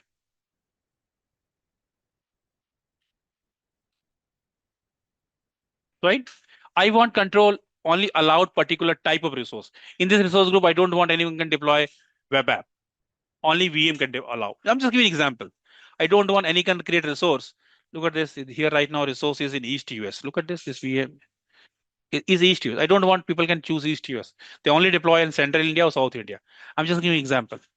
So that kind of things you can control via policy, where you can define your company conditions. Whenever anyone, maybe owner, maybe contributor, can deploy the things, policy is going to check this is as per policy allowed or not.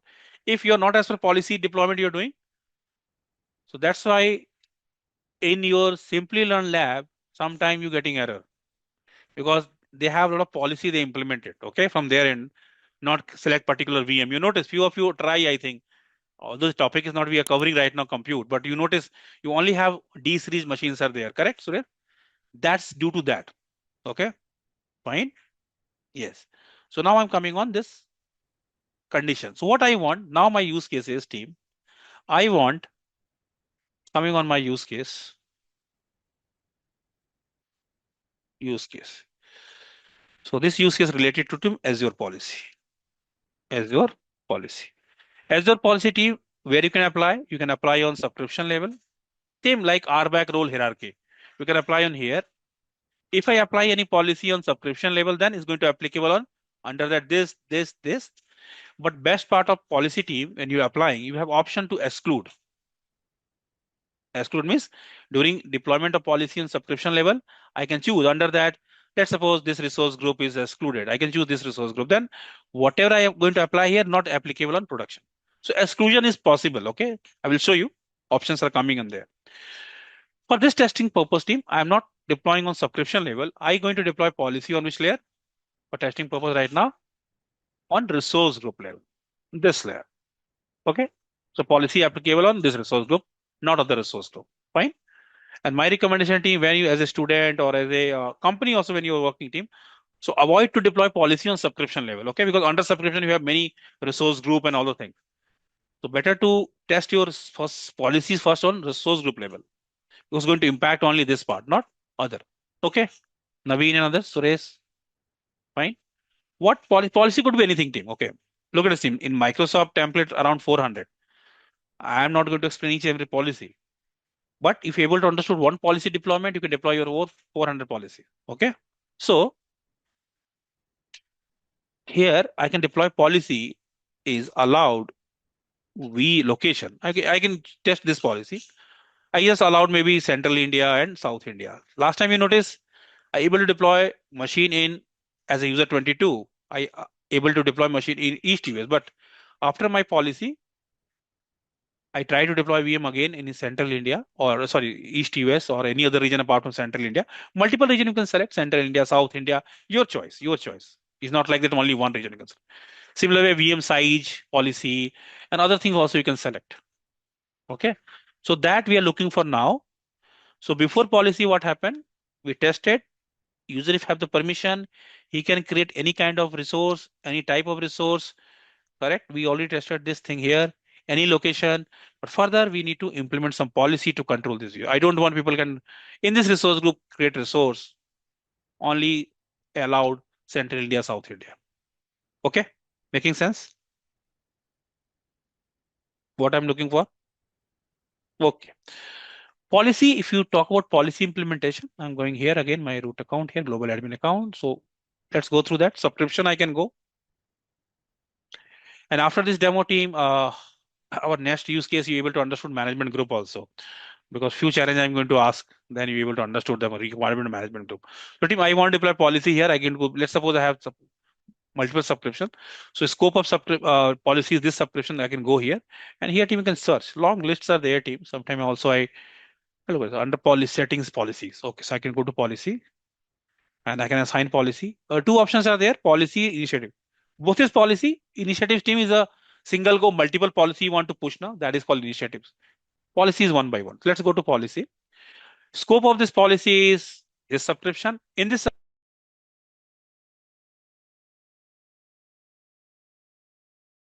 you want to exclude means whatever policy I'm looking to deploy, I want is not going to apply on these two resource groups. Just I'm giving example or particular resource. So these things you can do. Okay, that options are there. This is called exclusion. Okay, but right now team, what is my objective? Where I need to apply policy? on resource group. Fine. So where I need to go? Resource group. I mean, resource group. Policy on resource group. When in Azure we call group, we think is group, user group, but resource group. Yes. So which resource group? So let's go to resource group. Tom. ROM, I think, correct? Right now user have access on ROM group, na? So let me recheck, okay? Because sometimes I confuse it. This is on, where is the user team? ROM. Okay, fine. So I want to deploy policy in ROM test, this resource group. So what I need to search here, team, which what service I'm looking to? Because here long list, under cost, under monitoring, but what I'm looking for? Policy. So in search box, I can search policy, correct? Policy. Then I will get this idea. It's under settings. If you know it's under settings, that is fine. Otherwise, you can search. That's a good thing in like in Azure team. I no need to remember everything, where I need to go, how I need to go. Okay. And that is my habit. Okay. I used to do in production also same way. I'm not very much relying on remembering settings under cost management. I just avoid this kind of things. Little bit, my mind is going to free you. Okay. So sometimes we need to relax also nowadays. Okay. No need to everything need to remember. That habit we need to remove. Okay. Just whatever technology giving the capability, just use it. Okay. Fine. So if anyone asks me where I need to go under resource group policy, I never able to say you need to go to settings policy, but how to search policy, I able to do that. Okay. So that is my approach. Policy is here. Okay. Fine. And then team, we have assigned policy. Correct. Go to assign policy. This policy scope is under this subscription, this resource group. Anything you want to exclude right now? Not relevant for me. I go with to keep it blank. And here we have three dot button. And here you have a list of policies. Here you have a list of policy. A lot of policies are there. Okay. Team, how I am searching if customer looking for anything. And this is a pre-built policy team. And maybe 305 training when you learn, you able to understand. We can get up a new policy also, our own policy. I can copy existing policy. A lot of things you can do. But let's focus on this existing policy and how to use it. So my approach team is one approach team is category wise, what your policy related to what category is regarding for particular service, Azure Arc, AI service. So automatically you can filter it. Okay, your policy related to backup. That one approach you can do. Okay, because this list is team is more than I think 400 plus. When I start learning team and that time is Azure policy total number is 150. Now this is 400 plus. So team, my easy approach team, anything I want to, what I'm looking for right now team, allowed location, allowed VM size. Sometimes team, I can enforce tagging because I told you without tagging you can create a resource, but I want to apply some policy. People are not able to create resource without tagging. So if I'm looking for tagging, I can search tag. So all the tag related policy is there and I need to check which is more appropriate for me. I'm looking for right now what? Allowed location, correct? So I can search location. VM type. This keyword is also good. Look at this allowed location. So you can search all the things are regarding your location. Look at allow resource type. Location also you will get here. Look at allowed location, correct? So my point is that this is the way you can filter it. Other word keyword is very common. You're looking for allowed. So you can search allowed. Okay. There you're going to show you allowed. What allowed? Allowed resource type. Is this template helping you to allow only particular resource type like a VM only, not SQL DB? That kind of control you can do. Allowed VM size. Look at this. This allowing helping you to allow particular size. Yeah, I can apply this also. So let's go. Allowed location. I'm looking for this right now. Let's select this, add this. Then click next. So best part is this template is common for you and me, but parameter is different. My requirement is different, your requirement is different. So you have flexibility. What I'm looking for team, which allowed region is here. Let's suppose I selected only India. I just going to allow this Central India, South India. Just example. Maybe multiple I can select India, China, Other country also can select my choice which region, but this is my as per my policy. So what I'm looking for this time, only Central India, South India. Okay, fine. And then review and create. The policy has been implemented. This policy team is applicable for all users. Even as a global admin, if I want to deploy a resource in this resource group, it's going to applicable on me also. But the only thing like that, as a owner, and one more difference team owner and owner can remove policy, contributor not able to remove. Okay, that is also difference. Owner, if you want, is the owner permission you have on that layer, you can remove policy. But apart from global admin, owner also can remove policy. If you have owner, contributor can't remove. Okay, but is applicable for all user. I will demonstrate from this account as well as user 22. So what now I'm looking for, just like a last time I did user 22. So I'm going to same way. Let's suppose again I want to create something. Let's suppose this time I want to create storage account. Take example. Which resource group? This resource group from T. Any random name I can select. Region team, I'm in hurry. Whatever region is there is okay for me. I just selected this. Okay. And this settings I change a little bit for low cost. And look at this. I want to click next. Next. Last time you notice he able to create VM in East US. Now he try to deploy. Okay. Let's see validation. This phase team is checking that policies, what policies there. What error is coming here team? Validation failed. Why failing? Click on here. You able to learn also in company why this is failing. So you click on here, more detail. It's showing me this is due to this policy, allowed location policy. What I looking to deploy is disallowed. More detail, if you go to raw error, and here team, you notice here, target express value, what East US. And as for policy, what is allowed value? Central India and South India. So you get your answer team, why I'm not able to deploy these things right now. What you are looking to deploy and what is your target value. This as per policy.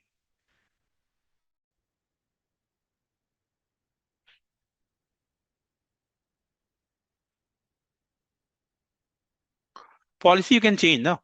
As a owner, as a global, you can do an edit, add location which company want to add West US region also. You can add that. Okay. Fine. You can change the policy. Okay. Now I'm same user, but deployment I can choose this time India.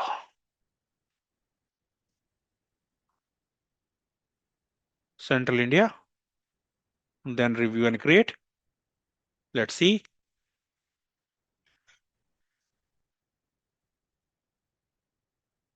Okay, team. No such error.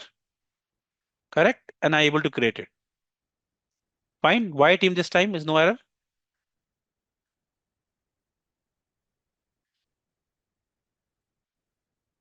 Okay. Why? Because the policy is verified and I pass the policy as per condition. Okay. Similar way, I want to allow particular multiple policy you can deploy in this resource. I can deploy allowed policy VM type. Then only particular VM type I can deploy. Save your cost. I don't want test infra. People can create D-series machine. Take example. And that day I show you, na cost will vary size and as per size. Just example.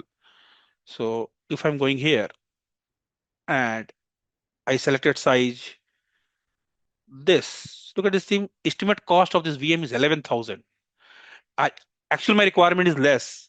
I selected this size that will work for me. If I selected this team 3 times costlier. So in test environment team, also people in company allowing particular size. They don't allow to any size you can deploy and ultimate company paying for that. Na?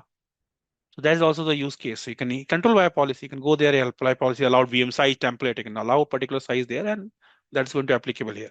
Simplilearn also did that part in their lab. You only have allow only 2 type of VM they allow. Rest you can't select is grayed out like that. Okay, fine. So this is part of this team policy implementation. Okay, fine. Now I have few question based on this that are going to test your knowledge of policy and knowledge of RBAC role, both. So what's question based on this? If you're pairing Microsoft exam team, there are scenario-based questions. This is based on this. So there is a company team, ABC Private Limited, okay, and their involvement in Azure. I'm created a diagram, and based on this, I'm going to ask question. And there is they have tenant, and their tenant they have three user. You created user one, user two, and user three. Now everyone aware of that. What is user? And there is one subscription. Subscription name is subscription one. Under that, they have three resource group. One, two, three. Resource group name is resource group one, resource group two, resource group three, three resource group. Fine. You added user one on subscription level as a owner. What permission you given? I type O, that is clear, owner. User two, you given permission on same subscription level as a contributor. And user three, you given as a reader permission. Fine. I'm talking about RBAC role. So your RBAC role you given owner, read, contributor, reader, and the access level you given on subscription levels. Obviously, you have access on here, here, same owner for user one, user two, contributor, user three, reader. Till the time is okay. Till the time scenario is okay. That's fine. Okay. Now I'm going to allow policy. I'm going to create policy here. So my condition of policy is team. Scope. Scope of policy team is subscription. Where I am implementing policy team? On subscription here. Okay. And during policy, there's option exclusion. So I excluded resource group 2. So I'm just marking in green here, this resource group 2, because this I excluded. Okay, got this point? It means whatever policy I'm pushing from subscription is going to this resource group and this resource group. Okay, and what I did, I allowed VM type, which size I allowed actually. I only allowing team, let's suppose B2MS. This is a type of virtual machine. No need to worry about the sizing, all the things we cover in compute section, but allowed which VM I allow team B2MS. Let me. There is a policy I implemented. Based on this condition team, I'm going to ask question and you need to answer. So first scenario is user one want to deploy VM. He's looking to deploy VM and VM size he's looking to deploy D2MS. What size team? D2MS. And he want to deploy VM in resource group one. So you need to answer, is that user one is able to deploy VM here? So your time start here, team. Tell me. As per this current scenario, is that user one able to deploy VM D2MS on resource group one here?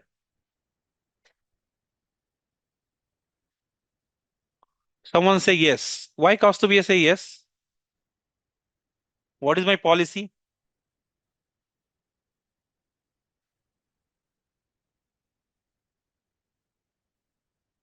Cost of. What is my policy? Policy is team is only allow B2MS and what size I want to deploy? D2MS. During validation getting error. So answer is no. Is fine. Making sense? Okay, now second question. Try one more time. Okay. Second question team. User 2. User 2 want to deploy VM and VM type is same D2MS, just like a user 1 D2MS, and he want to deploy VM in resource group 2. Now you need to answer, is that user 2 is able to deploy this?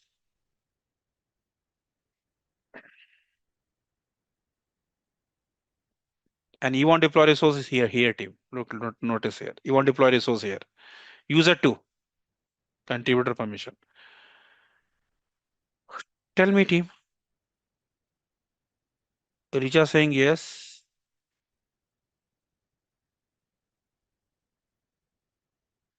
What about others team? Divya say yes. Pawan say no. Hmm. It means Pawan didn't get that understanding on exclusion, which we earlier explained. Pawan, he won't deploy resource here, and this policy which I apply is not applicable on resource group 2, and resource group 2 is excluded. So yes, whatever size is there in policy doesn't matter because policy is not applicable in resource group 2. That I mentioned here, na? So yes, he can do this thing. So this question is a little bit tricky in Microsoft exams. Okay, everyone know the answer, but it's a trick. Okay, fine. Rustam, yes.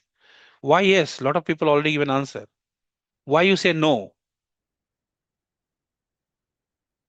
Why yes means resource group 2 is excluded, means whatever policy am applicable here, my policy I put on this house, but in this room is excluded from that policy. Here anyone can enter. Okay, Pradeep? So this is excluded. I already mentioned the condition. Fine. Okay. And contributor can create the things. And this is excluded. Fine. So yes, he can do these things. Now coming on thread. Third scenario. Let's try last time team. Last question. Third scenario. Let's try this. User 3 want to create VM and VM type is looking to deploy B2MS. Is very sincere. Okay. And he want to create, let's suppose in resource group 3. Now tell me, is that user 3 able to do these things? Yes or no? No, no, no, no,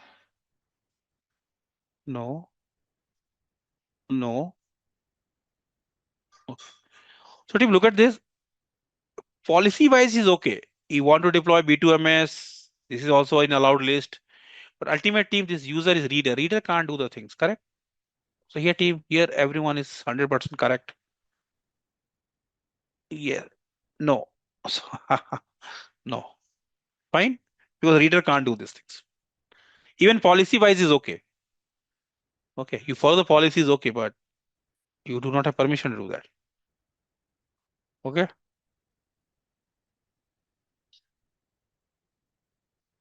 Serious, what is user one permission? Who is a better rights owner or contributor? Who is a higher rights? We're talking about from day one these things. Okay. So if contributor can VM, owner can do also. But again, need to check the policy part also. No? If anything against policy, you're not able to do. Fine. Your owner doesn't mean you can do it. Yes, owner can remove policy and then they can deploy the things. If anything against policy is okay. When company team, oh, this owner permission is with you, L3 engineer, okay, higher engineer. Okay, fine, fine.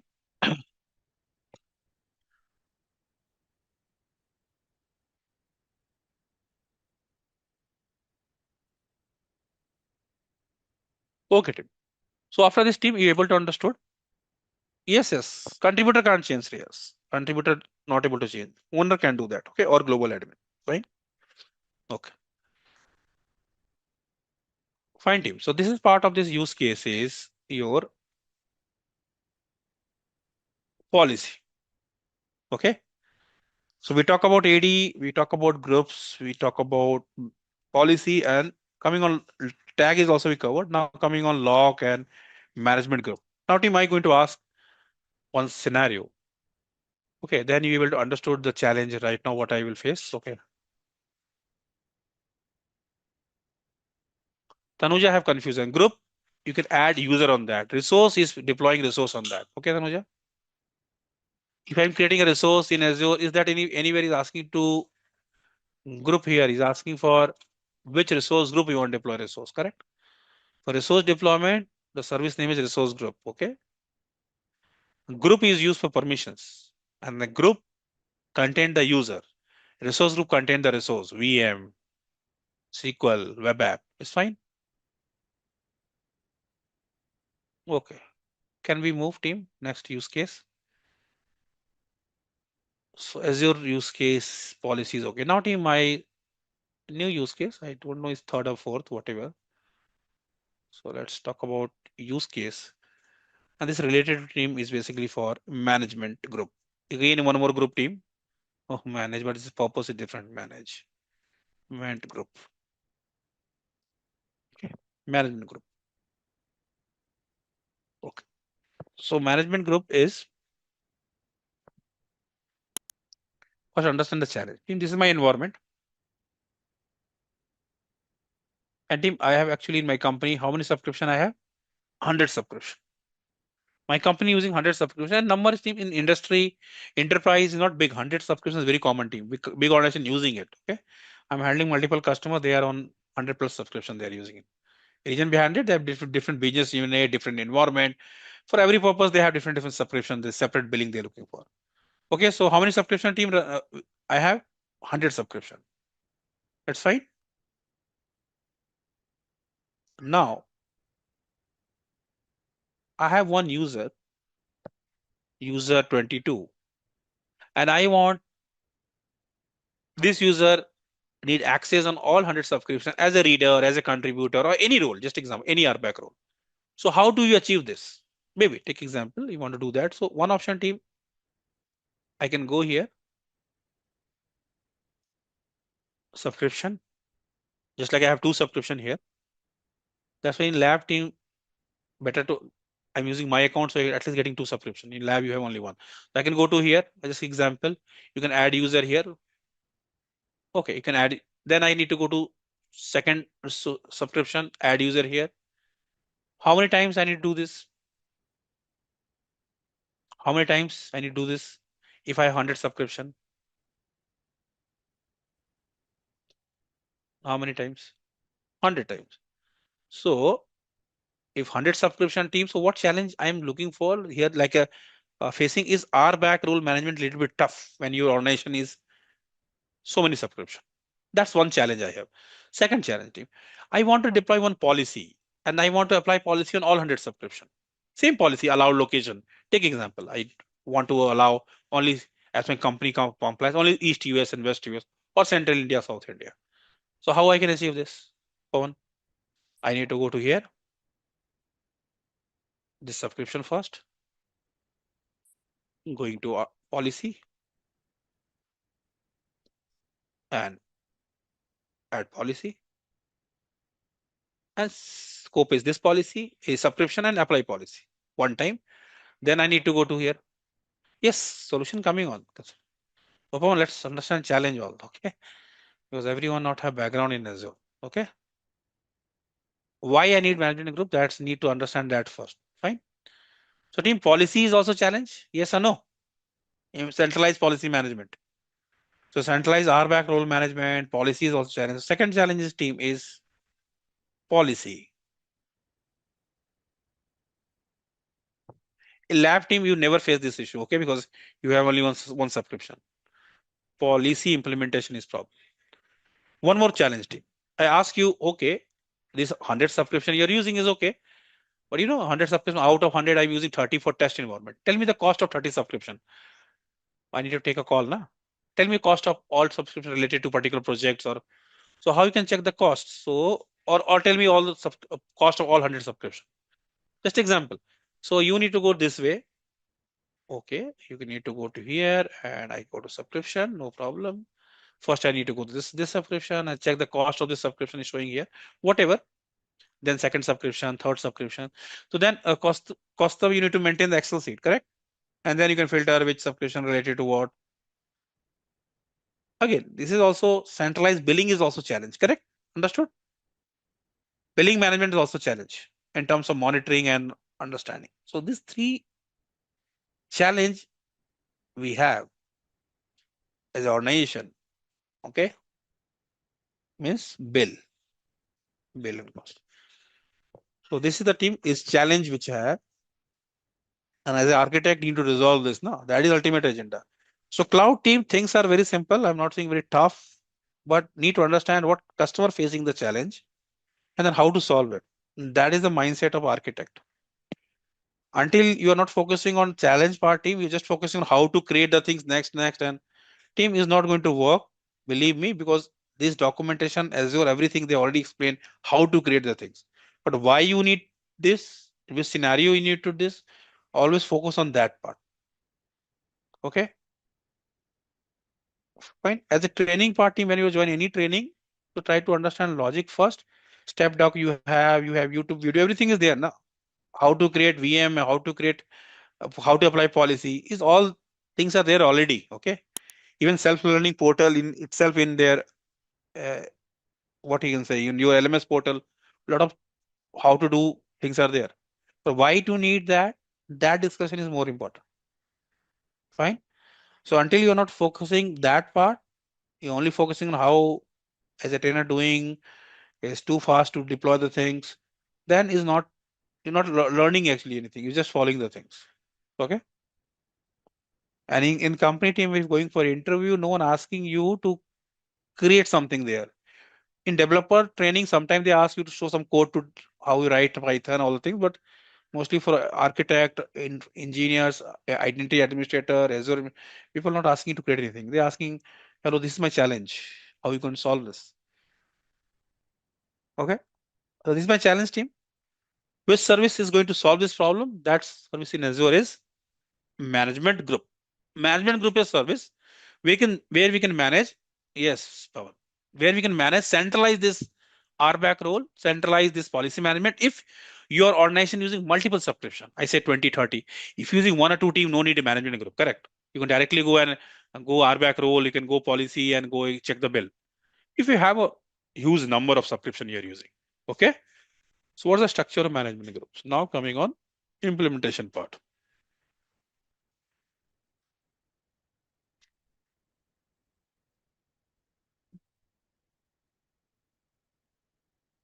So where I can go? Yes. So when you start your environment team, so by default is management group root is there by default actually, and by default all subscription is part of this root management group. So what you can do, you can create a structure. Here is sub nested management groups possible. Up to 6 layer is possible. So what I can do team, that is my segregation actually of sub. What naming you going to use your choice. Like I can give like a management group India, management group name is your choice team US, management group UK. My segregation because I'm using subscription on different location purpose. That is my segregation. Again, India, I have two environment, two segregation management group, India test management group, India prod like this. And under same way for US also you can create a two groups. Just I'm giving example. So this way up to 6 layer is supported in management group. Under that also we can create segregate. That way also we can do. So up to 6 layer you can do. Then here you have option to add management group or add subscription. So I can add, let's suppose 10 subscription related to India test environment. I can add here. 10 subscription I added here. 20 subscription I added here. 20 I added here. 20 here. And 20 here. Just example. So in this scenario, if I'm going to here and add user in this root level, like a user 22 as a reader or contributor, whatever. So he get access on all this subscription as a contributor. Okay, that's one thing. Plus, let's suppose I want user 24. I want to manage it only for test environment. So if I add user in here, user 24, you get the option in management group to add user, just like in any resource. So you get access on all the 10 subscription means under that all the resource group, all the resource. Okay. If I apply any policy here, is going to applicable all the 100 subscription. Yeah. Also we have option to exclude. And that time I can exclude some management group, some subscription. That is just like we learned. The exclusion is there, team. You can exclude. It's not mandatory. Whatever you're deploying here, is supposed to go on all subscription. You have choice. Yes. Similarly, if you click on bill here, it's going to show me the bill of 100 subscription. If I click on bill here, it's going to show me bill of 20, 20, 40 subscription. If I click on bill here, it's going to show me the bill of 20 subscription. So that is the layer wise you're able to handle things, better approach. So if you have a huge environment team, then management group come into the picture. Okay, this is the one approach. If your company team is approached like that, uh, something they call logs, management group log means all the log related file services you want to use on that management group, under that all the subscription, those related security applications you are hosting on that subscription. So that way also call. Okay, when you go into architect level team, and that is called in landing zone design, that we going to talk about that part, on that part, naming convention, what name management ultimate is management group, and specific purpose of management group under that subscription have specific purpose, easy to manage in company, this thing this way. Okay, so that is part of the objective of management group. Okay, management group, I think, let me check in your lesson 2, not AWS. This is your practice lesson 2, management group, they covering or not. Guest user they covering, management group is not here. Okay, fine. Administrative unit is there, is pending part, no problem. So let's go here. I think you're able to do in your lab itself. I can create here also, but what I can do now, let me go to, let me go here. Uh, my LMS portal, faculty dot. Hmm, 1 minute.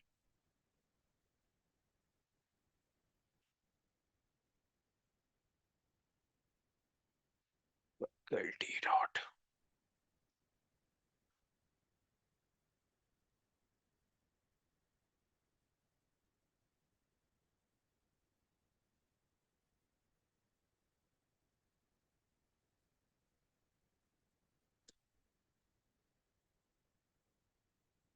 AZ-104.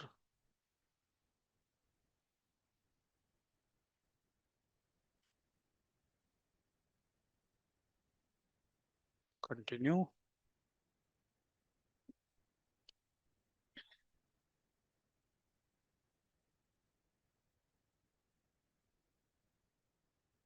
And here, practice lab,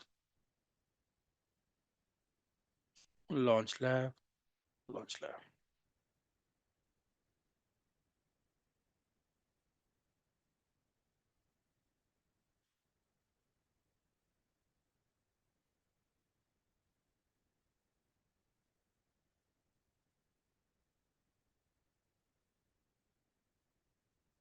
Just wait.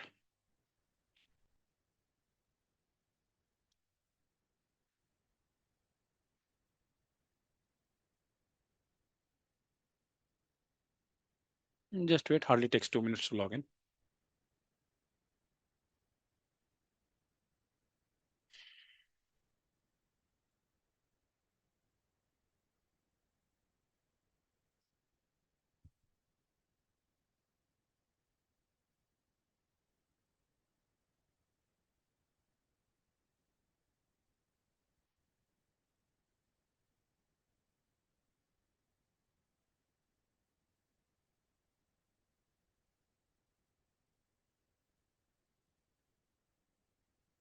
Okay. Meanwhile, its deployment is going on. I will show you.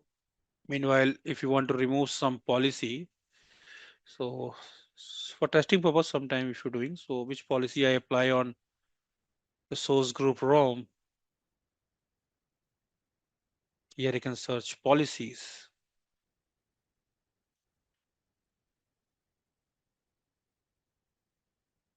and allowed location. Look at this. This policy is already here, and it's showing me non-compliant. There's one resource already team there is not part of that region. That's why I'm getting non-compliant report. That's okay. And here we have delete assignment. This is the way you can remove policy also. Sometimes you want to remove also, you want to edit also. All things are possible here. Okay, you can do, and okay, take some time to refresh, and it's going to remove here. Okay,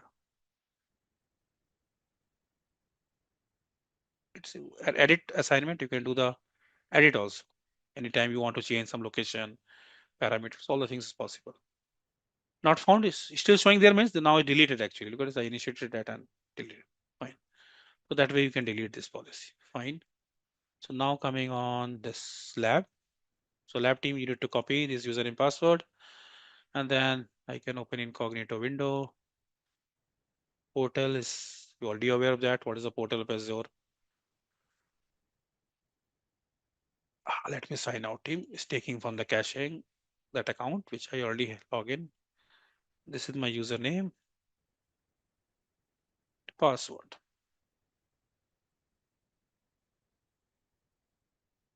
This is the password.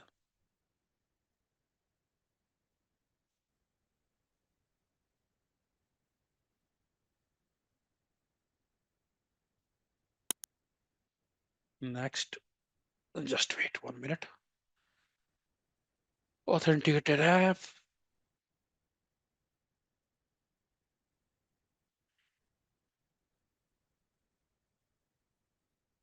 I say next, next.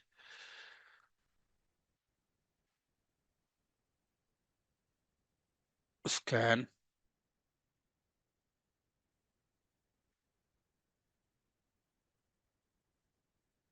Next.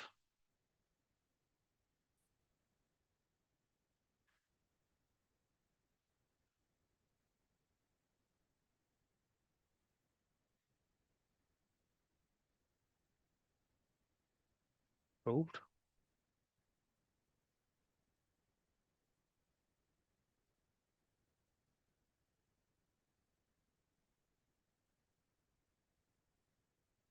Done.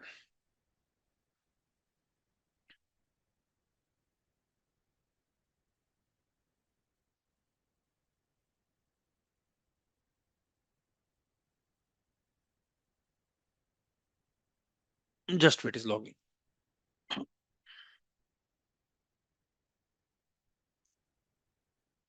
So look at this in this lab also, if you want to create a resource group, so these things you can do. Let's take example. Resource group.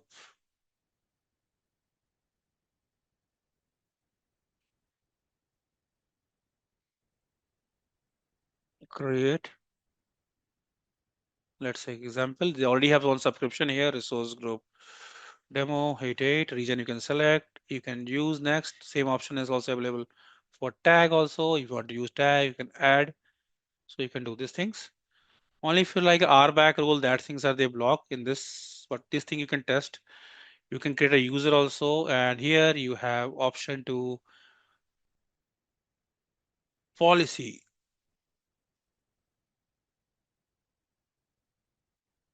Assign policy. So policy testing also you can do. Just like I allow location, you can go. This thing you can do. Only RBAC role you can't do. This thing you can do here. Okay, this thing you can do. Intra ID, if you want to create user, everything is possible. I'm using same lab. If you go to groups and you want to test group, how to create, how to add user in that. So look at this. You can create a group, what group, anything, group 8, any name you can give and create. Okay. Even you want to create new users, that is, I think, is need to check in your lab account. So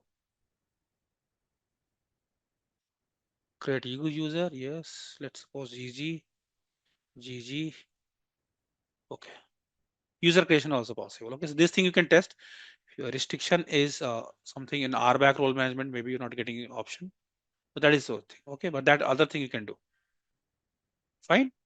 So few restrictions are there, but the most of thing you can do. And lesson after lesson 2, lesson 3, everything, all things you can do. But few things restrictions. That's why I cover from other account, which is not able to show. But look at this. This thing you can do whatever we cover till the time. Okay. Now team coming on management group. So service team, I need to search management group. Where I need to go?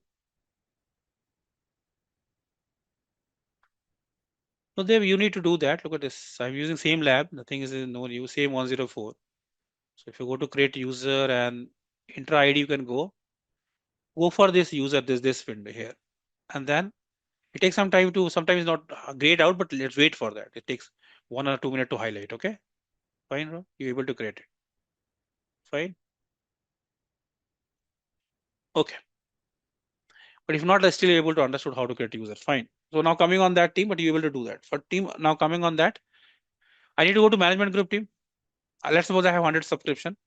Technically, I have only one subscription, but let's assume I need to go to management group. How to search management group? Where I need to go? Anyone can guide me? A management group team. I need to create my hierarchy. Search box. Okay. What? Management group, correct? Management group. Look at this. Fine. So by default, here you have one root. Look at this. And under that, you have your, I have only one subscription in this environment. So this is added here. Okay. But technically, if you have 100 of subscription, by default, everything is part of this group, but you want to segregate for better management, correct? Project wise, location wise. So I need to create here, what's the button? Let's suppose my segregation is India, US, that way. Just example. So let me create the hierarchy. Okay.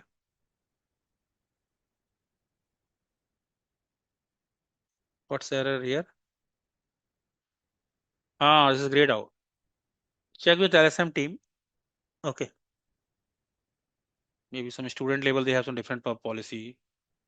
But also I'm using same lab, but I think maybe I'm faculty. Okay. Possible. Agreed on. All right. Wait for some minutes. If not, highlight image due to policy in backend. Okay. Fine.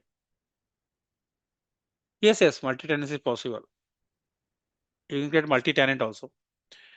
In tenant, we have option. Intra ID, we have option multi-tenant, manage tenant, and here we have option to add other tenant also. Possible. Okay, look at this. These are default tenant, and we can create new tenant. That is your answer, Harinder. Okay. Pradeep, you have option. Okay. So yes. So check with then Troy with backend team. Other participants able to do that. I'm not. Maybe in your lab they're going to reset something like that. Okay. So you can do that. Okay. Let's focus on the management group. Fine. Okay. Management group. Create. Management India. Just example, that is naming convention. I want to use control C, same name here. Display name or display name different, name is different, possible or same. So I just created India. One more I creating here.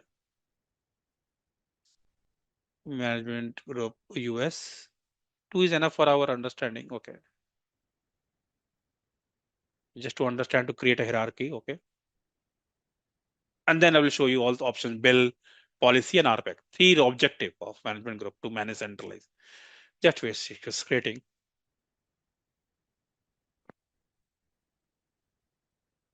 Just hold on. Because why I'm say using lab account team, if I'm going to my account now, look at this. This is my account where I am user. My account is log out. I think it's log out. Or if I'm going to management group now, well, this account is very old team from last 7-8 years I'm using. And if I'm going to management group, a lot of trainings I'm conducting. So look at this. Look at this my hierarchy team. Okay, a lot of tenant I created. Look at a lot of so sometimes it's confusing. That's why. Mostly this is good to start. This is the default view. Okay. Now I is India. Let me refresh this. So I have India, and then you have also UK is going on. Let's suppose I'm going to India. Under India again, I need some segregation test prod. Again under that I need to add management group India test like this. This naming convention is your choice. Okay. Just make sure it's making sense, and then India prod.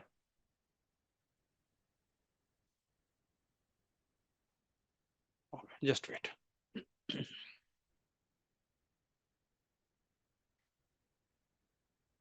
So it's like this name, which is as per my design. Root we have under it. I'm creating India, US. Under India, I'm creating like this. Okay.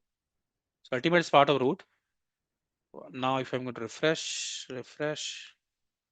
We have India, US. Under India, again, you notice I have two. It's still updating. Just wait. I will show you. Oof. Oh. Under India. Look at this. Under India, we have India prod. Test also going to be visible. So let's suppose in production, you have 10 subscriptions regarding India production. So I can go here and this add subscription. I do not have any subscription team. I have only one is already attached. But if you have subscription, you're getting a list here and you can attach which is related to production India. Attach here.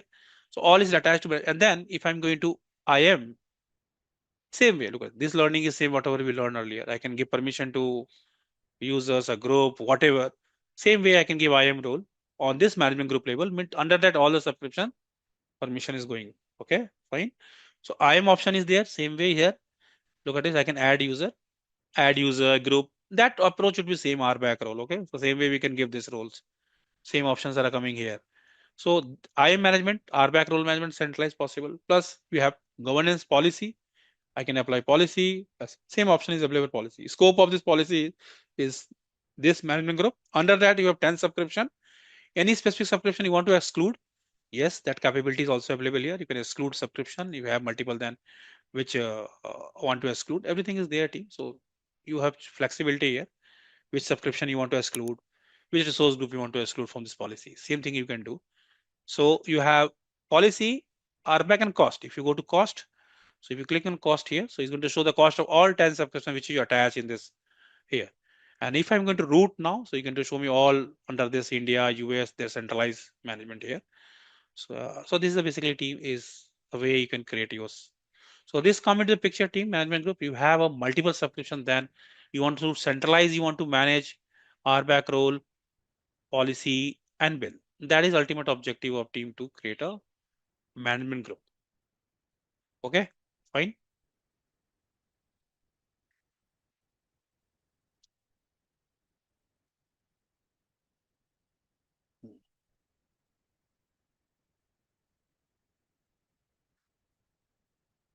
But Pradeep, you also need to give some. You already learned the resource group. No, resource manager is not a resource manager. Resource manager is a terminology. It's not a anything. Is there any? I am creating anywhere resource manager. The Microsoft portal which you are using, sometimes we call ARM, Azure Resource Manager. It's a portal type. Earlier, Microsoft 5 years back, two portal, ASM and ARM. Which portal right now we are using is ARM. That is called Resource Manager. Okay, fine. This portal we call Resource Manager. Earlier, Microsoft two portal, cloud. Last 5 years back, they removed that old portal. They call ASM, Azure Service Manager portal, and this is called also called Classic portal. Okay. So Resource Manager is terminology which we are using is Microsoft portal which we are using. They call Resource Manager portal. Okay. But no such service like when you're going to create anything is nowhere is Resource Manager. Group is there, user group is there, resource group is there, and management group is there. These three things are there. Okay.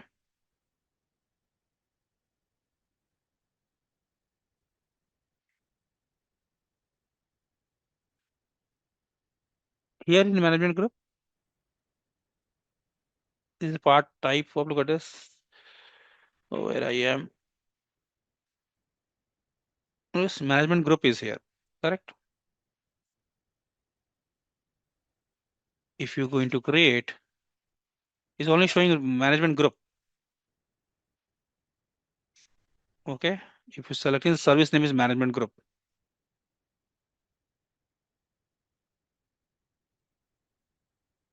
Here we have resource groups.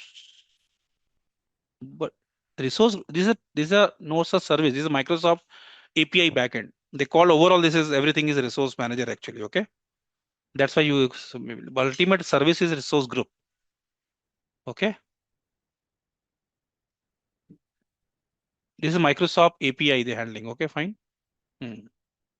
This we call ARM. Sometimes you're going to learn template also. They call ARM template.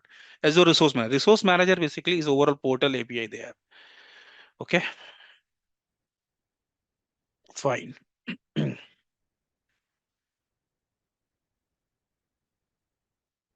Okay, team. So that is part of. No, it's okay. Pradeep. It's fine. The API whatever I'm initiating here, na, there is part of their API they call the Resource Manager backend. But directly you are not involved in that. Anything on Resource Manager is part of managed by Microsoft. In backend, their API call we call Resource Manager. Okay.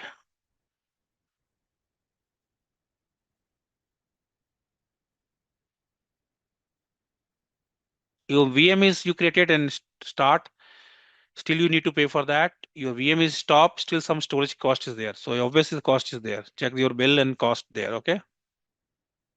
Fine. Few things are free. If you're creating a VNet, no cost. But running VM, web app, anything, obviously some cost is involved there. Okay.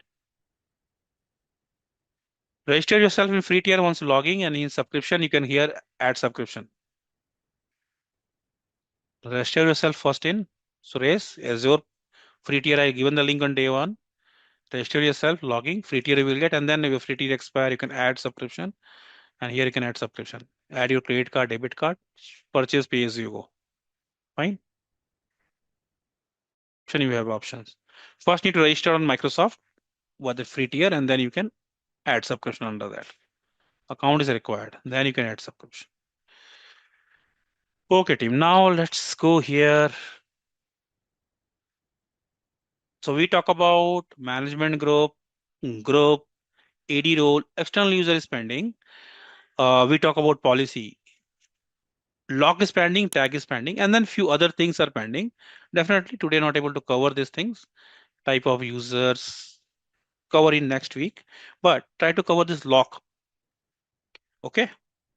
What is log service? We need to understand. Okay. Fine. So let me explain log service. External user, what is pending? Yes, we will cover that part, but not today. Maybe tomorrow. Sometime is exhausted. Correct. People too much learning is also sometimes not good. Okay, team. So let's go to Azure log service. Log is also listed in here in your lab practice. What is log? Any idea, team? What is log service?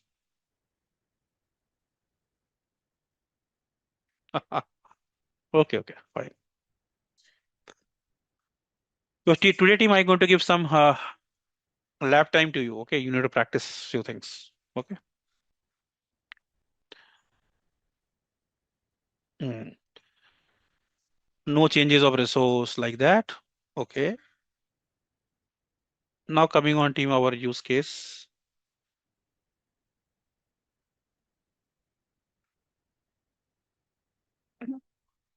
Use case and this related to team services Azure log. Log is basically, team, is protection from accidental deletion. So in Azure log, we have two type of log. Sorry, not local log. Azure Azure have two type of logs. I will show you all the logs one by one. That is called team delete log. Another log is called read only log.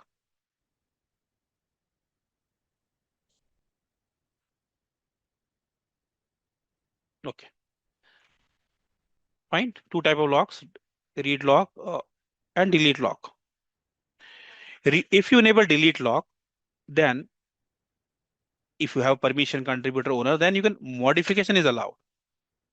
Modification allowed, but no deletion. Read log is more restrictive in nature, means no deletion plus no modification.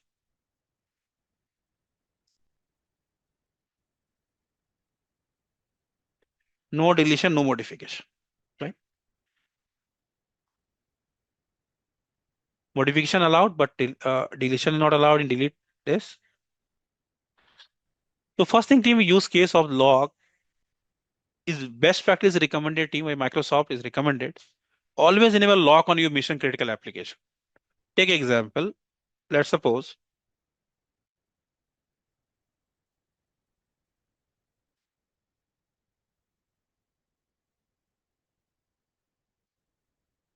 let's take example. Where is my logging team? Okay, this is my environment. Let's suppose what I did. I'm going to resource group. Okay, and suppose that I just going to, and let's suppose I deleted this resource group. Take example. Let me have some file things. Let's suppose, team, I deleted this resource group.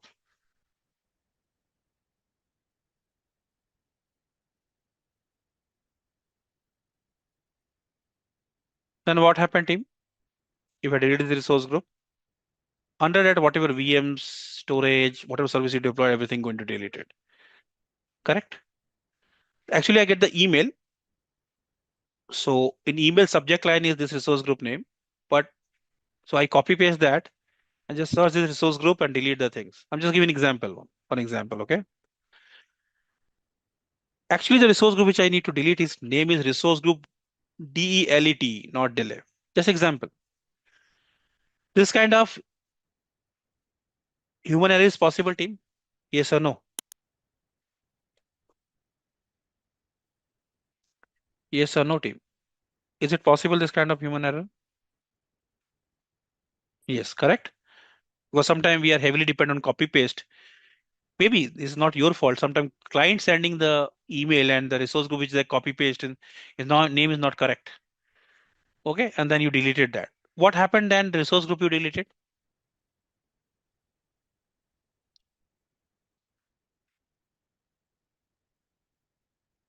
Here everything is deleted, correct? Under that, correct? And then you need to check you have template to deploy the resource again, check the backup to restore your data. A lot of exercise you need to do, correct? Yes, all resource going to delete. Okay, so that's a challenge. And let's take example that resource group is mission critical. All applications are heavily in use and your complete business is gone team that time. So best practice team, if mission application mission critical is running, enable the lock feature. Lock is extra layer of protection. Again, who can enable lock? Global admin or administrator. Okay. Means global administrator and owner. Contributor can't change the lock. If you enable the lock, then maybe user have permission of owner or contributor. They're not able to delete. Yes, owner can remove lock, then do the things. But at least team, when you enable the lock and people getting error, this resource is locked. At least you think, oh, something mission critical, I need to recheck. Is that the correct resource I need to delete? Correct. That is called team protection from accidental deletion. Okay. So point is here. Let's suppose I take example of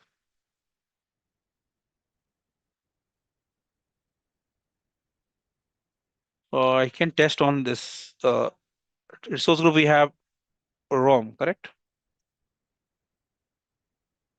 ROM test. Let me check few resource already here or not. Okay, so already have some VMs, all the things, correct? So I'm going to here again lock you can enable on subscription level also. Mostly company team when using on resource group level, those resource group regarding production, mostly they're putting this lock there. Okay. So let's I'm going to here search lock service. Here is option to add lock. Name is your choice team. I can give like a protection. Two type of locks are here. Delete lock, read lock. Let's go with first delete lock. Notes. Notes means comment team. In company team, mostly these notes, I can keep blank team, keep okay, no problem in that. Okay, that is enough. But in company team, mostly these notes we are putting the ticket number. In which reference I am doing these things, correct? Because in company team is always we are tracking your activity by ticket number, correct? So I can put some ticket number here. I'll just give example. This is my company ticket. So anyone can check this description and they can check this ticket number in the system, whatever you're using service now, ITSM, whatever, they're able to get the idea why you enable this. Correct? Agreed on this point? Ticketing part. You can keep blank team. I'm not forcing you to put ticket number, but in the practice, normal practice, you should use ticketing number. Okay. I can keep blank. That is also fine. No problem. Okay. I can click NA. That is also fine. But meaningful thing team put something which is making some sense. That is basically part of that. Okay. And then, okay. So I enable on resource group level means under this, all resources protected actually. Okay. So if you go to the resource group, under that, all resources protected. Even I will show you now if I'm going to this any resource under this. I have multiple resources under that. And if I'm going to search log here, and you notice the message coming here, just wait. This is coming from parent, correct? So if you enable resource group level, all resource is protected. If you enable on subscription level, under that all the resource group, all things are subscription level available. Management group is not available. Okay, Suresh? Subscription level is available. That's I told you, na? You can enable on subscription level also. If enable on subscription level, all is protected. If you search lock, you will get, look at this, fine, there. So now what I can do, I already have one session with this user, uh, user 22, already have contributor permission, correct? So let's go now, already have access on this resource group.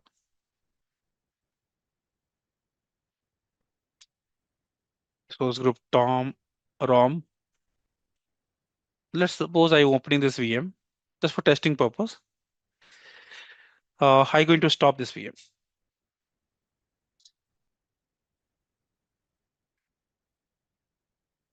I'm stopping this VM.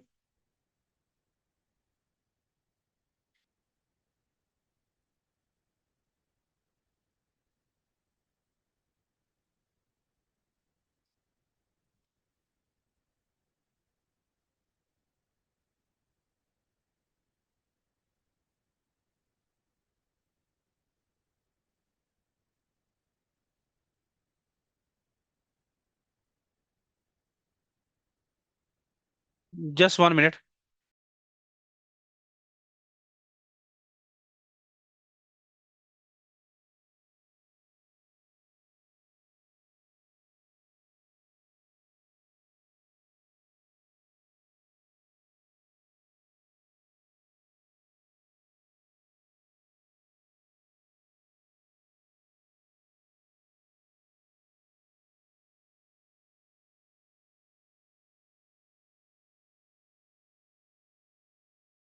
I'm back. So look at this. If I'm going to refresh, it stopped. Contributor, I can do the stop. But look at this. Let's suppose I want delete. I'm not deleting all resource group. Let's test with this resource only. I want delete this resource group. I accept, delete. What error is coming here, team?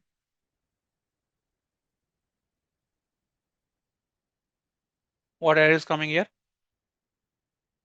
Could you please read?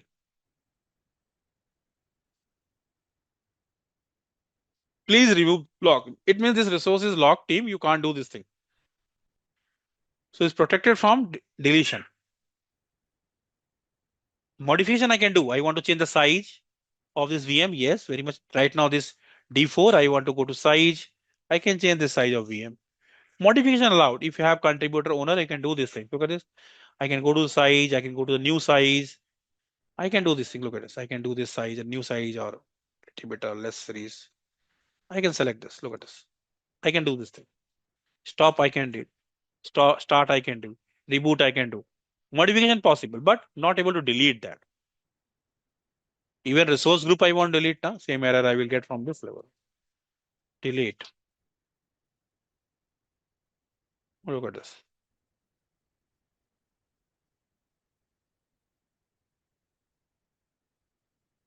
Oh, again, can't delete this lock, correct? But I want to delete this resource group. I have contributor rights. This resource group, let's suppose, is right now blank, but let's suppose some resource also there. If I want to delete this resource group, I will delete. Since there is no such lock is there, correct? I have contributor, delete that. But this.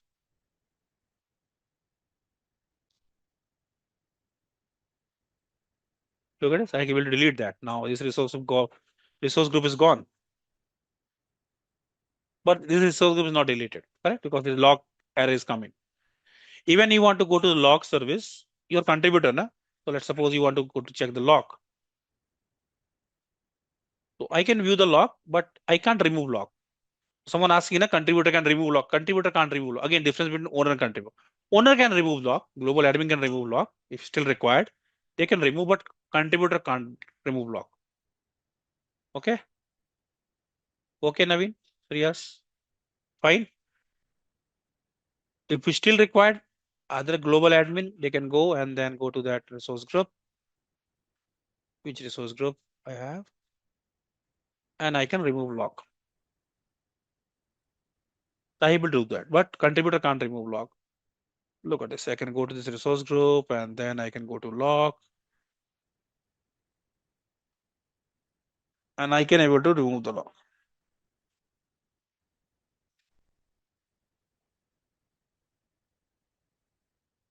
Just wait, it's loading, and here I can remove log. For global admin, owner can do these things. So this is part of delete log. Now what I'm going to do, I'm going to enable now read log. Let's see what happened then. Okay, read log. Sometimes based on delete log, read log, they ask questions. Sometimes an exam like that. Hello, there is a read log is enabled and you have contributor permission or owner. Can you stop the VM? The read log team is more restrictive. You can't modify the thing. Can't resize the VM. Can't stop, start. That is everything is mostly organization team people using delete log because read log is too much. You can say too much restriction. You are not able to modify the things. Stop, start. Okay. So that is a part of that. Okay. So now I'm going here. That resource group. Let's go to test that. First, let me remove the delete log and then going to enable that read log.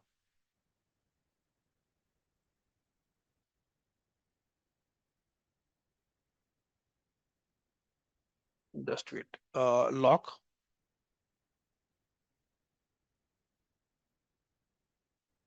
So I can remove global admin I can remove like as a global admin or owner can remove lock. And now I'm going to add lock. Anything any put command and read lock I enabling. Okay. Just keep it blank.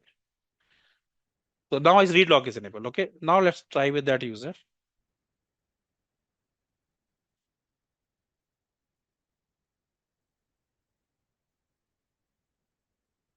So I'm going to resource group.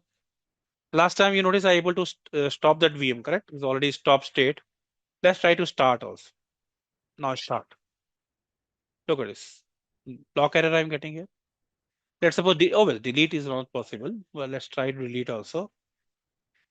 So read lock means no modification, no deletion. Now you can say, Rajiv, where we can use read lock. Look at some use cases still there for read lock. So let's discuss that part. But delete lock, modification allowed, but no deletion. Read lock, no deletion, no modification. This part is clear. Now coming on team, read lock is not everywhere people using, but still some use cases there. Let's suppose this is your Azure environment and you creating specific resource for database.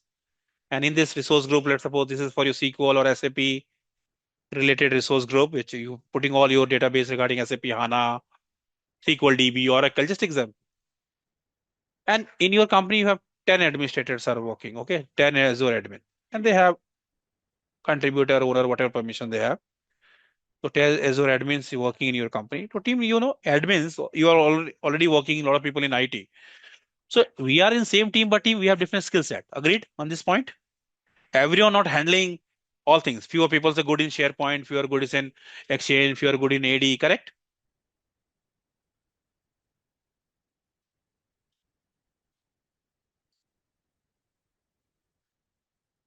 Agreed. So let's take example. Out of this 10, two administrator is very good in database service. I mean, they're expert in Oracle or MS SQL. Just example. They actually know what the requirement of size of SQL, what the requirement of Oracle. So sometimes team is not about deletion. Sometimes people change the size, na? That is also going to impact your production, especially for SAP HANA kind of database, SQL. So what in this environment people can do, they first deploy all the things, whatever regarding for this resource. Deployment is done by these two engineers and they enable this read law. So they want no other admin also change the things. If you need any change, they need to contact these two people. Hello, I need this resizing request is coming. So they need to validate, oh, this size is good or bad. And then they're going to remove the lock. Owner can remove lock, correct? And then they can change the changes. And then again need to read the lock. So I'm not saying everyone using read lock, but yes, still few use cases there. People using this read lock. But most of the scenario, mission critical application people enabling delete log. Delete log is more in use, but still read log have some use case. Fine. Tejas, Suresh, point is clear. Because if you enable read log, na, the other admin part also impacted. No start, no reboot, and you need to do these things. Okay, you don't want to restrict these things. So that's why it's very much very restrictive in nature. So not always in use, but yes, some use cases there where people using this read log. So that's a use case of read log. Fine. So coming on your lesson 2. Okay. So lesson 2 team, how to get free tier. We already talked about in day 1. PowerShell, how to interact CLI. I didn't touch that part. Cover next class. When I'm covering storage now, then I'm going to show how to create. Then you're getting better idea that. How to use template. Obvious. By intention, I'm touching this thing. Because I need to learn teach something, resource creation. Then you're able to understand why we need to use templates. They added in lesson 1 team, but it's not very much relevant here. But we're going to talk about that when coming day, next week. Okay. So this 2, 3, 4. Policy team, yes, you need to practice. Role, you can RBAC roles, but few limitations are in your lab team. I think 6th number you face the challenge. 7th lock you can test, no problem. Create user you can test. Guest user I didn't touch today. We're going to talk about guest user, hybrid user also, and administrative unit. For this demo, we need actually P2 license. I'm going to cover the use case, why we need this service, what's the objective. So what you can do, team, in lesson 2, you can practice. One is not required free tier to practice, so you can practice lab 5, lab 7 you can do in your lab, no problem. Lab 8 also you can test.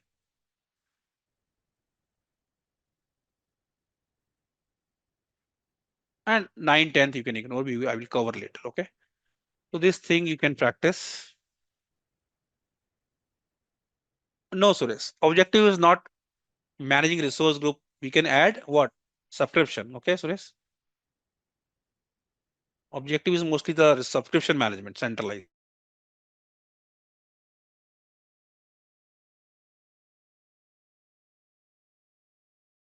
That we are managing. Subscription. Fine. So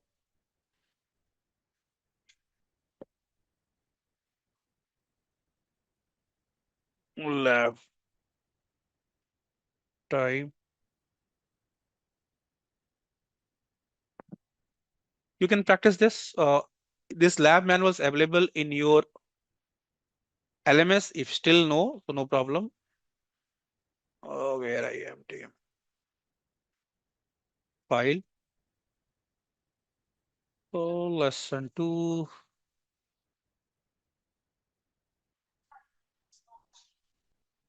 I can share all or lesson 2 if you want.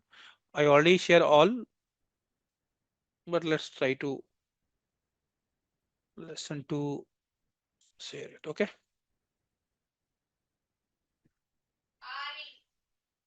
If you need all access, so this is the practice. Oh, I'm sharing this also. Okay. Yes, you can do some practice on this. Okay. This is my question scenario, team. In Azure, this is your intra ID. And the user one, you have two user 1 and user 2. And this is a subscription. And under that, you have two resource group. This resource group is the resource group test. And this resource group is resource group prod. Fine. This user having permission here as a owner. And this user having permission here as a contributor. Because team, I'm assume everyone now aware of that. What is contributor, what is owner. Okay. And you given permission here. Here team already I have a virtual machine, one virtual machine, or maybe two virtual machine. Let's take example. And what as an administrator, maybe as owner or as a global administrator, what you did here, you enable the lock. Last class we talk about lock team. So which service you enable is your lock. And which lock you enable? First use case system, you enable delete lock. Okay, delete. Now my question team, first question. User 2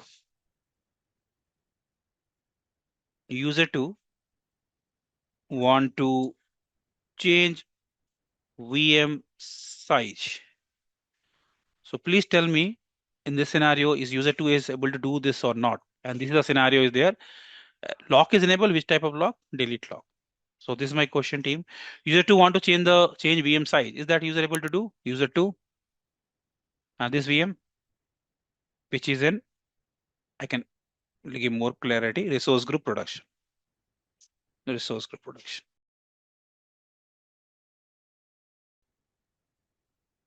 He can change. He can do. Kunal Rane is saying no. One answer I'm getting no. Shashank also okay, no. Okay, can change. Yes, Mithilesh is giving complete clarity. So those saying no, so hope you remember we have two type of lock in Azure. Delete lock means allow modification, but no deletion. So here user 2 is looking to change the size, means modification, allowed, able to do this thing, no problem. If I ask question, can user able to delete this machine? Then your answer could be no. Can user to delete the VM in resource group 2? Then answer would be no, because deletion is not possible, correct? So those saying yeah, no is incorrect. Why incorrect is noticed? Because delete lock is protecting from deletion, not protecting for modification. Clear?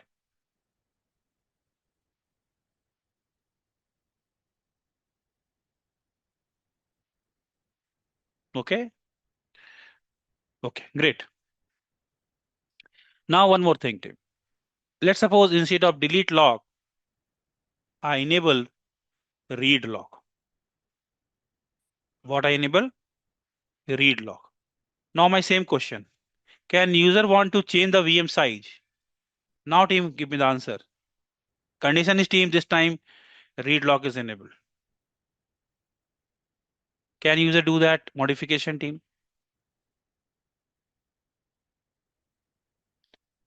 Arvind is on subscription level and resource group level. Or Arvindam, resource lock is enabled on. So if you enable on resource group level, all resources are protected. Okay. No. Yes. Suresh, answer is no. Great. So here is team no. Okay. If read log is enabled. Okay. Now, can he delete?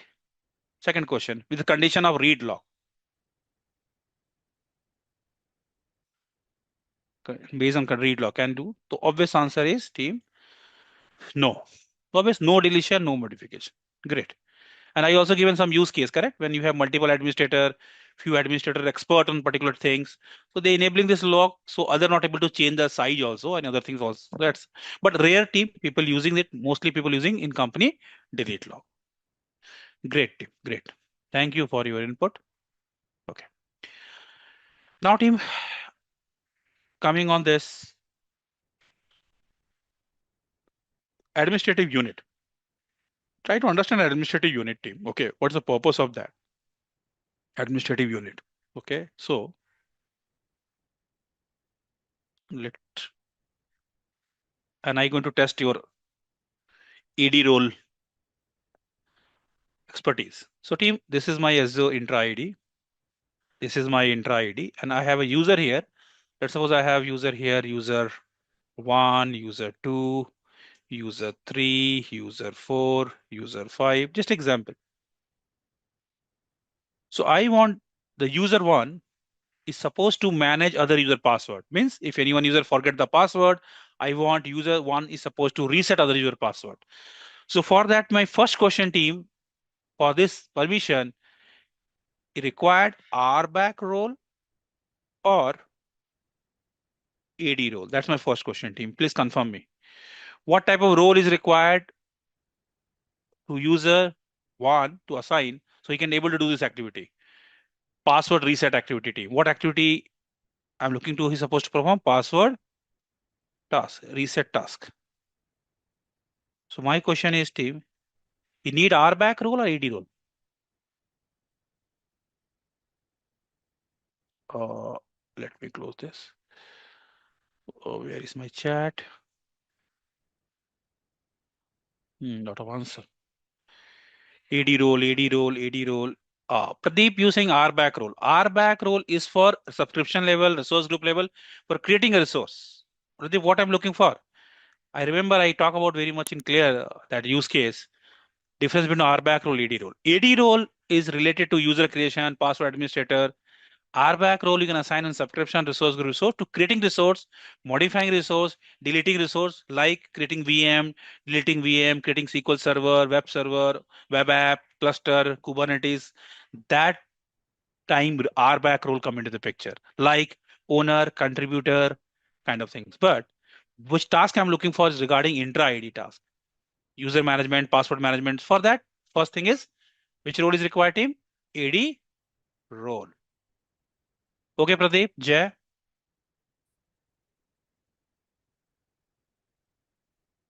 Okay. Yes, yes, Arvind. That is for our back role, na? There is a contributor, they can do these things, correct? That is related to our back role. This is a resource, simple, Arvind. Arvindan, that is a resource. So that is need our back role. Okay. So first thing is clear, team, we need a AD role. Okay. Now I'm coming on second question. I want only suppose to reset password, not able to create username. So you going to give this user admin role or password admin role? What role is good as per least privilege principle? Password admin, because user admin if you give, then he able to create new user. I don't want that. So company team is always think about least privilege. Okay, what practice you should use, team? Least privilege means, team, always try to give the minimum permission what is required. No need to give over permission. That is simple principle in IT team. When you working in on-prem, in cloud, anywhere, team, as a senior guy, whenever you check what permission people using, try to check what he's supposed to do. His job is only password reset, why he's getting user creation permission? So always that is kind of gap team we need to identify. That is our job as a senior person when you are working in company. To identify the gaps where people using over permission and try to minimize those things are unnecessary. You given permission, that is not a good practice. Okay, Roy. So here is we should given password admin. Yes, that point is also not clear now clear. So my question is, team, how to give user one password admin? You already aware of that? I need to go to intra ID role, password admin, and then add user in that role. That is very simple we did. So my question, team, after that user able to reset this user password, user 3, 3, 4, 5, all user password. What are we? Yes, correct. He able to reset password user 2, 3, 4, 5. Correct. That's the correct. If I given password admin role, yes, we already tested that. Correct. But if further I want to control, I want he only supposed to reset these two user, not all the user in tenant. No, no, Arvind. It's not a group. If you have an intra ID access, is where group come into the picture. If I'm going here to intra ID, let me go here.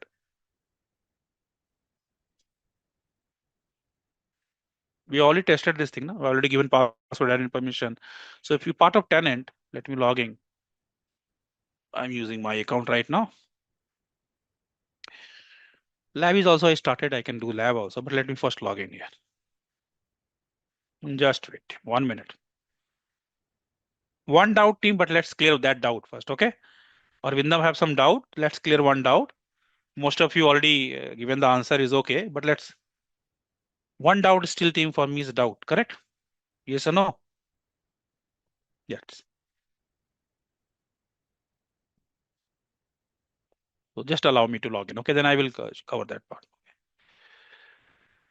And then we go into next step, administrative unit. After that, we're going to talk about why administrative unit is required. And then I will show you this account also I have do not license, but I have one more account team. I try to do that part. Theoretically, I can explain, but I try to show you practically. Just 1 minute, team. What happening this? Because here I have so many users that then easily I can show these things. Just 1 minute. Yeah, incognito window, I think it's going to work. Oh, same problem. Portal.azure.com.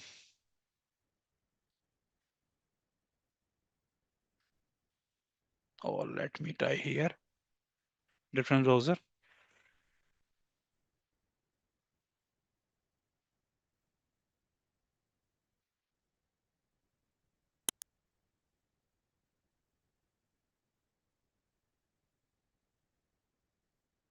Confirm.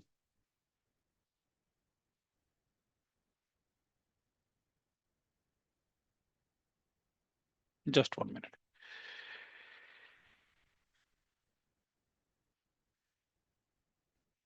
Actually, my account session already logging. Somehow, just previously, I'm taking one more batch and doing some other things. Somehow, I log out. I used to log in my account because my account little bit takes time to log in. Okay, so just wait. Meanwhile, team, I started my lab also. Let's try to do this. AOV incognito window, portal. If my login is not logging team, some issue maybe, no problem.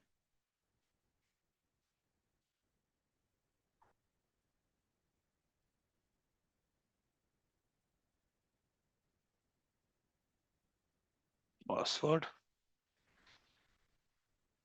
Next.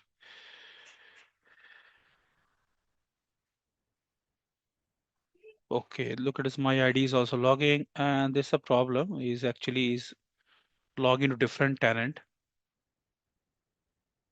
I'm going to switch back to my tenant, then that is the reason I think. Meanwhile, let's logging this account also.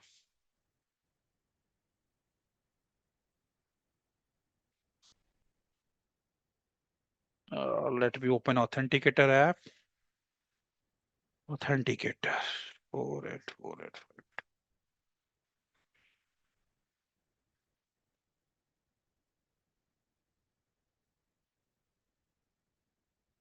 Next.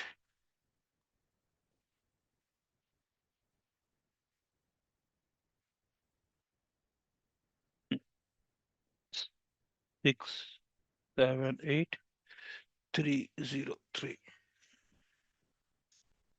930 902. Okay, login.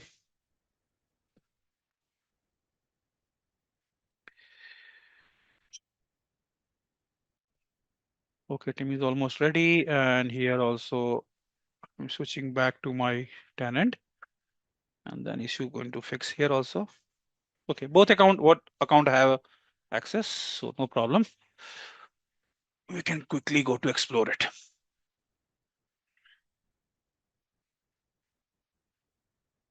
Almost done. So look at this. Here also I have access. So is login here. Why is not accepting the code?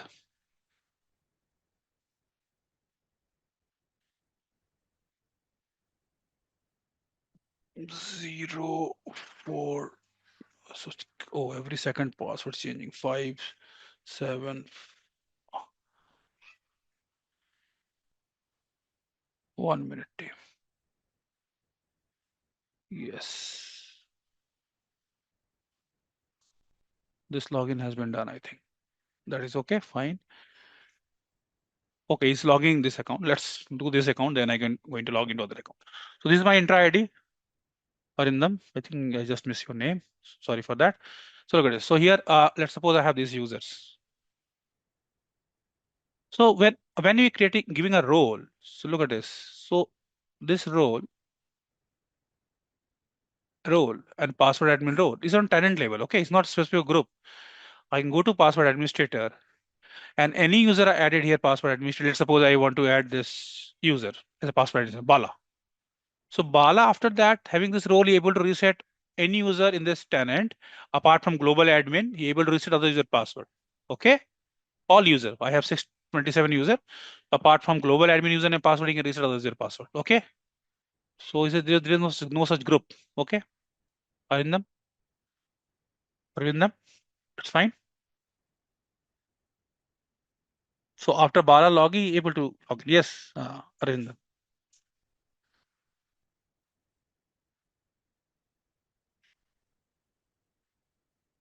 Yes, we can create. Mir. We can able to create it, but if you're going to AD role, look at this. No, not even. I'm giving directly to that role. No, I'm going to pass this password administrator. What you talking about? Same thing I'm doing. I'm directly assign Bala to that role. Which role? Password administrator or user administrator. Any role, AD role. Look at the user administrator or any kind of role. This role, authenticator administrator. I'm directly assigning that user here. This role you can assign to group also, and under the group user can get that. That way also you can do. Okay, and then I'm taking answer of that. Who asking this question? Okay.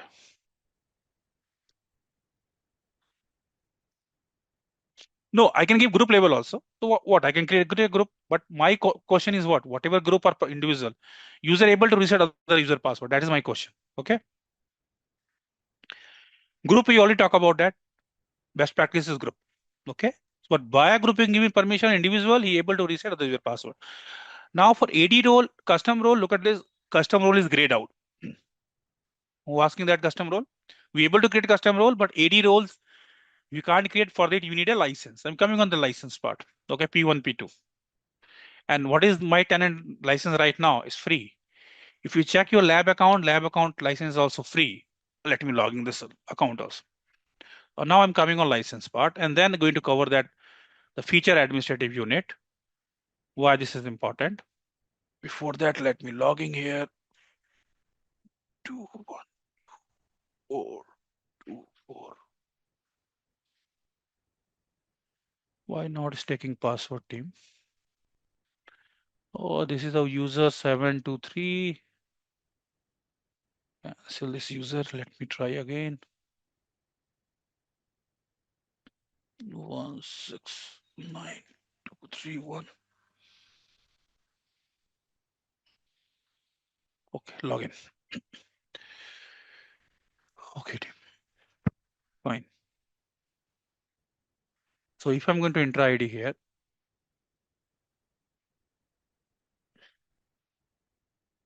so what is this license? Free. And if I'm going to AD role here, so custom role is grayed out. We can't create in because it's missing this detail. Your intra ID license is not P1, P2. So for a custom role, we able to create, no problem in that. We can copy this and existing and able to convert and as per our, we can edit, no problem. But we should have license for that. Okay.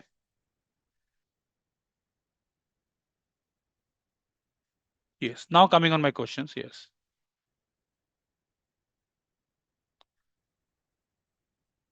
Oh, individual, you have a little bit more permission. Now individual lab, you have more permission than Simplilearn. Okay. But you can create any kind of VM, all the things. Fine. So individual, you can enable the trial also license. Okay, I'm coming on this all the thing. Now coming on team, our topic is what is my question is I want user one, I want to give password reset activate task means I can want to add as a password admin permissions, but I want you not able to reset password of user two, you only able to reset password user four and five. That is called delegation of permission. Okay, Mir, Arindam and others. What I'm looking for now, I want to give password admin permission, but I don't want to give on tenant level means you're not able to reset all user. I want to dedicated user. Why we need that team? So look at this. When we are working in a big company team, sometimes they have branch specific administrator also. Means he able to reset password, but I want only for my this 10 user. It's part of branch A, branch India, branch UK, branch like that. Correct? This kind of requirement in company. I'm only responsible for my branch team members password, not I supposed to reset password of my UK team. Agreed? In your company also you're doing this in on-prem. So you're creating a OU, correct? And an OU Arindam, you're giving a permission to particular user, he able to balance particular OU. On that OU user management he can do. We call in on-prem this is delegation of permission. Similar way in Azure, this feature is called team here, is called administrative unit. This feature, administrative unit. Where is this administrative unit team? Where is this? Let me search administrative unit. Okay, it's just like a folder kind of things, team. It's just like a delegate, and then I can create administrative unit and assign user one there, and logically add user there, user 5 and 6. So you're only able to manage that user. That's the ultimate objective. Okay. Yes, correct, correct. It's just like a mir is like a OUE concept in on-prem. Here we call administrative unit. Logic is more or less same. Okay, so what's the purpose of administrative unit? That is clear. Okay. So if I want to create here administrative unit, let's suppose I can mention Delhi administrative unit, Delhi employee. Just example. Restrict this option means team sometime permission coming from tenant. I don't want that permission going to apply in this. In inheritance, I don't want. And then role. What role? A lot of roles are there. Let's suppose I want to give password admin role.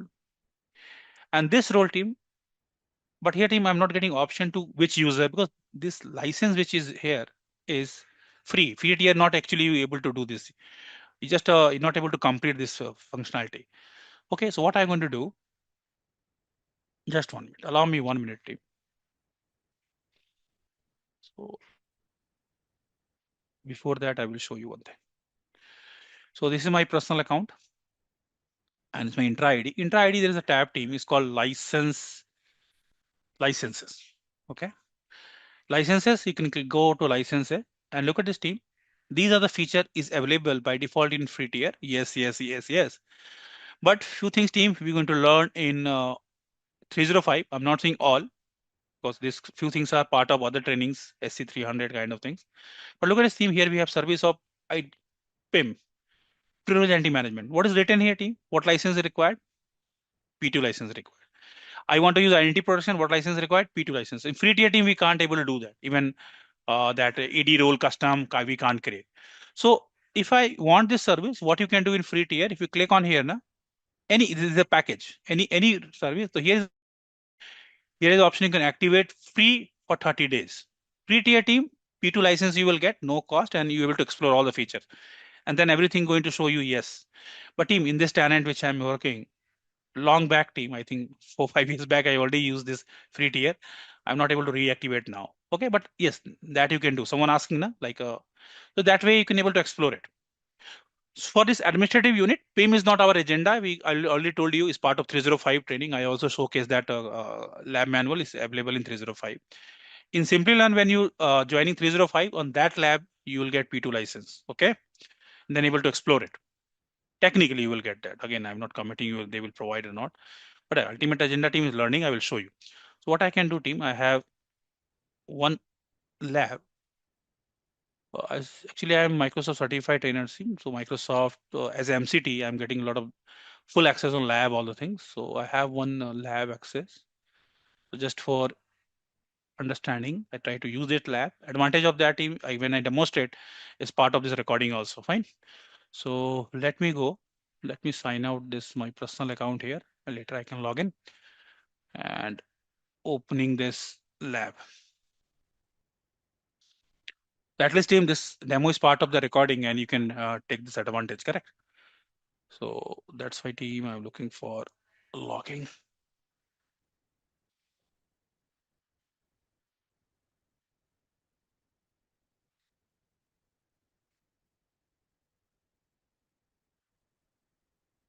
Okay, so I'm taking in Microsoft, there's a training team, it's called SC300, Identity Administrator Training. So in this, every Microsoft training also team, Microsoft not providing P2 license because few trainings, this training is for called Microsoft Identity Administrator. Here they're covering all advanced services in identity specific, okay? This is not 104. This is specific Microsoft separate training for identity. Complete 40-hour training only on this, okay? So a lot of batches I completed on this. So I have some lab access. Launch this lab team. And then let me log into this environment, okay? Then I will showcase services. Okay.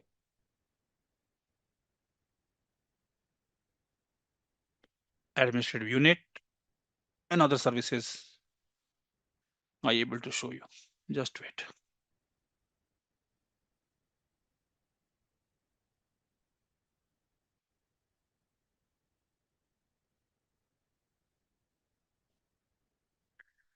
So this is the username I get from here. This lab is for 3 hours, but total fine team 3 hours I can do. No such problem in 3 hours. Enough time. Username, password.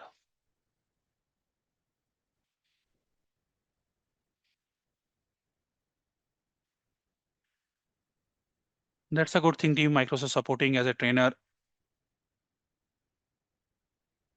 All the Microsoft training and lab access. Okay. So that's a good thing. Okay, authentication app in my mobile 46. That's I like in Microsoft team.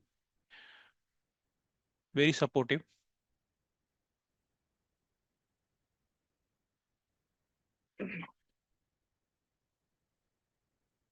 So now if I'm going to here, enter ID,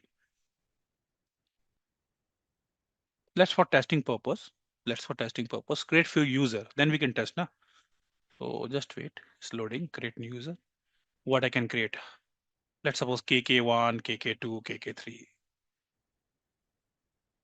Let me open a notepad.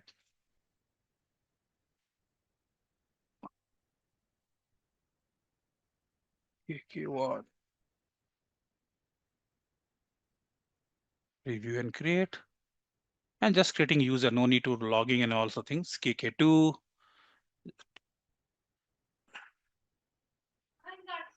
KK3, KK3, and KK4. I think that is enough. KK4.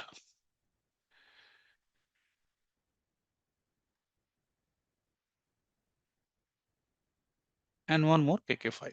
That is enough. So we can only add 4 and 5 for management purpose of that password admin. So KK5. Okay.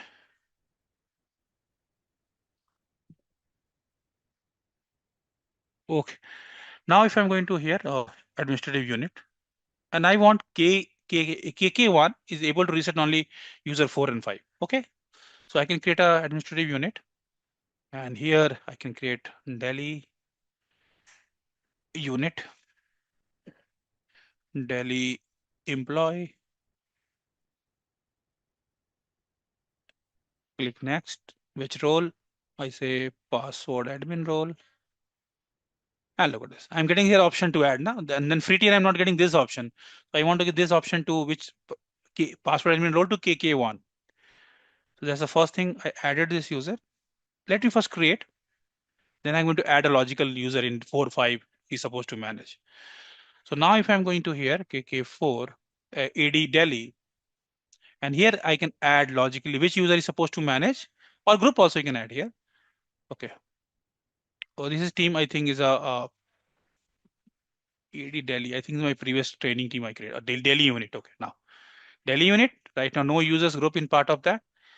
So I want he's supposed to manage password, but only limited to this two user, which KK4 and 5. So I can just say KK4 and KK5.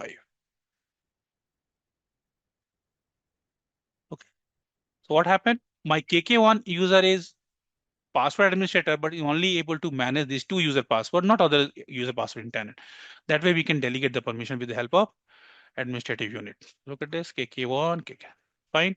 So this is the unit I created. In this unit, I given permission to KK1 as a password administrator. And here I added, he's supposed to manage two user. Fine. Yes, feature is available, but lab you're not able to do. Okay, Jay. Got my point?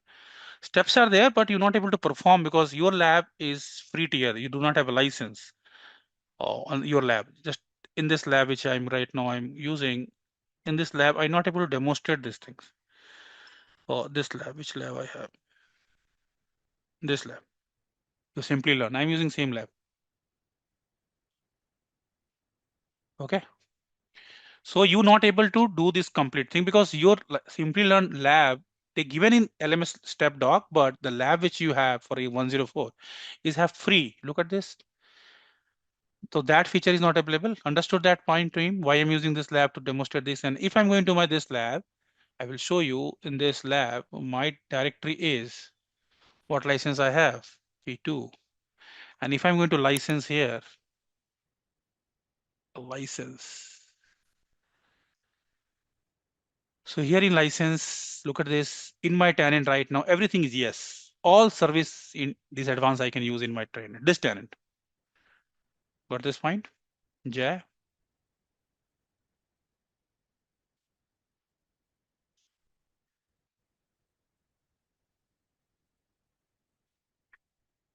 Rachel, I already shared day one, a TOC, what topic we're going to learn. This lab manual is part of your LMS portal. Same thing is here. So whatever is here, I'm going to perform. Plus, I already shared the TOC for you. Day-wise agenda, I already share it. Okay, fine.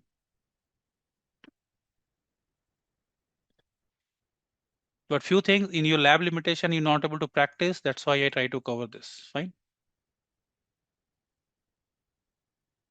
Yes, it's part of 104 now, but in exam, they're not going to ask you to create exam administrative unit. What's the purpose of Armin? You need to do that. Understood? Hope you understood the purpose and also able to demonstrate these things, how to create administrative unit and how to add user into that. It's okay.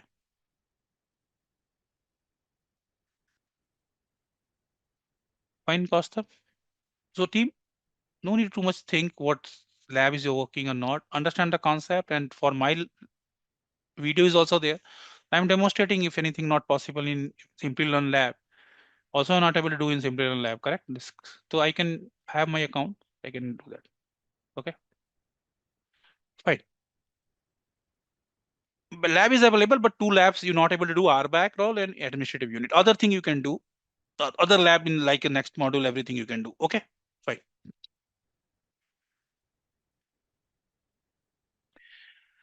Labs are also available. Point is here, lab is available, but if you want to perform this task in your lab account, then lab is a free tier. You're not able to do complete task.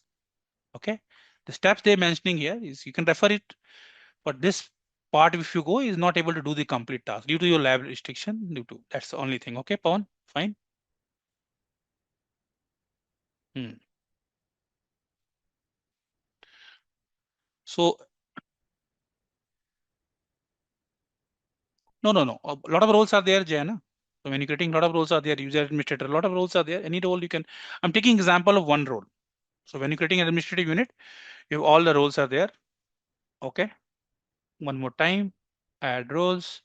Give a name. Next, and look at this. All this role you're able to manage via this. Okay. Fine. RBAC role is not that for. Okay. Okay.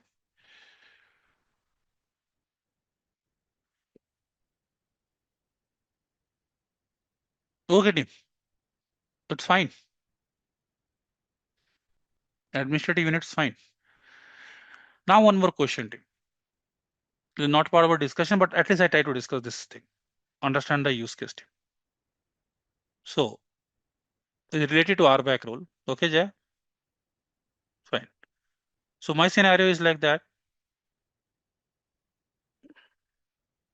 This is my environment. Where is my environment? And team, I have a user, user one, user two, user three. And this is my subscription. This is my resource group. Just example I'm giving. Okay. Or maybe I have AD role also in present. AD role. I take example AD role also. This could be RBAC role. So team, if I added this user in subscription level, user one, are you able to do that? Yes or no? Because I already demonstrated it. No need to debate here what you can do in Simplilearn lab or not. So can I add user here as a contributor or owner?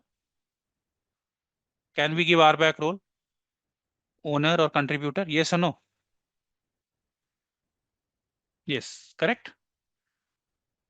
Everyone agreed. I need to go to that subscription, IAM, and add the user. Everyone team aware of this. Fine. I already multiple time I did that. Fine. Okay. So my point is here, team, until the use, I'm not going to go to that IAM option in here in subscription. And until I'm not going to remove that user. So this user have permanent permission. Agreed? Until I'm not going to go to here and remove that user, user have permanent permission as owner. Agreed? But even in organization nowadays, what people looking for, hello, I want to give you owner permission, but time bounded. I want to give owner for 1 hour. Got this point? Whenever you need do some activity. Same way, I want to give you user administrator role or password administrator role, but I only want to give you for 4 hours and 10 hours like that. Time bounded access. So for this team, Azure have the service called PIM. Okay, what is called name? PIM. So that is a service again is part of discussion of this service team in my lab account. No need to do this practical right now. Just I'm talking about the capability part. So for this team, we have this service called PIM, Privilege Identity Management. So via this team, you can able to manage AD role, RBAC role with time bounded access. I have option here. I can choose the time, start time, end time. Okay, that is part of your 305 training, not here. When you're doing 305 training in Simplilearn, so they have this practice test and all the things here. Look at this. So look at this. So here we have the lab for this. I think lab 4 or 5, I think. Look at this. Okay. Yes, that is also called just-in-time access. Fine. One more service is there as just-in-time VM access. That's a little bit different service. You're managing an SG role there. But look at this. So this service is there. One more service in advanced team we have Intra ID. Let's try to go through few capabilities. It's not part of a lab, but hope knowledge is not going to waste. Correct? At least able to understood that part. One service is also there, team. Here we call this security. Under security, we have identity protection. So this identity protection team, you can create a user sign-in risk and user risk and sign-in risk. Two type of risk you're able to handle. What is this basically, team? Let's suppose talking about let's sign-in risk. Let's suppose I'm logging mostly from India, and suddenly my logging is showing from US, Canada, China, Pakistan. Simple question, team. What do you think? Is a normal activity? I'm 2 minutes. I'm logging from India, and then showing China, and then no, correct, Rachel, is not a normal activity. But how are you going to know these things are happening in backend? Nowadays in Google Drive, sorry, Gmail account, you're getting notification. Hello, you logging from new device, kind of thing. Correct? You getting this kind of message? So what thing they're using in backend? They have some team engine is analyze your behavior using AI ML capability and going to notify you if anything abnormal. So if you enable this feature, team, this thing we are going to discuss in more in 305, but just I try to go through that. At least understand identity is very big topic, team, and a lot of things you can able to do that. Okay. So if you enable this service, team, if you have license, again for this you should have P2 license, and then this service you can able to enable it. So if you enable it, team, then is automatically going to create a benchmark and what you are doing. You're going to analyze any AI capability need a data. You need to time to create a pattern. So you're going to analyze, and after that, team, anything abnormal happening, you can define a condition. Hello, if this happened, then what action? You can define action. You can block that user or ask user to use MFA kind of thing. So you can define condition. Same way, team, one risk is also user risk. How is different than sign-in risk? Sign-in risk regarding logging. Logging from unknown browser, logging from different location, unknown country, like that. User risk, team, after logging, what you are doing. Yes, I will share Suresh, pricing that article. Some what exactly you need to pay per user. Okay, just allow me 5 minutes. Okay, and let's complete this user risk. Then I'm coming on that article. I'm going to share actually. Is okay, Suresh? Fine. Okay, fine. So user risk, team, let's suppose I'm logging to my Azure environment and hardly, team, I'm creating any VM. And suddenly from my account, thousand of VM start spinning. Hardly I delete anything, means that is my behavior. So that is called user behavior. So those two type of risk, user risk and sign-in risk, is handled by this product. Now, Suresh asking for that pricing part. Yes, that is very important. So P2 license. So you can type here intra ID pricing. So here in this article, oh, it's not typing here. Pricing. So if I'm going to intra ID pricing, here you have details. Just wait, this logging. Look at this. So here in this article, you will get a detail about pricing. Is in my settings in team, India is showing INR. If you are in different country, you can convert into dollar. Okay. In INR team, P1 license is 500. P1 team not supporting your PIM identity production. Okay.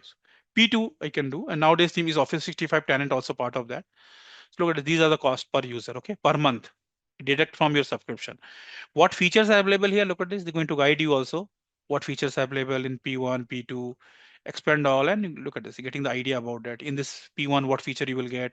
So very good table is also available here itself. All the idea you will get, which feature available in which license. Okay. Okay, Suresh, is fine. I'm sharing this link to you and all. Yes, yes, Jay. Okay.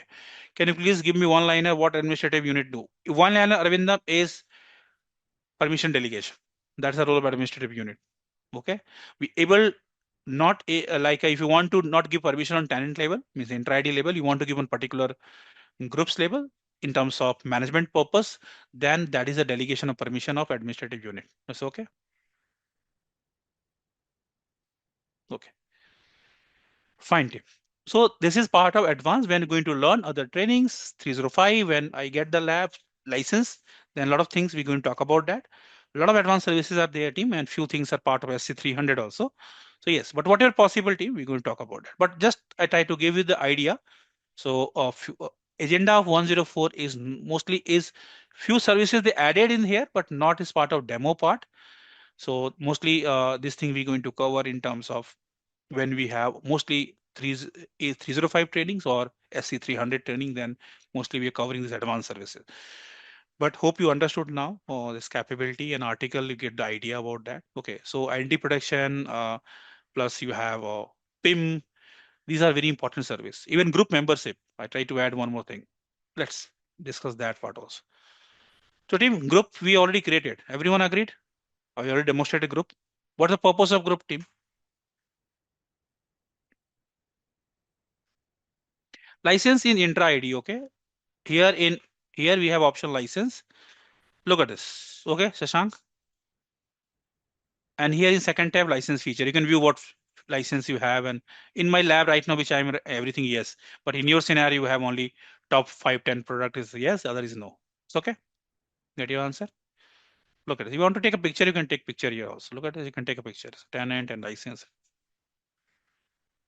Fine. Can I coming on group? One thing I try to show you is since in this lab I have license, at least try that part. Okay. Oh yes.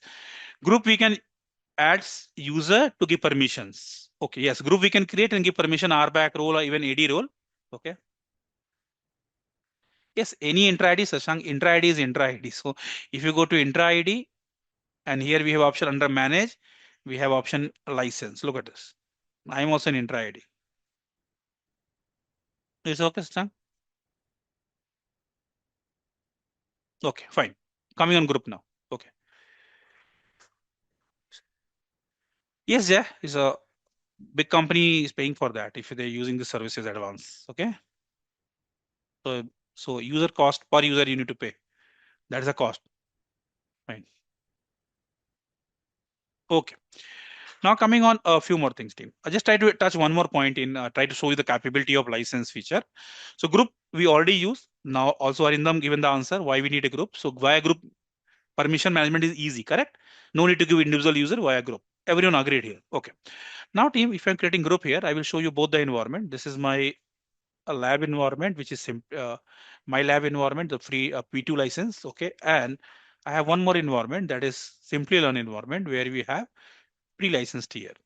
So team, if I'm going to create group here, everyone now aware of that how to create group. Let's take this example. So we have security group. Group name is I can creating group India. Just example. You able to create this way group? Fine. Group. So here assigned option is team grayed out. Here no such change I can do. And then I create group and later I can add member. Simple. Shashank, Jay, Suresh, everyone. So we how to create group I think very much clear. But this option is not highlighted. Fine. Now team what I can do. I can going to create a group in this lab. Which lab is group name? You can change. Group name you can't change later. Okay, right? You create new group, old into group. Group name you can't change, but during creation you can choose what name you want to create. Okay, fine. You also get your answer. Okay, now team, I'm going to. This is my P2 license tenant, and I'm going to create a group. Now see the difference. Okay, and group name is anything like a group is a different tenant. I can create this name also. Let's hope this name is not used earlier. Group. One option team is highlighted here. This group you want to use for AD role. So by default team in your free tier, the group only used for RBAC role assignment. But team, here is one difference. First point is clear. What difference is here? This option is not there in my free tier. Now coming on second option. Look at these options are coming. Is not grayed out. If let's suppose dynamic user I choose, and what I add here, I can add condition here. What condition?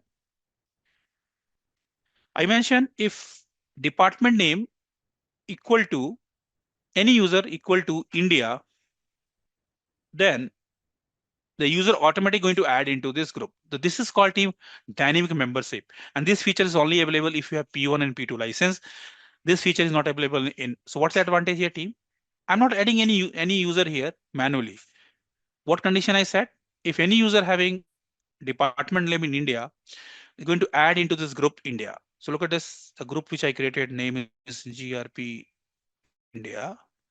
Right now you notice, I'm not sure maybe in this tenant any user also have a department name IND. I didn't type complete India by intention. No member added here. Now go to users. A lot of users I created today. So let's go to KK user. Let's KK2. Add it. So this is advanced level user management team in the capability you will get when you. So now hope you Jay, you understood why they're charging this cost. Okay.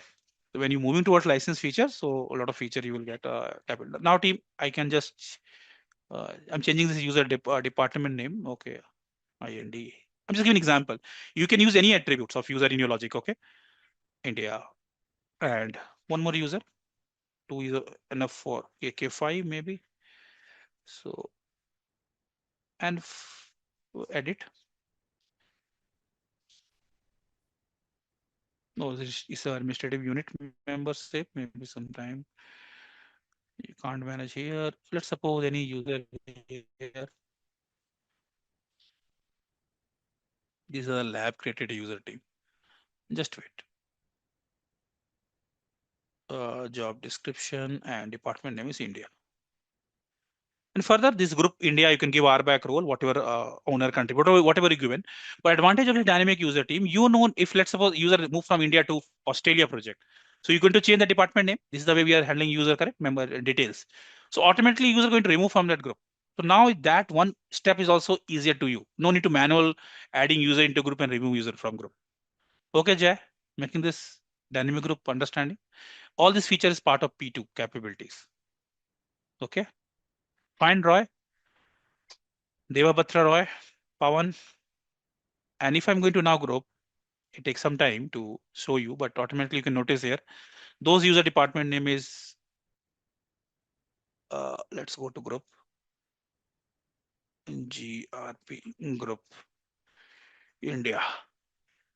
And if you go to members now, so automatically you notice those user have department name. Look at this, K2 is added here. Na? I didn't added K2 here, it's automatically added here. And after some time, you notice one more user I also added. They're also going to add here. And later, let's suppose you go into K2, is moved from that department India, is looking for Australia department. So as per your instruction, you can add here Australia. And any policy for other group you have defined for Australia user department in Australia is part of that group. So automatic user going to add and remove. Yes, correct, Jay. Now user going to remove from that group. And as per condition, maybe any other group you create for Australia, same way, the user going to add on that. Easy to you, okay? No need to worry about that. Just user profile you managing. And nowadays team automation when happening, no? So you can put ticket portal, you have this kind of things, API, you can integrate, department name you can change, and this thing's going to trigger in backend. Making sense, team, and at least I get the idea. Yes. But at least you're going to remove, okay? There's no group for Australia I created, but it's going to remove from India. Okay, fine. So look at this one more time.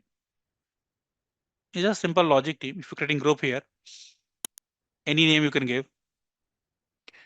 Okay, and here team we have option is dynamic user that you need to select. Otherwise, this group work as the same membership manually. But if you choose this option and then query option, then you have all the details. Look at this. You can choose your properties: account enable, city name, company name, country name, and then you can operator, and you can use and condition or condition.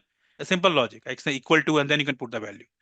This is the value. I can condition multiple condition and condition or condition. Okay. No, are in the again. Someone asking like that P2 license, then I show you the capability a little bit. Okay. This is not part of 104.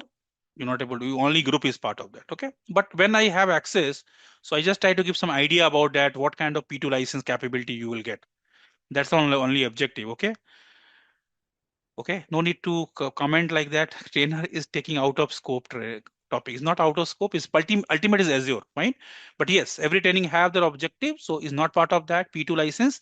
P2 license is part of 305 training, some extent. More extent if deep dive team is identity is called SC300 trainings. But yes, whenever I get opportunity, I try to give some idea. Like people just said, Ajib is costlier. So I just try to show a lot of feature also you will get in this. Okay, fine. Last thing, it's your free tier SLA. Microsoft not committing any SLA of intra ID. If anything down, they're not committing anything. I'm talking about intra ID feature. Okay, so in free tier, you do not have any commitment. If you're using P1, P2 license, Microsoft have the commitment. So that's also difference. Okay, that's why big organization always have this license Microsoft Intra ID. Training mostly getting a free Intra ID. Okay, so at least team get some idea now, and anything in your free tier is not visible. So at least you understood why this not feature is available, because this need a license for that. Okay, team. So this is about this administrative unit. So coming back on our SC104. And here we have practice lesson 3, lesson 2. And team, that's why team I cover this administrative unit here. Okay. Now team, one more thing I try to cover. Okay, that is team is not agenda. Agenda is team here. We talk about only guest user and cloud only user. Team, I try to discuss one more user type, hybrid. Understanding level, no demo. Demo is part of 305, but that's very important nowadays. Understand the logic team, and then coming on our other things, how to interact with Azure with other methods, the templates, and then team, we're going to start with our storage. Storage topic team, all the things you're able to do in your tabs. So no doubt. Only for intra ID have some limitation. So from after that team, lesson 3, lesson 4, all things you can do in your lab. Okay. So I try to discuss one more topic team is useful to understand that type hybrid user scenario. Then coming on the storage and then ARM templates, other things one by one. Fine. But before that team, I think is now 8:30. Guest user pending. Okay. Suresh, guest user also we can talk about. Okay, fine. Guest user, hybrid user. So let me note it down. Sometimes it happened, team. Sorry for that. Okay. So guest user, we're going to talk about that, and then hybrid user. Hybrid user, actual demo is around 1 hour demo, which we're going to get complete scenario. That is part of 305 training I will cover. Logic you can, and guest user I can show you. Okay. So hybrid user, guest user team we're going to discuss, and then we're going to start with storage account, and then on that we're going to talk about add-on, a different method to interact and other things, and then deep dive on storage account. So these things is part of that. And also in my TOC agenda is there. So okay. So first week we completed lesson 3. Every week team target is one lesson. Overall we have lesson this week, this lesson 3 we able to complete by tomorrow. Next week then 4, then 5. And last week team, these topics are very small. So one day we able to complete this, and next day for your project and some exam preparation. Okay. If you're looking to clear Microsoft exam, how to prepare that. So we are very much on track. No worry. Okay. And fine. So team, what I'm going to do. So let's take a break here. One. Okay. Refresh yourself. Then came back with guest user use case and hybrid user. Then coming on storage account, and then try to discuss few other method which you can interact with Azure apart from portal. So I want to use this to, you can get similar interface, everything, similar permission, similar limitation. It's okay, team. So now I'm using Simplilearn Lab to demonstrate this. So first thing, team, you want to use these services. So you need to create a storage account. Okay. So how to create a storage account? Let's go here. Create resource button, or you can search box. Anything you want to create, just search here, storage account. Look at this, it's also available. Best part is cloud team, just you want to search, you will get that. No need to remember, okay? And then go into storage account. Going to create. So very simple, team is asking you subscription, resource group. You're already aware of this. What is subscription? This you get in your labs. Resource group, you want to create new. Let's try to create new. If allow you to create new demo, that's okay. Resource group demo. Okay. Storage account name. This could be random name, team. Just types anything. You're going to check this name is available or not. It's a unique name. East US. I go with East US. Let's see. Any region you can select in. Okay. Just wait. It's searching. Recently, few issues going on East US team. Sometimes is if getting any error, change your region also. Well, let me try in East US. Okay. So first thing is what I told you, team. Here we have two options: standard, premium. Look at this, standard and premium. I go with standard, and this is option, team, I'm talking about. That meanwhile is loading. I'm going with same East US, and look at this. This four option we need to discuss. What is about this? Redundancy option, and what's option? These four options we have. Okay. During creation, I just selecting LRS. Let me create it. Then I'm going to explain what is LRS, what is GRS. I'm coming on that part, but let me review and create. Okay. At least our deployment is going to be done. The same way, team, we can select. Okay.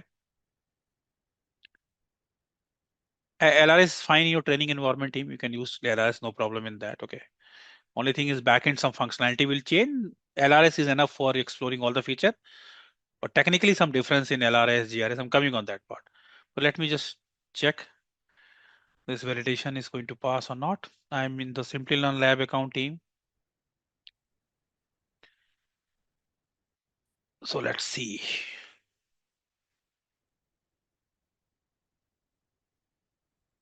Just wait.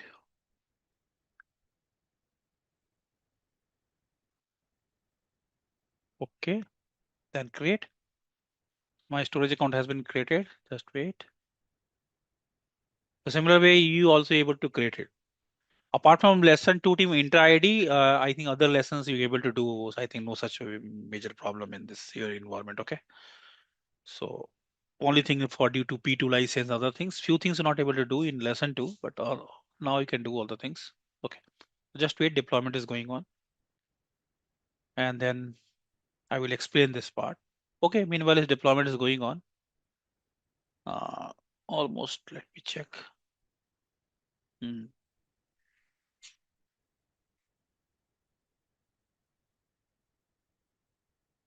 Just wait. Just try to check if successfully completed, and then I will cover that point. Meanwhile, team, what I can do,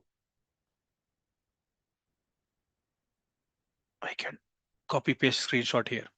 So these are redundancy options are there when you're creating a storage account. So options is there, team. LRS stand for team local redundant storage, ZRS, GRS. So that is as an architect, we need to take a call, discuss with customer, and then going to decide which option is better. I'm coming on that is use case. Meanwhile, my deployment is going on. Okay, let's go one by one.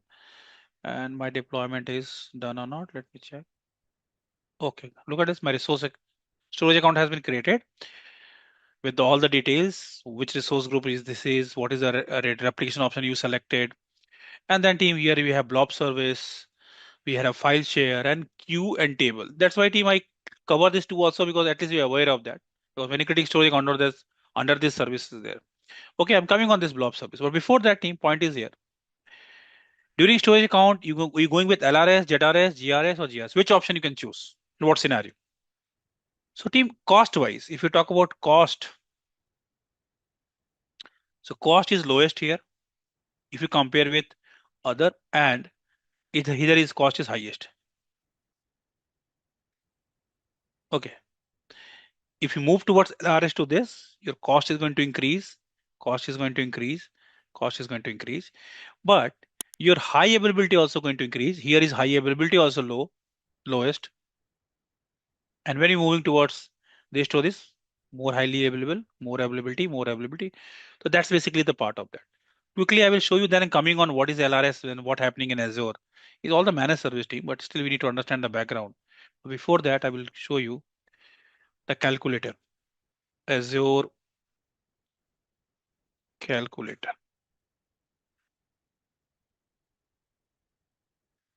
Where's calculator? Oh, what storage account? Let me add this to estimate the cost. Storage account, going to view. So team, this is the cost of $21 monthly estimate cost if I'm using storage account in East US and I'm using basically LRS. Hold on this access tier and going to talk about this. But look at this team. If I choose this ZRS, now look at this team. Your cost is changed 27. And if you change GZRS, then almost team is triple time costlier than LRS. So at least you're able to understood this factor is impacting your cost, and also I'm blaming high availability is there. I'm coming on that point, but costing perspective is clear, team. LRS is the lowest cost if compared with others option. Now, team, if you choose LRS, then what happened? So let's suppose team I created a storage account in East US. Just take example. And during creation of storage account, I selected East US region. Okay. And replication, I selected LRS. So what happened? Microsoft going to maintain 3 copy, whatever data you're storing on storage account. So 3 copies they're going to maintain in single region and single availability zone. Availability zone means just like a data center, single data center. Under this data center in 3 device, this is they are managed by Microsoft, these 3 devices, but these physical devices, logically they have separation via logical software. That is a different story. But these are 3 different devices physically. So they place your first copy here and same replication they do this device, this. This is done by Microsoft. Our job we just need to select. If this device is down for Microsoft and they're going to fail over your request to other device, again, this is managed by Microsoft. You don't need to worry about that. The real-time replication is handled by Microsoft in backend. So this is part of high availability, is handling high availability in single region and single availability zone. But my point is here, team. If this building is gone, availability zone, let's suppose I have one building, I have 3 floors. One floor is gone, still my server is in second floor and third floor. Second floor is gone, still have third floor. But team, complete building is gone, then what happened? So complete AG is gone, then what happened, team? Is that you able to access your data?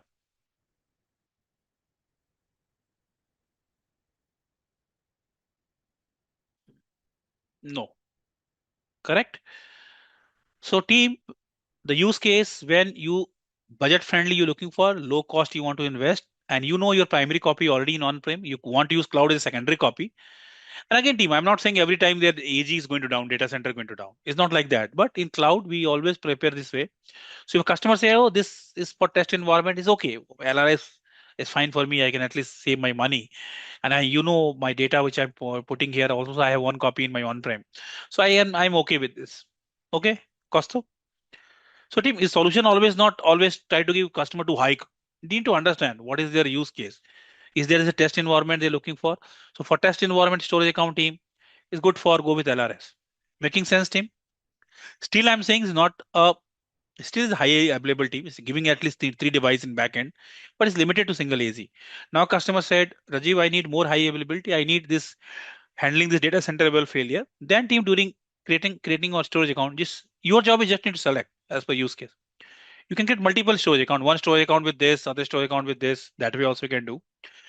If you're selecting ZRS, then again it's going to maintain how many copies? Same 3 copy. But in this time, which region you created your storage account? Microsoft managing 3 data center in every region, correct? And that is called availability zone, like AZ1, AZ2, AZ3, and each region, each data center, sorry, not region, they're going to maintain 1 copy of your data. Advantage here, team, these are a availability zone, is a far, uh, there's a gap between these two is far. is a location in different same country, different locations are there like that. So possibility is very rare team. All three data center going to down. Okay, fine.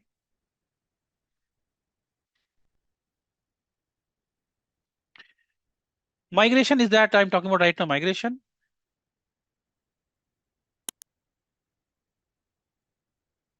Yes, this is not a backup solution. First, let's go one by one. So migration, I didn't talk about migration. Migration cost curve is part of. We're going to talk about migration strategy in little bit on 104 and 305, and then when I'm going to talk about. But right now, I don't think I'm talking about anything migration here. Is that I'm talking about anything migration here? So no. Okay. So that's your answer right now. For migration, we have ASR tool. First of for your answer, we have using some storage account um, tool. It's called Storage Explorer. So a lot of other techniques are there, but again, it's not out right now. It's part of topic. Okay. Now coming on this second answer, replication. Yes, Ashank, replication is not a backup service. Backup you need to configure. Okay. It means whatever data is here is going to replicate on the second data. So this is not for recovery. It's recovery in terms of Microsoft end. Think like replication is for high availability Microsoft end. It's not for backup. Okay, Shashank. So this is Microsoft way design. If their one device is down, still you're able to access your storage account. But the data you delete, then again, in others, it's the same thing. It's going to delete from other also. So Teams is not a backup service, it's a replication service. Okay. So look at this, it's showing as a replication service. What is LRS? Is the replication service. Fine. Look at this. Now this is the second. Okay. Each data center 3 copy, each data center 1 copy in this scenario. Okay, 3 copy total. So this time is not here is managing one data center 3 copy in LRS, but ZRS means 3 data center and one each, overall 3. That's fine. Can I move to GRS now? If LRS and ZRS clear? Okay. So the limitation of ZRS, if region is down, then what happened? If East US is down, think like that. It means LRS is handling a device level failure, not availability zone level failure. ZRS team handling AZ level failure, but not region level. East US is down, then you're not able to access, correct? Fine, Pawan? All down. Then team, you can choose, if you need that high availability, then GRS. What happening in DGRS? Let's suppose I created a storage account in East US. So Azure have the concept is team, is a fundamental team, AZ-900 when you covered then. Pair region. East US, there is a pair region is West US, Central India for South India. Automatically they decide and they take care about that data protection law team. It's not like that East US pair with Central India. It's not same country. So East US with West US. So when you're selecting this option, so they're going to maintain again this time 6 copy. How many copy they're going to maintain? 6 copy of data. And 6 copy they're going to maintain in this region in single AZ. 3 copy. Here is 3 copy. It means 3 copy here. 1, 2, 3. 3 copy here. 1, 2, 3. This is part of your AZ in East US in AZ1. This is part of West US AZ1. So advantage here team, if this region is gone, still you able to access data from other. And this failover failback is Microsoft responsibility. No need to worry about that. So this handling what region level failure. Okay. Now you can say then what is this? So this is combination of this and this. Just like name suggests, geo zone redundant storage. It means is a geo plus zone. What is this scenario? Same thing. Is maintaining 6 copy, just like a GRS. How many copy? Same 6 copy. Okay. In two region, like East US, Ukraine, and West US. But in this region, they're going to manage this 3 copy in 3 AZs. Here also in 3 AZ, AZ1, AZ2, AZ3. So it's just like a ZRS and combination of GRS. So it's like this. So highly available here, team. Cost wise is highest here. So depend upon company how much high availability they are looking for, because team company budget price everything is matter. Okay, it's not like that team always you can give a recommend highest solution. Okay, so it's fine if you're able to handle ZRS is also I think fine team until their companies has region level failure they're looking to handle that also. So you can use ZR, but cost is also their team. Remember that how critical your application you're using this storage account. Okay, So on based on that, you can choose these options. So test environment team is not recommended to select GRS or GZRS, LRS, and I think the LRS is also fine for test environment. Okay, production you can go with other things. Okay.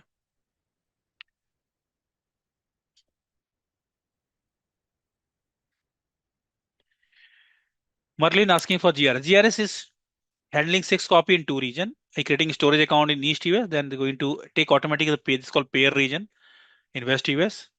So 3 copy they're going to maintain here in one region, second in the other region. Okay, that is Merlin is GRS. Is clear? GRS is clear. There are 2 region they're going to maintain. Okay. GRS is GRS is just like GRS plus ZRS. Is again maintain 2 region. Look at this diagram I already created. They have 2 region, correct? One region this, second region this. Is just like this, correct? 2 regions. But what happening in this scenario, GRS, you only using availability zone 1, but is using AG1, AG2, AG3. All availability zone they're using in each region. So one copy in this availability zone 1, 2, 3. It's just like a ZRS plus GRS. That's fine. Clear, Suresh? Yes. LRS is always is one AZ. Fine. LRS is one AZ. ZRS is multi AZ. GRS is multi-region. GZRS is multi-region plus multi-AZ. Okay. That way you can remember. So now at least you're able to guide your team what option is better to create. Okay. So this is the way team you able to create a storage account.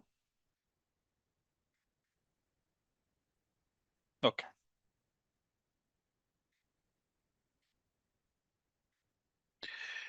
GRS. What problem in ZRS? Then now I'm going to ask question for you. Then I'm getting more clarity. What is the limitation of ZRS? Jay, could you please answer me? The limitation of ZRS. Then I'm coming on GRS. I'm hoping you understood ZRS. Then I'm coming on GRS. What is the problem in ZRS? Same region. What is the purpose of GRS? When you're choosing GRS option, let's suppose I'm creating a storage account in East US. So backend automatically they're going to choose one there they call pair region. That is Microsoft predefined pair region. So they're going to use West US for East US for West US, Central India for South India. So whatever copy you pasting on your storage account or uploading, they're going to maintain 3 copy in East US and 3 copy in West US. These 2 regions they're going to maintain, but East US only single availability zone, they maintain 3 copy, and West US in single availability zone. But 2 regions are there in GRS. Look at this. If you're using GRS, it's just like a GRS, but each region, 3 availability zone, they're using to store the data. That's fine.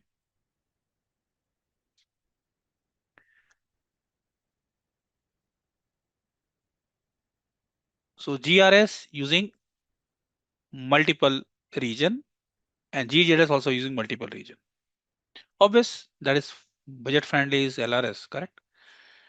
So when you compromise your high availability, you paying less. When you choosing more high availability, again is part of use case. Fine. That I also show the calculator where you can easily check and easily explain to customer. Hello, sir, you're going to use GZS because this cost is going to increase 3 times more costlier than LRS. All things you need to discuss with customer when you're doing this kind of thing. And one more thing, team, nowadays, whatever your profile, system administrator role this team is for Microsoft, you're doing your admin job, creating VM, creating network, monitoring, backup, basic configuration. That's it, your AZ-104 role. But in company, if you go to work team, so there is no such specific role, specific for your certification. So cost is always team is very important thing. Your role is whatever customer going to ask you. Okay, I can implement this. Could you tell me the cost impact? Okay. Yes, AZ belongs to data center. You can say Tanuja, same buildings. And ZRS in simple word, you can say multiple buildings, just like in buildings in India. We have Delhi, Mumbai, multi-region. GRS is always selecting 2 region, okay? Not more than that. Okay. And both region is downstream than Arvindam, then again. And Microsoft have the uptime for that, 99.99% of the things. Fine. Okay. So this is the way team you can create a storage account. Okay. Fine. And you're able to create it. And look at this team I use today. Said, I use Simplilearn account to create storage account. So similar way, you also able to create. If you're not able to create, recheck your steps, what you are missing. Okay, but right now, team just focus on creating this, so that storage account creation. Okay. Then ARM template, everything tomorrow going to cover. I'm going to add today one thing. As per my experience, team is very useful. Okay, is going to is not limited to only specific training. Complete Microsoft ecosystem team. You want to learn, you want to explore as an architect, as an admin, as a security engineer. This is very important. Let me try to cover that part. So, how many you aware of this two site Azure charts?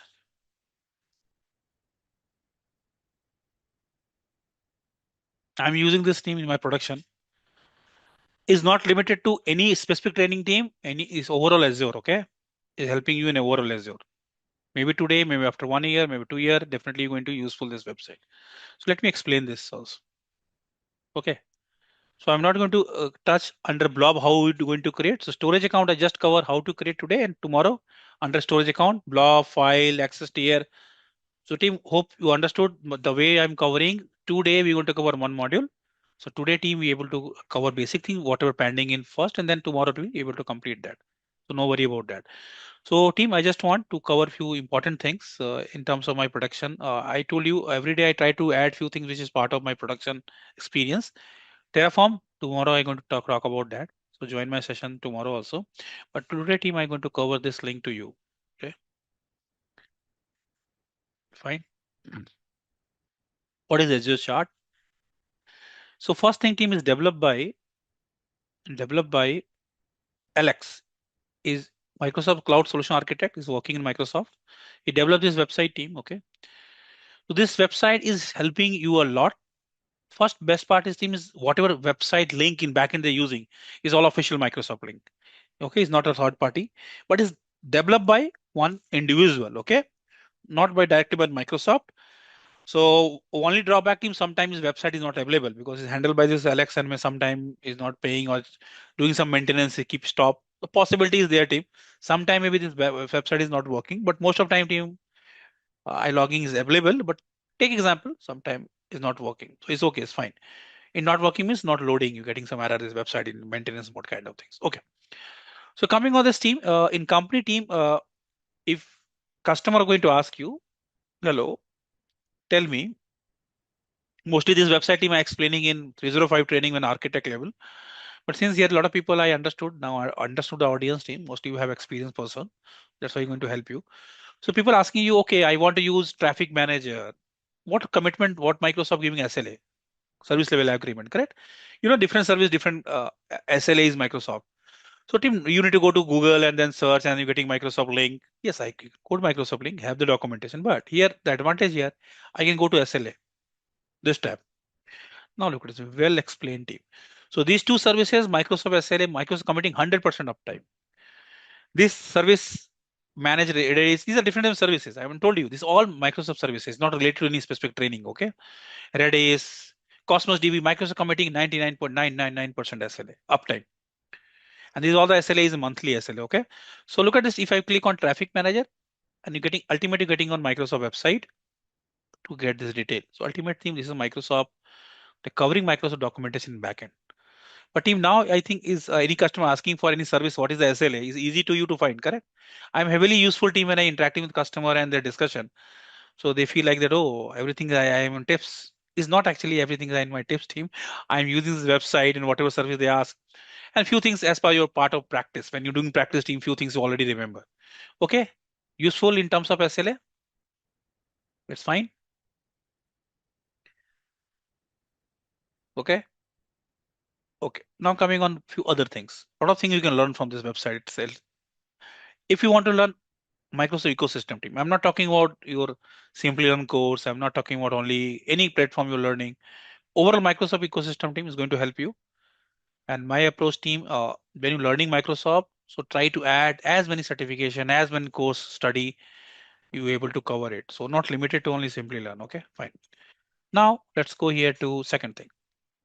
What's the most interesting thing, team, is they providing whenever I interact with customer, So customer, let's suppose want to use Cosmos DB. Take example is a Microsoft provided PaaS NoSQL database. So let's suppose a customer is in banking sector. So is going to ask, hello, Rajiv, could you tell me any other customer using Cosmos DB? So you can't say, hey, Cosmos DB is wonderful. Yeah, this kind of things customer not believing, correct? They need some data. So if you go to stories and type customer story explorer, and here you have all the Azure service. Look at this long list. What service you want to explore? Cosmos DB. I'm just taking example team. Click on here. So all the user which right now Microsoft published their story on their website, industry wise, automotives, what other industry team, commercial, energy. I'm looking for bank, bank, industry, healthcare, manufacturing, professionals. I think it's to go up. Finance, correct? Finance, finance service. Let's example ABN AMRO is one of the bank, correct? So long list team, and you can explore these things. You can present these things in front of customer. And ultimately is Microsoft website, and then here ABN AMRO is publishing their user story, how Cosmos DB help in their environment, and this is their high level diagram, and what is they doing this. So if I present this story, moreover, customer also looking for similar kind of things, he getting a trust and able to accept. Okay, it's fine. We can also use Cosmos DB in this scenario. Making sense, team? So this is for all services. Any service. I'm just taking example of one service. It's fine and helpful. Okay. Let's explain few more things. Okay. Learning purpose, because few of you are in learning mode right now, correct? So yes, architect role is okay. You say Rajiv is SL is okay. So what about learning? So look at, I want to learn Learning Explorer. What you want to learn? You want to learn Cosmos DB because Rajiv didn't teach this Cosmos DB in 104 because he said is not part of this. So but you are very angry. You said, oh, Rajiv not teaching. I want to do by myself, self study. So you go to this website and click Cosmos DB. And now you have, I hurt your ego, you go into this and read, and next class you say, Rajiv, I'm going to teach you Cosmos DB. So what you can do, you can go here, you can search Cosmos DB, and then you have all the course, which is MS Learn link team, which is official Microsoft curriculum you can get from here, and then video links. These video again team YouTube video, but based on Microsoft website, like a Friday and other websites are there, Microsoft official website. All the video regarding Cosmos DB and different use case, Azure Friday, mostly Azure Friday videos are available here. And you can watch this video and get expertise on Cosmos DB, which official all the video published by Microsoft. Plus course content means reading material also you can get from here. Okay, making sense? Costa, fine. Learning materials also will get from here. Now team, one more thing. Learning you will get very effective and very attractive way. You can get the link and just click on the service and getting everything. User story you will get. Solutioning. You want to design some solution. Let's go to solution. I want to deploy app service plus combination of let's suppose plus Cosmos DB. So show me all the solution which is based on these two services. I can go here and look at this. A lot of webs, and I can click on here, and it's going to Microsoft Architect Center where in based on these two services and few others, they're going to base some architect diagram. And so you need to explore maybe it's a similar kind of thing customer also looking for. Not exactly then similar, then you can make some changes and ease out your job. Initial struggle is gone, correct? You at least have some base understanding. Okay. So all the architectural design also team you will get from here. Okay. Fine. So solution is also very interesting here. So this part is also I think is very good. Plus you have learnings, you have stories, region wise also team, which region, what kind of services are there. You know, every region, every service is not there. You can compare the region also. So a lot of things are there team. If you going to explore all these things, a lot of things you can learn team from itself. It's not limited to any Simplilearn training, is not limited to any Rajiv training, is not limited to anything. Okay. So heavily I'm using this thing team when I exploring this as I work as an architect or I work as any consultant job. So heavily I'm using this site, okay, to explore the things. So that's part of that team. But team, if you ask me to, I'm not using any copy pen team to write all these things. I make this habit to access this website or any website Azure portal. So that's my way team. So sometimes is a student maybe sometimes say hello, like I'm not able to write your steps. So team develop the way. That's why I'm talking about that. Sometimes you taking this is other way, but my approach team is try to familiar with portal. Anything you want to explore, go to the portal. What customer looking to deploy, just search that service and explore this itself from the portal. Okay, and then this Azure chart is also very much helpful. So that approach you can choose. A lot of things going to easier automatically. But believe me, team, cloud is not made for technical person. This any layman can use it. What technical person can do is better understanding on costing and other things, high availability. That I can. Creation is very simple, team. Anyone can create anything. But why we need to create, when we need to create, that is important as architect. And with that, we have come to the end. If you have any doubts or questions, ask them in the comment section below. Our team of experts will reply to you as soon as possible. Thank you and keep learning with Simplilearn.